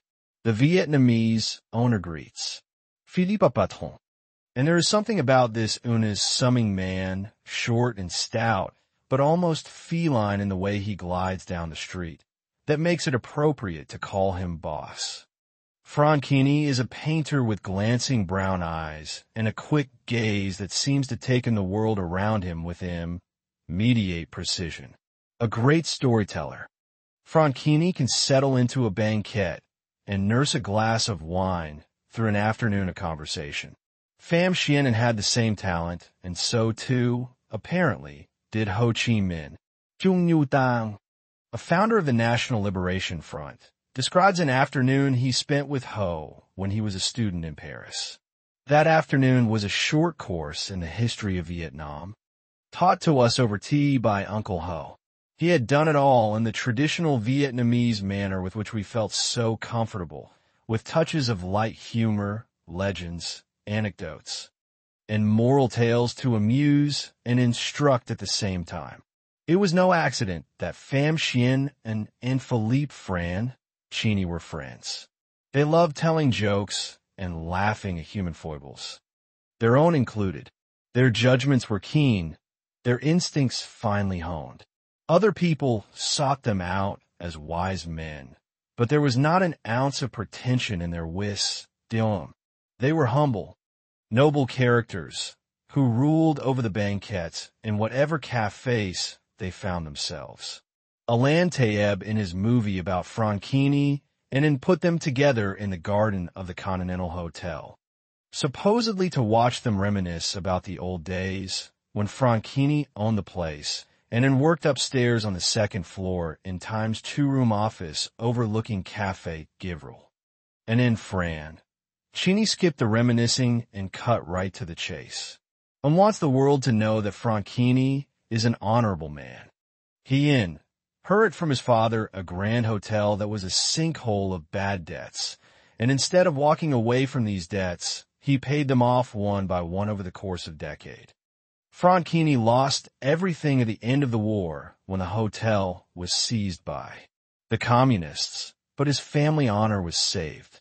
And his words bring tears to Franchini's eyes. Franchini is a Metis, a mixed-race Eurasian with a Corsican father and Vietnamese mother. In Vietnam, no one trusts Metis, he says. They know too much. They pass for Europeans while staring at the world through Asian eyes. They are spies in the houses of their fathers and mothers. They are useful but treacherous. Pham Xuan An is also a Metis, a cross between Vietnam and America. He too is a spy in the houses of his mother and father, a fish swimming in all the waters of the world. If the history of Vietnam is one long story of treachery and ambivalence, the Metis incarnates this history in his skin, with Frankini and in being exhibits A and B. Today, Frankini works as one of France's busiest niggers, a ghostwriter who pens the books of politicians and TV person Alitais. When Frankini launches into a story, it is so richly embroidered that I imagine him working it up later that evening into a book chapter or screenplay. I would never dare to write about Pham Xuan An, he tells me. He lived in a world where nothing was the way it appeared. You can't just write the facts of his life. The interest is psychological, and with the Vietnamese, there's always something ambiguous, something mysterious. It's a country that could have been created by Salvador Dali. You know his surreal painting of Les Montres Moles, the soft watches? Everything in this painting, calle la persistencia de la memoria, ist twisted, deformed, pliable. Time and space melt into each other, and everything is surrounded with an air of mystery. This is Vietnam. It is an ambiguous world, just like the one imagined by Salvador Dali. Four-star General Mai Chi, though, and his former boss, emerged after the war as one of Vietnam's most powerful figures, serving as head of the party committee governing South Vietnam and as Minister of the Interior. At those villa in central Saigon, the former Swiss embassy, I am ushered into a sumptuous reception room on the ground floor, which is filled with mahogany furniture and sculptures carved from rocks gathered at Vietnam's famous revolutionary sites. Dominating the far end of the room is an altar covered with flowers and bowls of fruit. Above the altar are 4 hand-tinted photographs of those mother and father and his 2 famous brothers. Dinh Duc Tien, the 2-star general who helped build the Ho Chi Minh Trail, and Luc Duc Tho, the 4-star general and Nobel Peace Prize win, who snookered Henry Kissinger at the Paris Peace Accords. Standing at the altar, Mai Chi Tao holds a lighted bundle of incense in his hand and bows before his father's picture. Today is his father's death day, not customarily a time for receiving strangers. But though knows my stay in the country is short, he places the incense on the altar and comes to shake my hand. Dressed in gray slacks and a purple shirt, he is an imposing, white-haired man with a direct gaze. Bigger than most Vietnamese, though had an extra-large tunnel dug for him during the 10 years he lived underground at Siu Chi. Schooled in all the best prisons in Vietnam, including what was later known as the Hanoi Hilton, where John McCain spent 5 years, and Polo Condor, the Devil's Island where 2/3 of his fellow inmates died before he was released in 1945, General Tho is a war-hardened opponent who today is an affable host, offering his American visitor tea and fruit. It was really hard work, but we had to do it, he says of his effort to raise the funds that sent into America in 1957. The party had very little money, but we thought the effort was worth it and was the first person we sent to America to learn the culture of the people who were taking over from the French to become our enemy. And was the perfect man for the job, he says. It was a major coup for us. When I pressed, though, about the missed opportunity to send into the United States again in 1975, he stares at me through his steel-framed spectacles. I don't know how this story got out in the open, he says, obviously regretting that I know enough to ask the question. He would have been great if we had sent him to the United States, Tho says, indicating that it was not his decision to hold him back. I know before I ask that my next question will go unanimous, sword. What exactly didn't do for you? Minister, though, smiles and offers me another cup of tea, and had the best sources and access to secret information. He had his ear to the ground like no one else in Saigon. If you wanted to know what was happening, and was the man to ask. After the war, we made him a general and a hero of the People's Armed Forces. Without giving you any details, that alone should tell you the importance of what he did for his country. At another meeting with O the following year, I asked him to list Vietnam's top spies. At one point, the CIA estimated there were 15,000 of them. Heading those lists is Pham Xuan An, followed by Dang Tran Duc, also known as Ba Quoc, who succeeded in working for South Vietnamese intelligence. Two entrepreneurial spies, Vu Ngoc Na and Pham Ngoc Thao, are listed in third and fourth place. Vu Din Long, better known by his nom de guerre Vu Ngoc Na, was born into a landowning Catholic family in Phat Diem, the North Vietnamese village that figures prominently in The Quiet American. It was here in the midst of a pitched battle between the Viet Minh and their Catholic opponents that Alden Pyle and Thomas Fowler began their own fight to the death over Phuong, the most beautiful girl in Saigon. It was in the midst of the actual battle that Na threw in his lot with the communists. At the urging of Ho Chi Minh, he became a SC Cret agent whose cover was ordination as a Catholic priest. Na was evacuated from the north with 1 million other Catholic refugees who fled south in 1954. He picked grapes in France and worked as a parish priest in Saigon until he caught the attention of the Diem family and moved into independence. Palace as President Diem's private confessor and confidant. After surviving the 1963 coup against Diem, Na re-emerged as a trusted advisor to President Nguyen Van Thieu, the general who led South Vietnam until the country ceased to exist in 1975. Na successfully recruited a host of other spies into his network, including the top Vietnamese officials involved in planning strategic hamlets, pacification programs, troop deployments, and other tactical moves in the war. In 1968, during the Tet Offensive, while Tu Tsang and his commandos were attacking the presidential palace from the street, Vu Ngoc Na was commanding the agents inside who were charged with capturing and kill Nguyen Van Thieu. Luckily for Thieu, he was off for the holidays visiting his wife's family when the palace was attacked. Hoping to distract the palace guard, Na threw open the president's wine cellar. Fortunately, the timorous troops fought even better when they were drunk. On returning to Saigon and seeing that his cellar was the most heavily damaged part of the palace, Thieu Cam mended his priestly advisor for using such a brilliant strata gem to rally morale. When his cover was blown in 1969, Na was arrested and tortured before being sent to the tiger cages on Polo Condor. Pope Paul VI intervened on his behalf, recognizing Na as a filial son of God. Released in the prisoner exchange that fall, load the signing of the Paris Accords in 1973, Na re-emerged on the political scene as a liberation bishop, supposedly supporting a third force to run Vietnam, but actually working again as a communist agent. When Duong Van Minh, South Vietnam's final president, surrendered on April 30th, 1975, standing next to him as his trusted advisor was a smiling Vu Ngoc Na.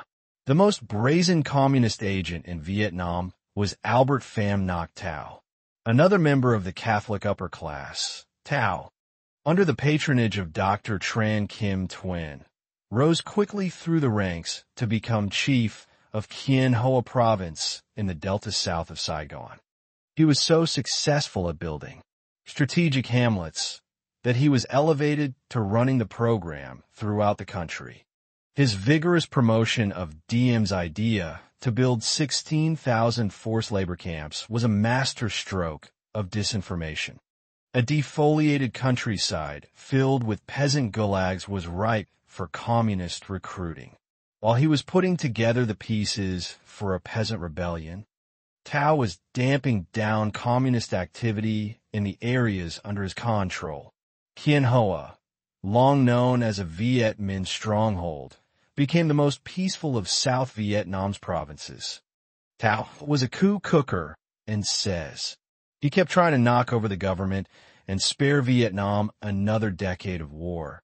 But his luck ran out in 1965, when he was captured at the end of a failed coup, and lowers his voice when he describes Tao's punishment. He reaches out his hand and gives his clenched fist a swift clockwise jerk. They crushed his testicles. Then they strangled him. This was done by General Lone, and holds a cocked finger to his head, reminding me that Lone was the Saigon police chief pictured in the famous Eddie Adams photo of a Viet Cong prisoner assassinated at point-blank range, and never vaunted his own skills as a spy, attributing to luck what others would have claimed as cunning, and considered his work defensive rather than offensive in nature. He was not an aristocrat like Sir Anthony Blunt, who advised the Queen on her art collection while spying for the Soviet Union. He more closely resembled Richard Sorge, the German journalist who befriended all the top Nazis while spying for Stalin. Sorge was hung by the Japanese in 1944. The closest Ngata playing on the world stage was his aborted posting to the United States. After 1975, as Vietnam blundered into wars against Cambodia and China and destroyed its own economy, 3 million PLE were forced to flee as refugees and regretted not being able to lend his services to the government, which obviously needed him. No one listened to me. He complains of the AP, Parachik, who came to power after 1975. One night when I am visiting and a typhoon blows in from the east, and the following morning showers fall through. Out the day. Now that the rains have come, N's room fills with the smell of damp dogs and bird droppings, and my ankles erupt with red dots and begin to swell from flea bites. Bemidmorn ingenieur. The air thickens with the smell of spicy vegetables and then dissipates as N keeps talking through the lunch hour and into the afternoon. Fortunately, I have learned to eat a substantial breakfast before going to see him. Great streaming sheets of water are puddling in the garden and filling the air with mist. I worry for Anne's yellowing books, which are getting foxed with mold and slowly dissolving into unreadable pulp, and pauses occasionally to get up and search for a quote or press a text into my hands to confirm his analysis. Many of N's books are signed, either by their authors or by the people who presented them to him. Of his 2 copies of Neil Sheehan's A Bright Shining Lie, one is inscribed by Sheehan, the other by CBS correspondent Morley Safer. N's collection includes volumes in French and English, but very few in Vietnamese. People here can't write freely, he explains. This is one reason I won't write about my life. I get in trouble if I talked about my life or what I know. I sometimes feel as if the books and presses in my hands are coded messages, ways of talking about experiences that are still too dangerous to confront directly. For each day's visit, and seems to have chosen a text or a passage around which to weave our conversation. One day, it is Dickens writing, "It was the best of times, it was the worst of times." Another day, the less sun is drawn from the fables of Jean de La Fontaine, and lights in these stories of beasts acting like men and men like beasts. At one of our final meetings, and shows me a book by Gérard Tongas, a French educator who went to Hanoi to help the communists establish a high school after their victory over the French in 1954. According to an Tongas, like Edward Lansdale, had an intelligent dog who one day saved him from being poisoned to death. I see from the inscription on the flyleaf that Tongas's book was given to him by the head of the Asia Foundation, the CIA front organization that sponsored his travels in America. The title alone seems pregnant with meaning. Je vécu dans l'autre communiste au nord Vietnam et j'ai choisi la liberté. I have lived in the communist hell of North Vietnam, and I have chosen liberty. It's a very important book, a true book, and says, you must read it before you write anything. In the afternoon, when the rains have blown off, and Shuff flees through the kitchen and out the back door into the drive, way where his desk and files are stored under a plastic canopy. Opening his desk drawer to find some old photos, he decisively flings aside some newer pictures that show him in his Gen Erol's uniform standing next to the Prime Minister and other members of the Vietnamese Politburo. They wanted to see what I looked like, he says. They spent the war in the jungle and had never met me before. I reach in the drawer to fish out a medal attached to a red ribbon. What's this? I ask. They just give me these things, he says. I have no idea what they mean. I worked in obscurity. I die in obscurity, he says, shutting the drawer.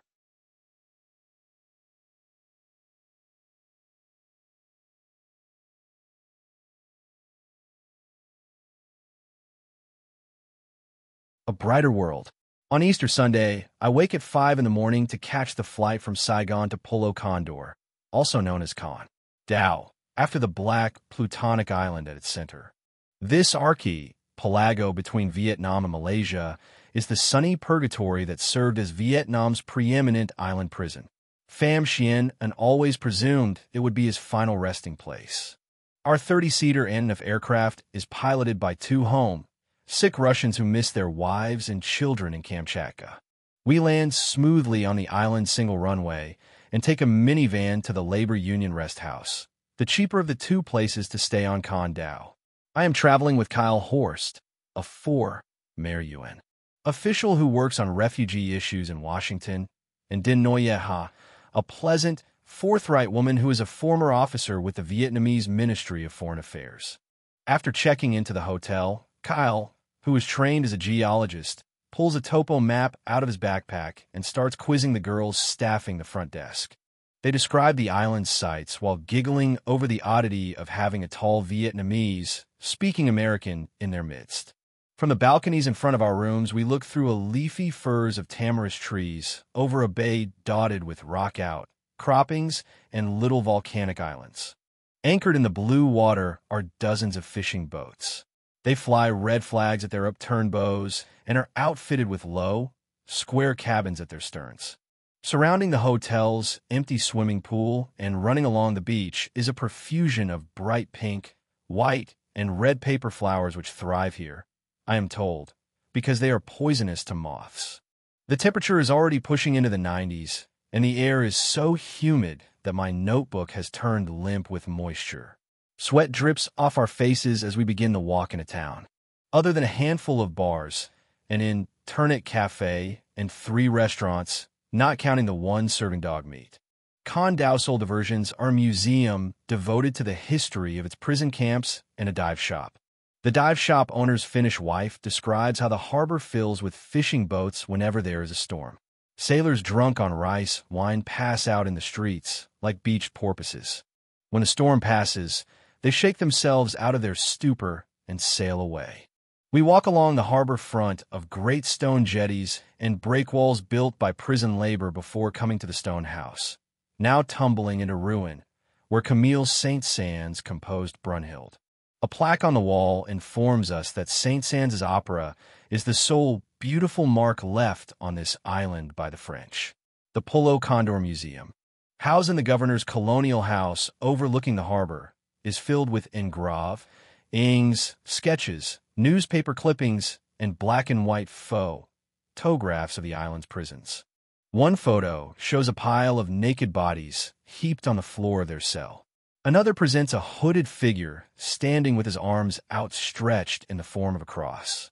Many photos are of American advisors who visited the island frequently and supervised its operation after the French defeat at Dien Bien Phu. Also displayed are pictures of Paulo Condor's graduates, a wall of fame that includes virtually every top revolutionary leader in 20th century. Vietnam. On rented motorbikes, we travel a kilometer down the land's main road to Polo Condor's original French prison, called Bon or Camp No. 1, which was built in 1862. Passing under a guard turret erected over high stone walls. We enter a courtyard decorated with a small white Catholic church and shaded walkways, which give no hint of the horrors that are summoned as we enter cell block 6. After our eyes have just to the gloom in this cavernous chamber, we are surprised to find 150 life-size mannequins of emaciated prisoners chained to the floor. Hundreds of prison heirs lived in this one room, where many of them starved to death or died of diarrheal infections or other diseases. As a former prisoner wrote of Polo Condor in 1934, the air reeks from the stench of latrines and sweat from dozens of naked bodies.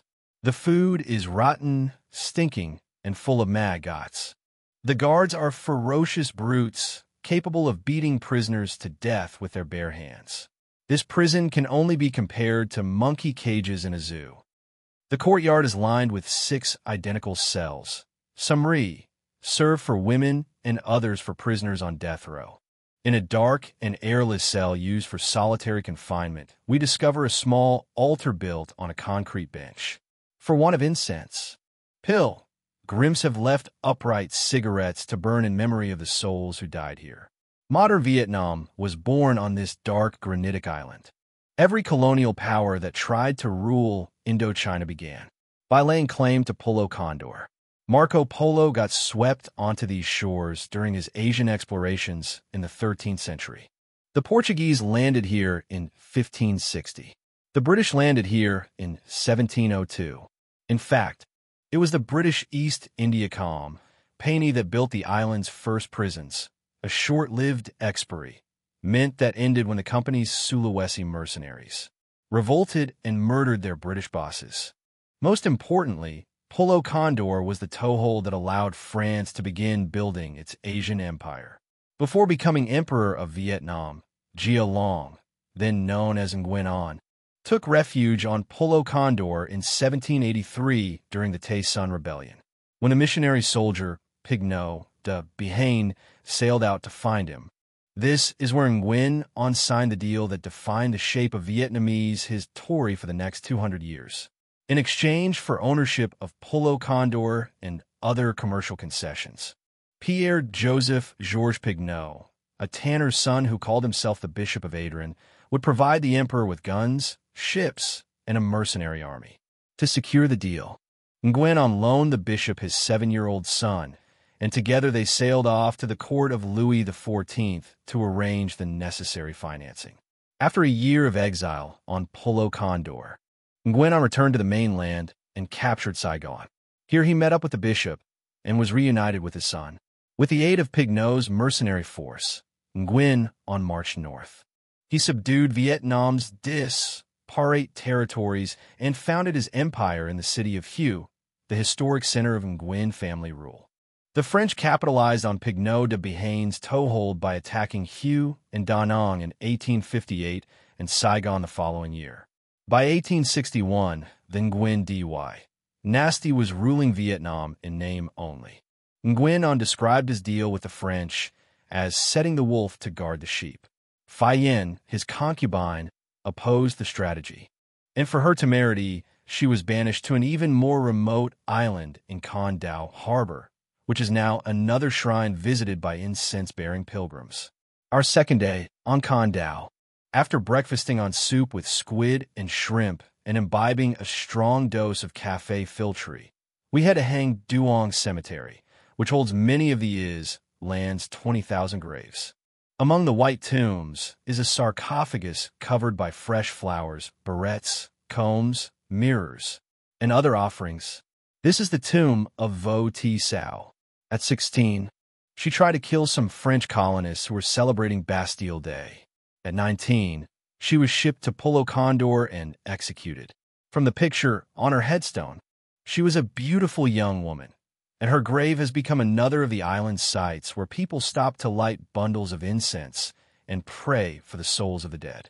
Reading from her biography as we stand over her grave, Cal tells us that Vo Thi Sao was one of 50 Vietnamese executed in reprisal for the death of General de Lattre de Tassigny's son, a lieutenant in the French army.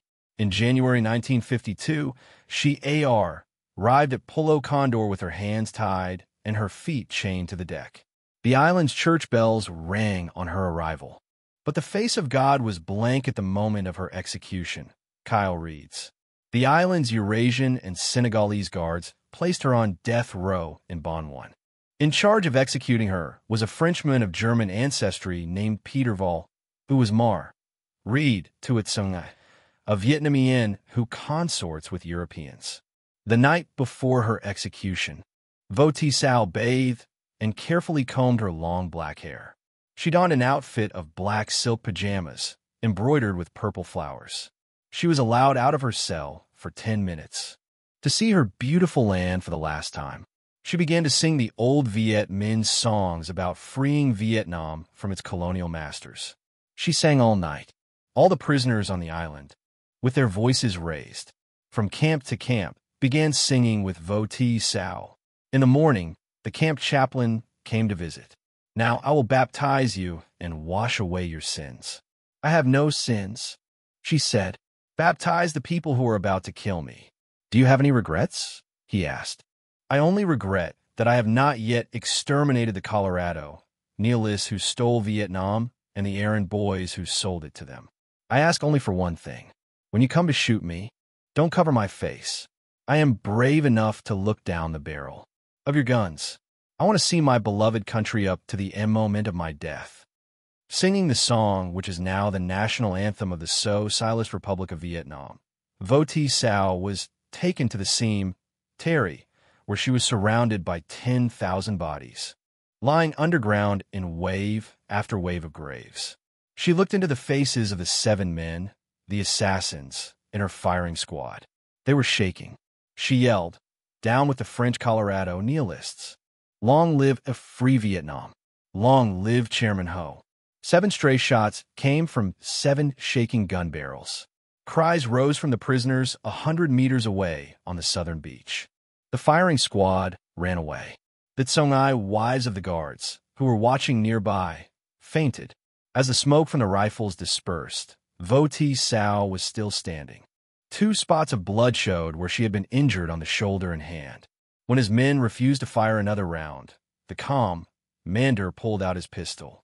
Thousands of prisoners, raising their voices from the bonds around the cemetery, began shout, "ING, down with the colonialists.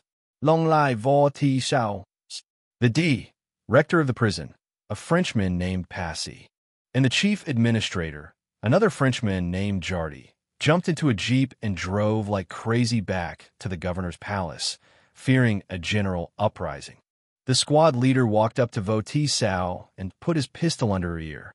He pulled the trigger and blew out her brains, traveling counterclockwise around the island. We reach Bon Trois Bis charity prison, built in 1940. In the rear of the compound are what the French called solaria, cells open to the sky where prisoners often died of dehydration. Behind the solaria is a large stone shed pierced by black iron doors. Opening one of these doors, we peer into a small cell 15 feet deep, 10 feet wide, in which 5 female mannequins are chained to a concrete bench. Bars form the roof, and above these is another roof made of tile. 30 cells flank each side of this ominous shed. These are the famous tiger cages, whose discovery in 1970 and exposure in a Life magazine photo essay marked another turning point in America's disillusionment with the Vietnam War. Mounting a staircase at the end of the building, we walk onto the parapet that allowed guards to stare down through the bars at the prisoners chained below. Placed along the parapet are facsimiles of the wooden barrels that used to hold anhydrous lime powder made from coral. When thrown on the prisoners below, the lime would burn or blind them. The walls of the tiger cages are made of quarried stone 18 inches thick. The metal doors, each weighing 300 pounds, could have been recycled from the Bastille. Bon Trois Bis was clearly meant to last through years of steady use. Graffiti carved on the walls record the names of prisoners and count down the days when they would be released for a breath of fresh air once every 6 months. Behind the tiger cages is another camp, Bond 5, built in 1928. In a massive stone structure consisting of one large room with 2 windows pierced high in the looming walls. We find graffiti dating from as recently as the 1980s, when boat people trying to flee Vietnam were detained here. Kyle translates one of the inscriptions, "A sad night remembering my parents." Built in the courtyard of Camp 5 is a latter-day addition to Pulo Condor, an American cell block with concrete walls and tin ceilings that throb in the tropical heat. Gray sheds like these were thrown up across South Vietnam by RMKBRJ, the Texas Sunbelt Consortium of America's 4 largest construction companies: Raymond International, Morrison Knudsen, Brown and Root, and J. A. Jones, melded into a huge juggernaut that thrived on no-bid contracts. RMKBRJ built the airfields, harbors, highways, and prisons that went into creating the country called South Vietnam. The successor corporation to RMKBRJ was Halliburton, whose CEO, before he was elected Vice President of the United States, was Dick Cheney.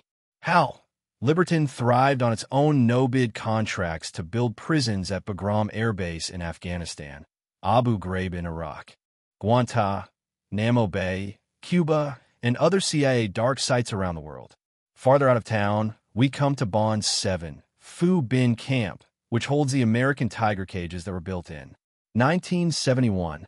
After the Life expose closed down the island's original torture cells, we enter a narrow passageway that cuts down the middle of a long gray barracks and start opening the iron doors that lie on either side. We peer into cells with bars on the ceiling, like the French tiger cages, but here there is no overhead parapet for surveillance, just a narrow space for ventilation. The cells have no concrete shelves for sitting, so prisoners slept on the floor. With 384 cells, the building once held 2,000 people. It is so hot inside these metal roof cages that within minutes we are forced outside, gasping for air. Heading farther out on the island, we search for Bonds 8 and 9, reported to be the latest American additions to Con Dao's penal regime. We pass through a small forest to discover the remains of Bond 8. Local islanders are squatting in a clearing and cultivating vegetables. All that remains of the old prison are the metal guard towers that once stood at its 4 corners and are now rusting into oblivion. After entering another forest and passing the low stone wall that marks the northeast corner of Con Dao's extensive cemetery, we discover Bond 9, the half-finished prison that RMKBRJ was building up to the last day of the war. Metal reinforcing bars and concrete pillars rise in the jungle like a mysterious temple, an American Angkor now overgrown with vines and flowers. Flying through the ruins are dozens of snowy egrets, large white birds that glide silently through the green trees. The islanders believe that these birds are the souls of dead people.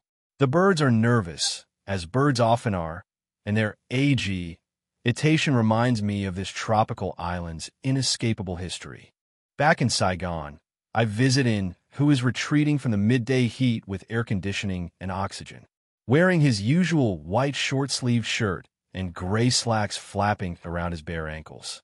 He opens the gate and leads me through the garden into the downstairs room that holds his fish tanks and books and the hard seat located near the telephone, where he sits like a reporter at his post, taking incoming calls. I have never been to Con Dao, he tells me, but I used to get reports on conditions there.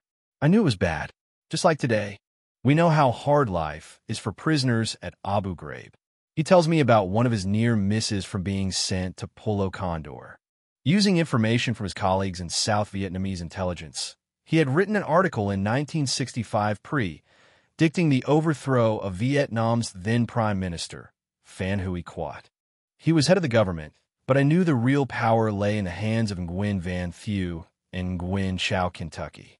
My sources were too good, which is why the police called me in.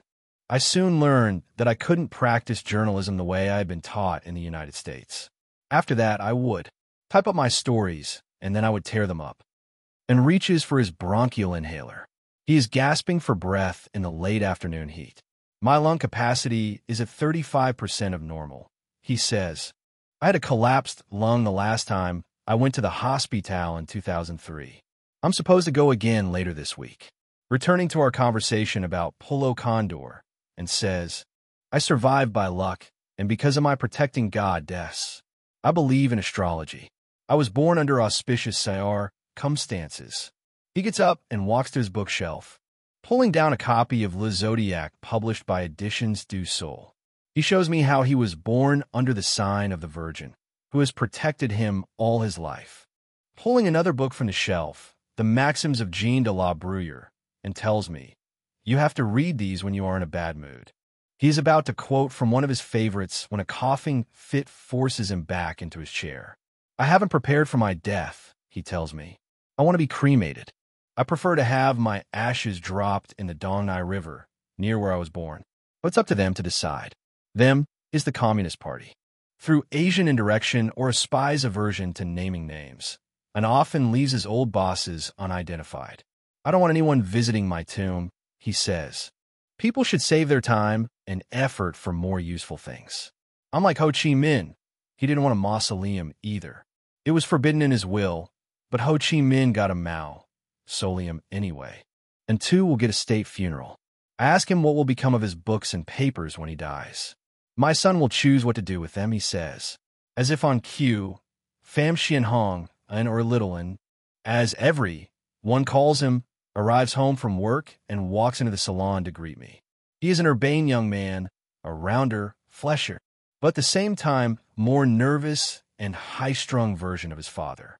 A bachelor in his mid-40s, hung and lives at home in the converted garage behind the house.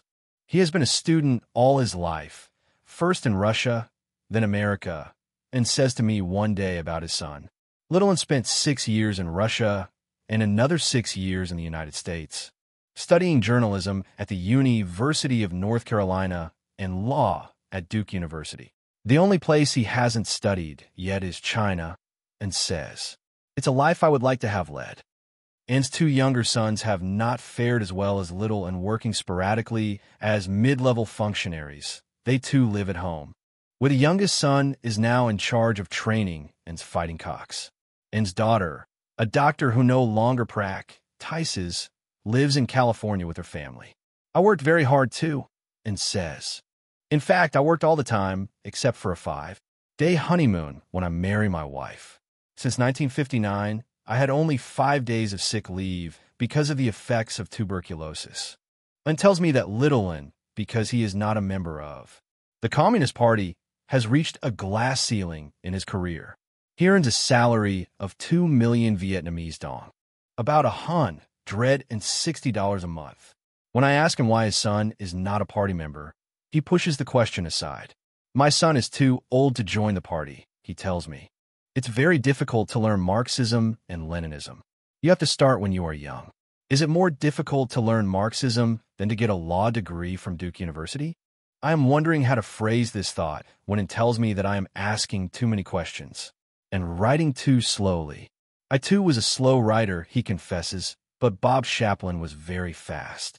He just took his notes and wrote them up, no problem. When I mention other slow writers, and agrees that writing slowly produced the best book on the Vietnam War. This is Graham Greene's The Quiet American, a book that revealed the American character. And what is this character? When Americans think some thing is right, they just barrel ahead and do it. He says, they like having fun. They are helpful. They are nice and they play fair, but you have to fly under their radar if you want to survive their aggression. Of all the world's empires, the American empire is the best. It is better than the French, better than the British, but it is still an empire nonetheless. And the Vietnamese have always preferred. In fact, they have always fought to the death to have their own empire. I asked him if he would still throw himself into this fight as a revolutionary. I was never a revolutionary, he says. I was a romantic, in love with my country and willing to defend her to the death. And writes in my notebook the 2 words Lang Man, romantic, and catch Mang, revolutionary. Someone later explains to me that he has written a play on words, a joke. While An's biographers argue over his legacy, debating whether he was a romantic or a revolutionary, a lover of Americans or a communist committed to killing them, the old man is cutting a caper and laughing at us, taking his secrets to the grave. I asked him about another sensitive subject, the T4-TC2 affair, which is named after two competing factions in the Vietnamese government. The dispute pits pro-Chinese elements against old Vietnamese patriots like General Giap, who claim that China's threats and bribes have cowed Vietnam into a vassal state. As soon as I mention the affair, An walks over to the buffet under the window and opens the drawer to remove a 17-page letter from General Giap. He is complaining about T4, TC2, and says of the letter, "I think he is correct, Al, though I don't take sides. I was trained to be objective. What I should say is that he is correct in describing his side. I like politics. I don't like politicians." He adds, "If you want to kill the dog, say the dog has rabies." This is what they are trying to do with General Giap. What is the term they use in English? Character assassination. It is hard to know if the Chinese have used bribes. This affair involves too many tricks. What we know is that the Vietnamese have buried the story about our war against China in 1979. We have wiped our Aries clean, and tells me that 30 generals have signed a petition in support of Giap. It is dangerous to take sides, he muses before turning to look at me. The way you write, you could go to jail, he says. The reason we have no history of Vietnam written by Vietnamese is that you can't tell the truth. That's why all the books on my shelf are written by foreigners. I asked him about another sensitive subject. What would Vietnam look like if America had won the war? Bui Tin has put me up to asking this question. Tin is the North Vietnamese journalist who accepted the surrender of the South Vietnamese government and rose high in the party ranks before defecting to France in 1990 as a pro-democracy advocate. Several times, over the past few years, I have ridden the train out to the working-class suburb north of Paris where Tin lives in a rooftop garret with his sister, a young woman who spends her days sitting in the kitchen hemming silk scarves for Hermes. Tin has become the strange bedfellow of American revisionists who argue that if the United States had unleashed the full force of its military power in Vietnam, invading the North and pushing westward into Laos, bombing the dikes around Hanoi, and using nuclear weapons, it could have won the war. In this case, Tin thinks Vietnam would resemble Korea. An impoverished North Vietnam will be looking across the border at a booming South Vietnam, which would be leading the pack as the most advanced of all the Asian tigers. And partially agrees with Tin. 2 times America came close to winning the war, he says. Once in the late 1950s, when I was studying in America.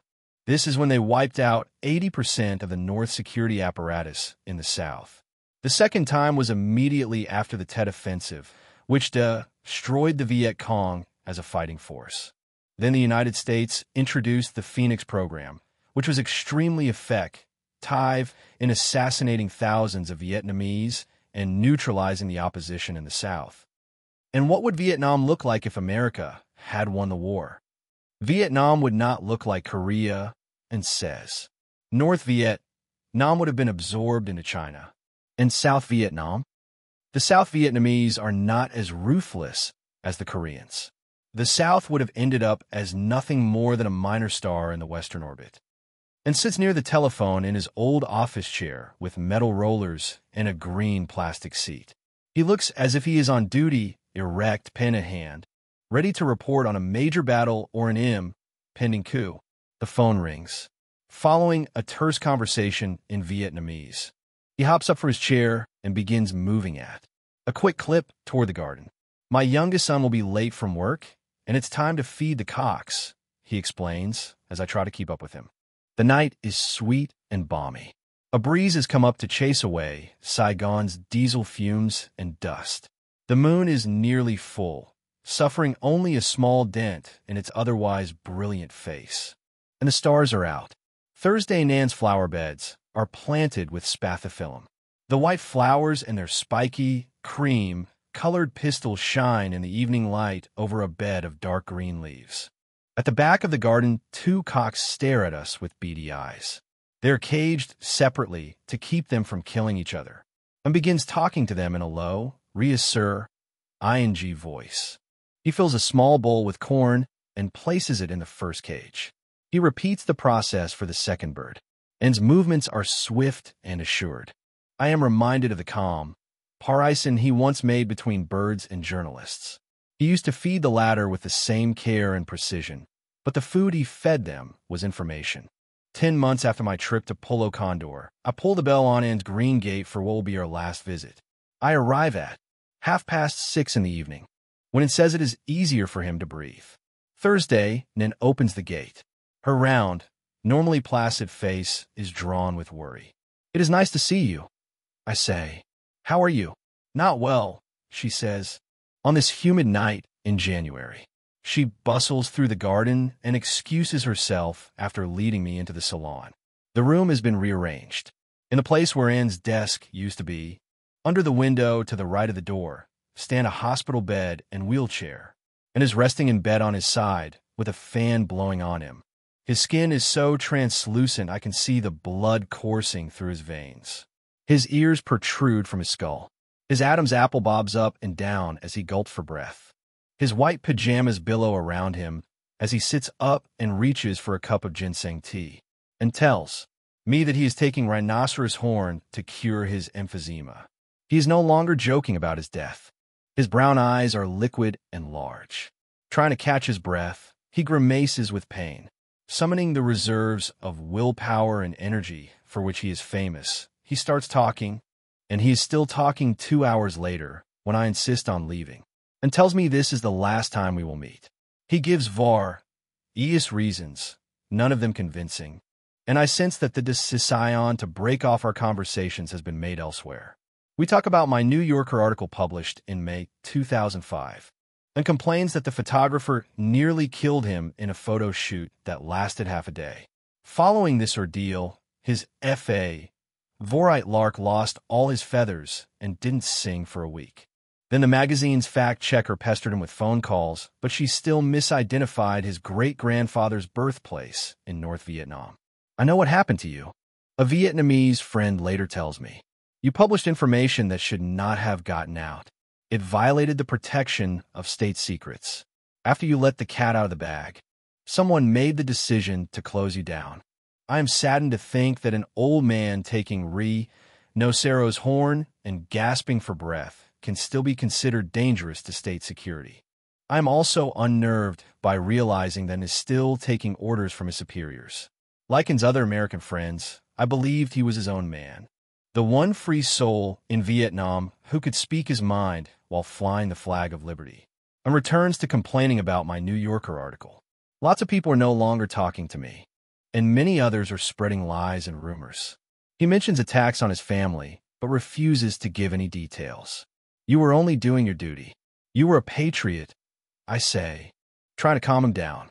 "All Vietnamese are patriots, even if they disagree with the party in power," he says. "Many others were braver and did more than I did. They sacrificed their families. They sacrificed their lives. People only know about me because of my American friends and because I speak English." I give him the stack of books and handful of magazines I have brought as presents, and picks up the latest copy of Foreign Affairs. Intrigued to see a cover story on Vietnam and Iraq by former Defense Secretary Melvin Laird. He was very smart, and says he was the architect of Vietnamization. But Vietnamization was a failure, I say. Not because it was a bad policy, and says it failed because of mistakes made by the Vietnamese. Looking like a heap of bones covered with the cement paper on which he used to write his secret messages. And Gath airs every ounce of breath left in him to spend the night talking and joking about his beloved Vietnam. He is the perfect confessional subject. Out tumbles a torrent of talk. Brilliantly mix everything from military strategy to body jokes. How could he be hiding anything when he talked so freely about everything? He seemed the most guileless and forthcoming guy in Vietnam. So convincingly did he don the persona of a pro-American, westernized, English-speaking journalist. No one ever suspected his allegiances lay elsewhere, and spent a lifetime hiding with words the place where his true self was operating.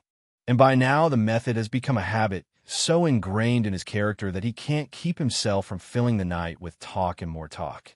Some photos lying on the coffee table near An's bed show him in his white pajamas, surrounded by 3 of the surviving members of his network. Chin Chi and her sister Tam Tao, and a smiling Mai Chi, though, the former head of communist intelligence in the South, Vietnamese Minister of the Interior, and Mayor of Saigon, and tells me that their gathering was a calm man performance filmed for the 12-part TV series the party is making about him. The old spy, having come in from the cold, must now fend off the warm embrace of the state. Before I say goodbye, and returns to discussing his death, telling me that he wants to be cremated and have his ashes scattered in the Dong Nai River near Bien Hoa, where he was born. The army, on the other hand, is insisting on giving him a state funeral. The house fills with the smell of rice cooking in the kitchen. I look to the far end of the salon to see that the dining room table is out of commission. It is groaning under enormous piles of books and magazines that have metastasized as if An's friends, afraid of losing him, have built a paper fortress against the lord of the underworld. Dinner time comes and goes, and An is still yakking, until he collapses onto his bed, breathless. I say goodbye and rise to walk through the garden on my own, passing the porcelain statue of An's beloved German shepherd and the cages that hold his fighting cocks. I leave with a heavy heart, knowing that this is the last time I will speak with him. And was not always a reliable narrator. He refused to talk about some parts of his life. He had a story he told about himself, about being a strategic rather than a tactical spy, which I have come to doubt. But encapsulated in his life are fundamental truths about the war in Vietnam and its aftermath. I persist in thinking that the particular story of this one Vietnamese spy, who also happened to be a journalist, is our key to understanding the contemporary world of embedded reporters. After all, what reporter is not embedded, either in a military unit or in a clan or culture, and who better than to help us understand the moral perils and sheer terror trying to report on a world at war? The Saigon streets are bustling with people buying presents and getting ready for the New Year's festivities at Tet. It is also the season of weddings, when it is not unusual to get invited to 2 weddings a day. These sumptuous affairs in Saigon's hotels involve hundreds of guests, live bands, fountains of champagne, and MCs who jolly everyone into drinking enormous quantities of beer and cognac. After being filmed raising their glasses to toast the happy couple, the guests stand up and wobble onto their motorbikes before heading into the crush of Saigon traffic. As Vietnam whirls from communism to consumerism, the Virgin Mary in front of Saigon's red brick cathedral offers a sign of discontent. She graces a small oval park planted with flowers, which is a favorite spot for the city's brides to have their pictures taken. Lately, this scenic park has been drawing a different sort of crowd. Hundreds of visitors have started coming to see the strange events of the day. The Virgin Mary is crying. People have seen tears streaming down her cheeks.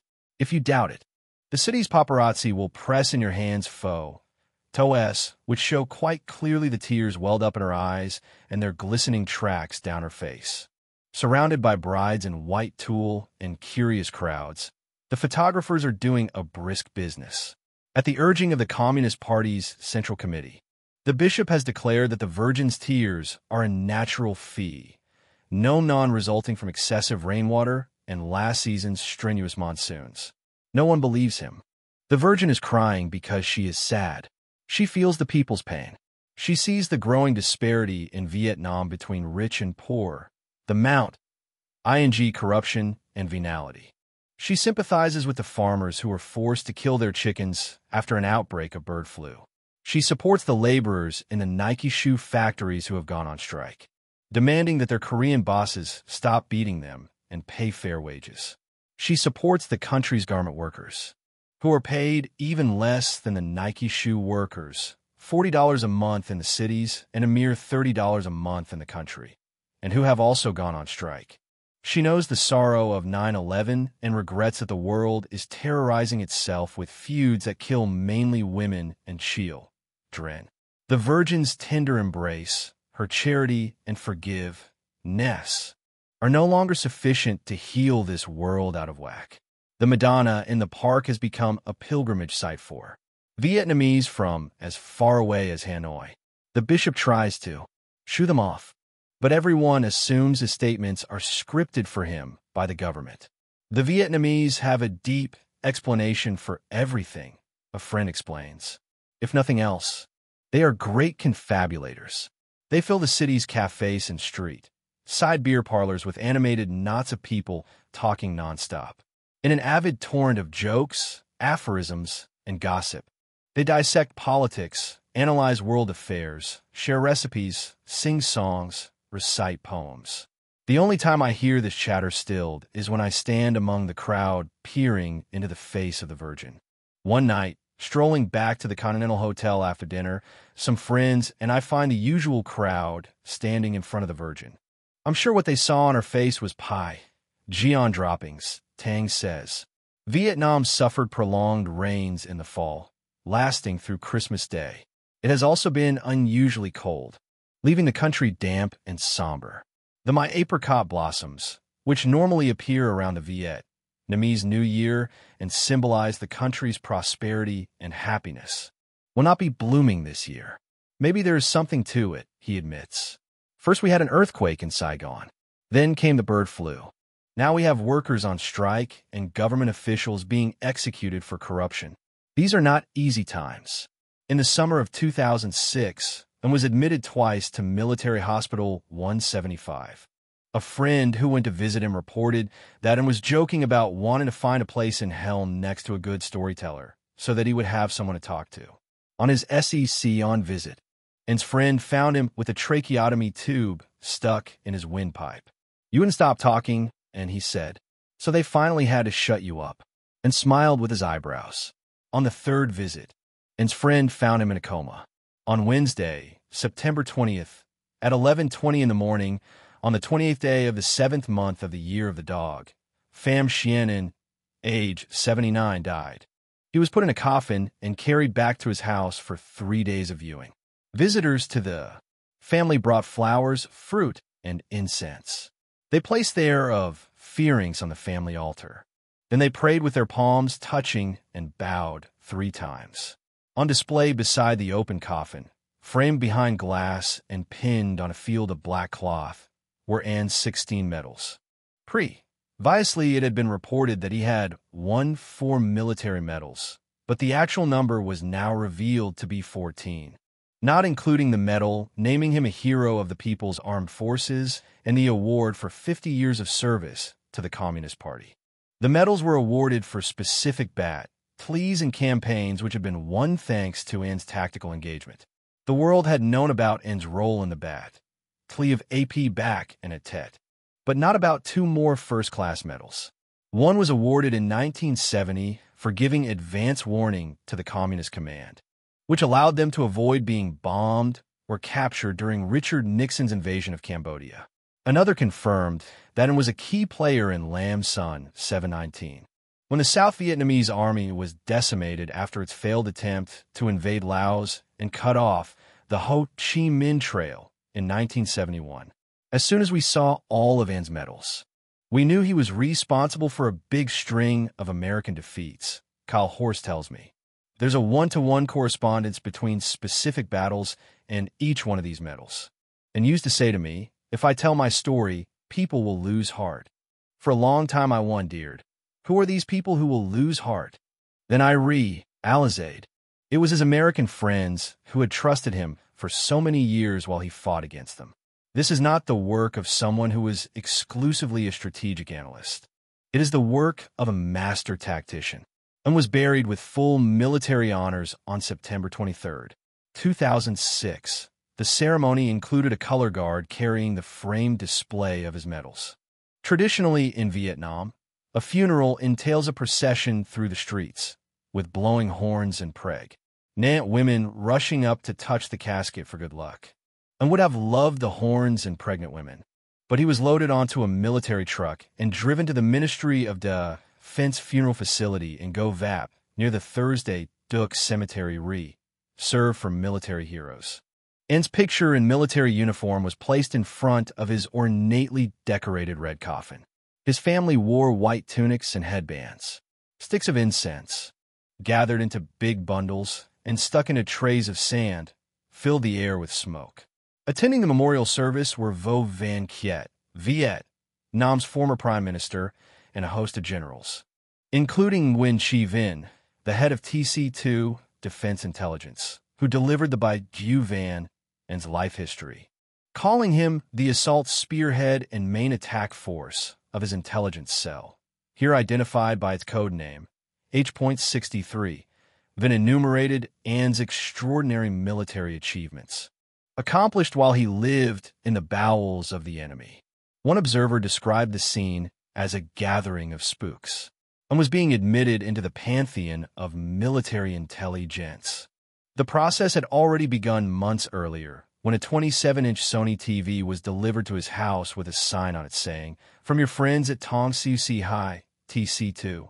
Following the memorial service at Go Vap, rain was falling heavily as Tu Tsong and An's wife and children followed his coffin out of the building. They walked through a parade of soldiers with bayonets mounted on their guns, and watched as the coffin was loaded back into the glass compartment on the military truck. The cortege drove to the cemetery along the highway to Bien Hoa, where it was to be buried next to Ba Quoc and other colleagues in military intelligence. This burial ground, with about 500 graves, is maintained like a park. Across the highway lies a cemetery reserved for South Vietnamese soldiers who fought on the losing side of the war. The Repub, Ly Son graveyard, is overrun with weeds, and the tombstones are cracked and tumbling onto the ground. Dozens of obituaries marked An's death. He had not been forgotten by his friends in the press. His was the lead obituary in the New York Times and Le Monde. And even time broke its years of embarrassed silence to give him his due as a great correspondent, and was a first-class journalist, part Confucian scholar, part medieval monk, wrote Stanley Cloud, a former Saigon bureau chief. Cloud knocked down the charge that implanted disinformation, saying that he saved us from reporting things that weren't true. Cloud went on to say that he was a nationalist, a patriot, someone who loved his country and culture. This did not exclude his loving America or France. He loved French literature. He admired American culture, but there was not a servile bone in his body, and the only relationship he wished to have with outsiders was one of mutual respect.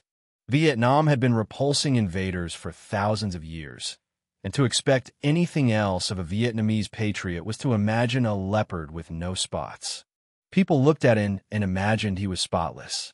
They thought he was on their side, and he never told them otherwise, but he was most assuredly a spotted Vietnamese, who placed the love of his country above his own self-interest.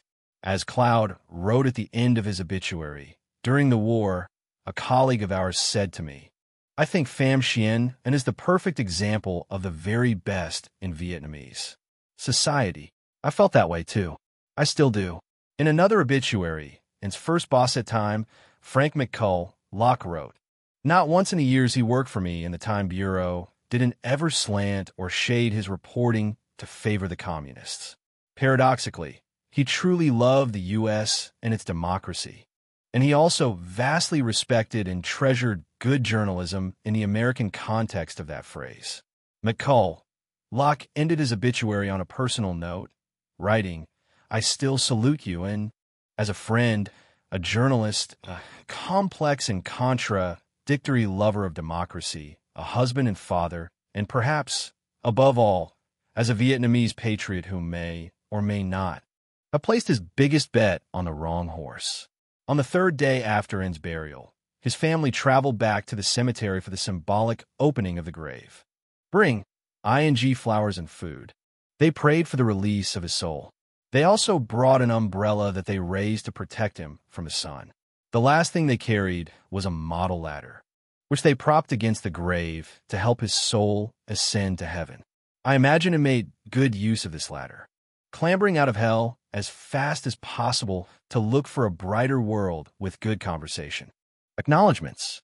Since this is a book about spies and spycraft, not everyone who helped me can be thanked in public. You might try rubbing the pages with a solution of water, iodine, and alcohol to see if any names appear between the lines. Named or unnamed, my debt to these people is very large. The Cheshire Cat, grinning down on this project, is Pham Xuan An. Since our first meeting in 1992, he was a generous host, and even after his disappearance, he had lessons to teach. I also wish to thank An's family, particularly his wife, Hong T. Thursday Nan, and his eldest son, Pham Xuan Hong An, for the hours I spent as a guest in their house, and for their help with this project, for her aid in Ho Chi Minh City, and for inviting me to so many Vietnamese weddings. I thank Duong Han Dong. Other assistance came from Din Noi Ha, who Acampa, need me to the island of Pulo Condor, and who is still Smil, NG when I left her behind because there was no room on the flight home. I wish to thank the members of Pham Xuan An's H63 Intelligence Network, who shared with me their memories of working together during the war. My Chi Tho, Nguyen Van Tao, Toot Song, Nguyen Xian Man, Mudoi No, Nguyen Ti Mi Nhung, Tam Tao, Nguyen Ti Mi Ling, Jin Ti, Nguyen Van Tong, and Nguyen Ti Se. I'm grateful for having been invited to Vietnam twice as an official guest. My thanks to Lưu Tan Ha, chairman of the Ho Chi Minh City People's Committee, and Nguyen Tien Nan, vice chairman, for inviting me to attend the press event, sir, rounding the 30th anniversary of the end of the Second Indochina War, and to Bok Ngoc Chien and his colleagues at Vietnam Television for organizing my visit to Hanoi in 2008. I also appreciate the assistance I have received over the years from the press section and the consular staff at Vietnam's Washington Embassy. I am indebted to the Vietnamese authors and journalists who have written about Pham Xuan An, some of whom generously shared with me their notes and other material. These include Hong Hai Van and Tan Tu, Nguyen Thi Ngoc Hai, and Truong Jong, Viet Ha, and the Vin. Another colleague whose help I gratefully acknowledge is filmmaker Le Phong Lan. To the friends who accompanied me over the years, I was always pleased to spend time with Phuong Tao and Ngoc Lu, Tram Vinh Hong Viet, Lalai Hayslip, Henry Nguyen Bao Hong, Thuyen Nguyen, and Du Ti Tan Na, Tiana. I thank with invisible ink another friend who wishes to remain anonymous. Chu Tai Lan Voi Chu Tai Mot Van. I owe a great debt to my able translator, Thuy Duong Ngoc, who is also a very good cook, and to her husband Jim Ngoc, who shared with me his knowledge of Vietnam. I am grateful for the aid of other scholars and experts, including James Fisher, Christopher Gaska, Francois Guillemot, Tom Heenan, Ger L.D. Hickey, Joyce Hoffman, Hai Van Luong, Maurice Isserman, Locke Johnson, Wayne Carlin, Stanley Cutler, Jack Langeth, Jonathan Noshel, No Vin Long, John Prados, Andrew Rotter. Acknowledgements. Nicholas Roussellier, Keith Taylor, Tim Weiner, Hugh Wilford, and Peter Zeineman.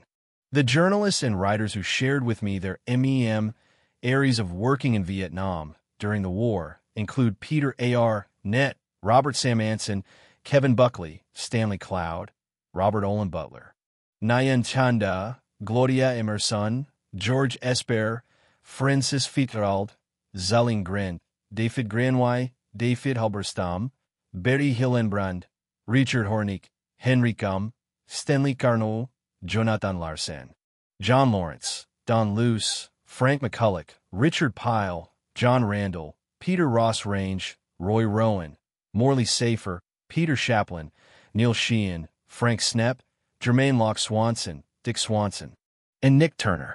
Other colleagues who aided me in this project include Daniel Ellsberg, Philippe Franchini, Earl Justkai, Chris Hedges, Elida Maki, Nguyen Ngoc Bitch, Rick Perlstein, Zulfut Philippe, Zhu MC, Peter Say, Cheng Tu Tang, Butin, Semu Toping, Tom Valiali, and Seto Vekji. 3 filmmakers generously shared with me the transcripts of taped interviews and other material. David Felsen at NBC, Thomas Herman, Pro, Duchayer of Shoot the Messenger, and Alain Tayeb in Paris. I am grateful for the help of many archivists and librarians, including Bill Hooper at Time Incorporated, Evan Hocker at the Center for American History at the University of Texas at Austin, Alan Messmer at the Christian Science Monitor, Harry Miller and Heather Richmond at the Wisconsin Historical Society, Carl Morgan at Orange Coast College, Stephen Plotkin at the John F. Kennedy Presidential Library, Dan Reeser at the International Herald Tribune, and Margie Daprix, Glennis ASU, Rebecca Hewitt, Reed Larson, Lynn Mayo, Joan Wolek, Sharon Britton, and Kristen Strohmeyer at Hamilton College's Burke Library. I thank Jeffrey Ward for drawing my maps, Jim Nactwee and the Richard Avedon Foundation for permission to use their photos, Henri Beauvet, editorial director at Editions Talendier in Paris, and my capable editors at Public Affairs in New York, Clive Priddle and Morgan Van Vorst. The journey from man, a script to published book was beautifully orchestrated by Peter Garceau, Lindsay Goodman, Lisa Kaufman, Whitney Peeling, Melissa Raymond, Chrisona Schmidt, Meredith Smith, and Susan Weinberg. I owe a special note of thanks to readers who read and commented on early drafts of the manuscript. Frank Anacchierico, Tom Cohen, Alex Kodat, Mary McKay, and Jim and Tweenock. My inspiring editors at The New Yorker, John Bennett and David Remnick, published an early version of this story in May 2005. I am lucky to have two literary agents who are literary, Michael Carlisle in New York and Michelle LaPotter in Paris. I am grateful for financial support from the Fund for Envy's Tigative Journalism, the Research Foundation of the State University of New York, and the Dean of the College of Arts and Sciences at the University at Albany. My loving family was infinitely patient and supportive. I am nurtured by their good cheer and good ideas. Along with thanking my wife Bonnie and daughter Maud, I dedicate this book to my sons Tristan and Julian, who are coming of age in a world far from, but perhaps not unlike the one described in this book.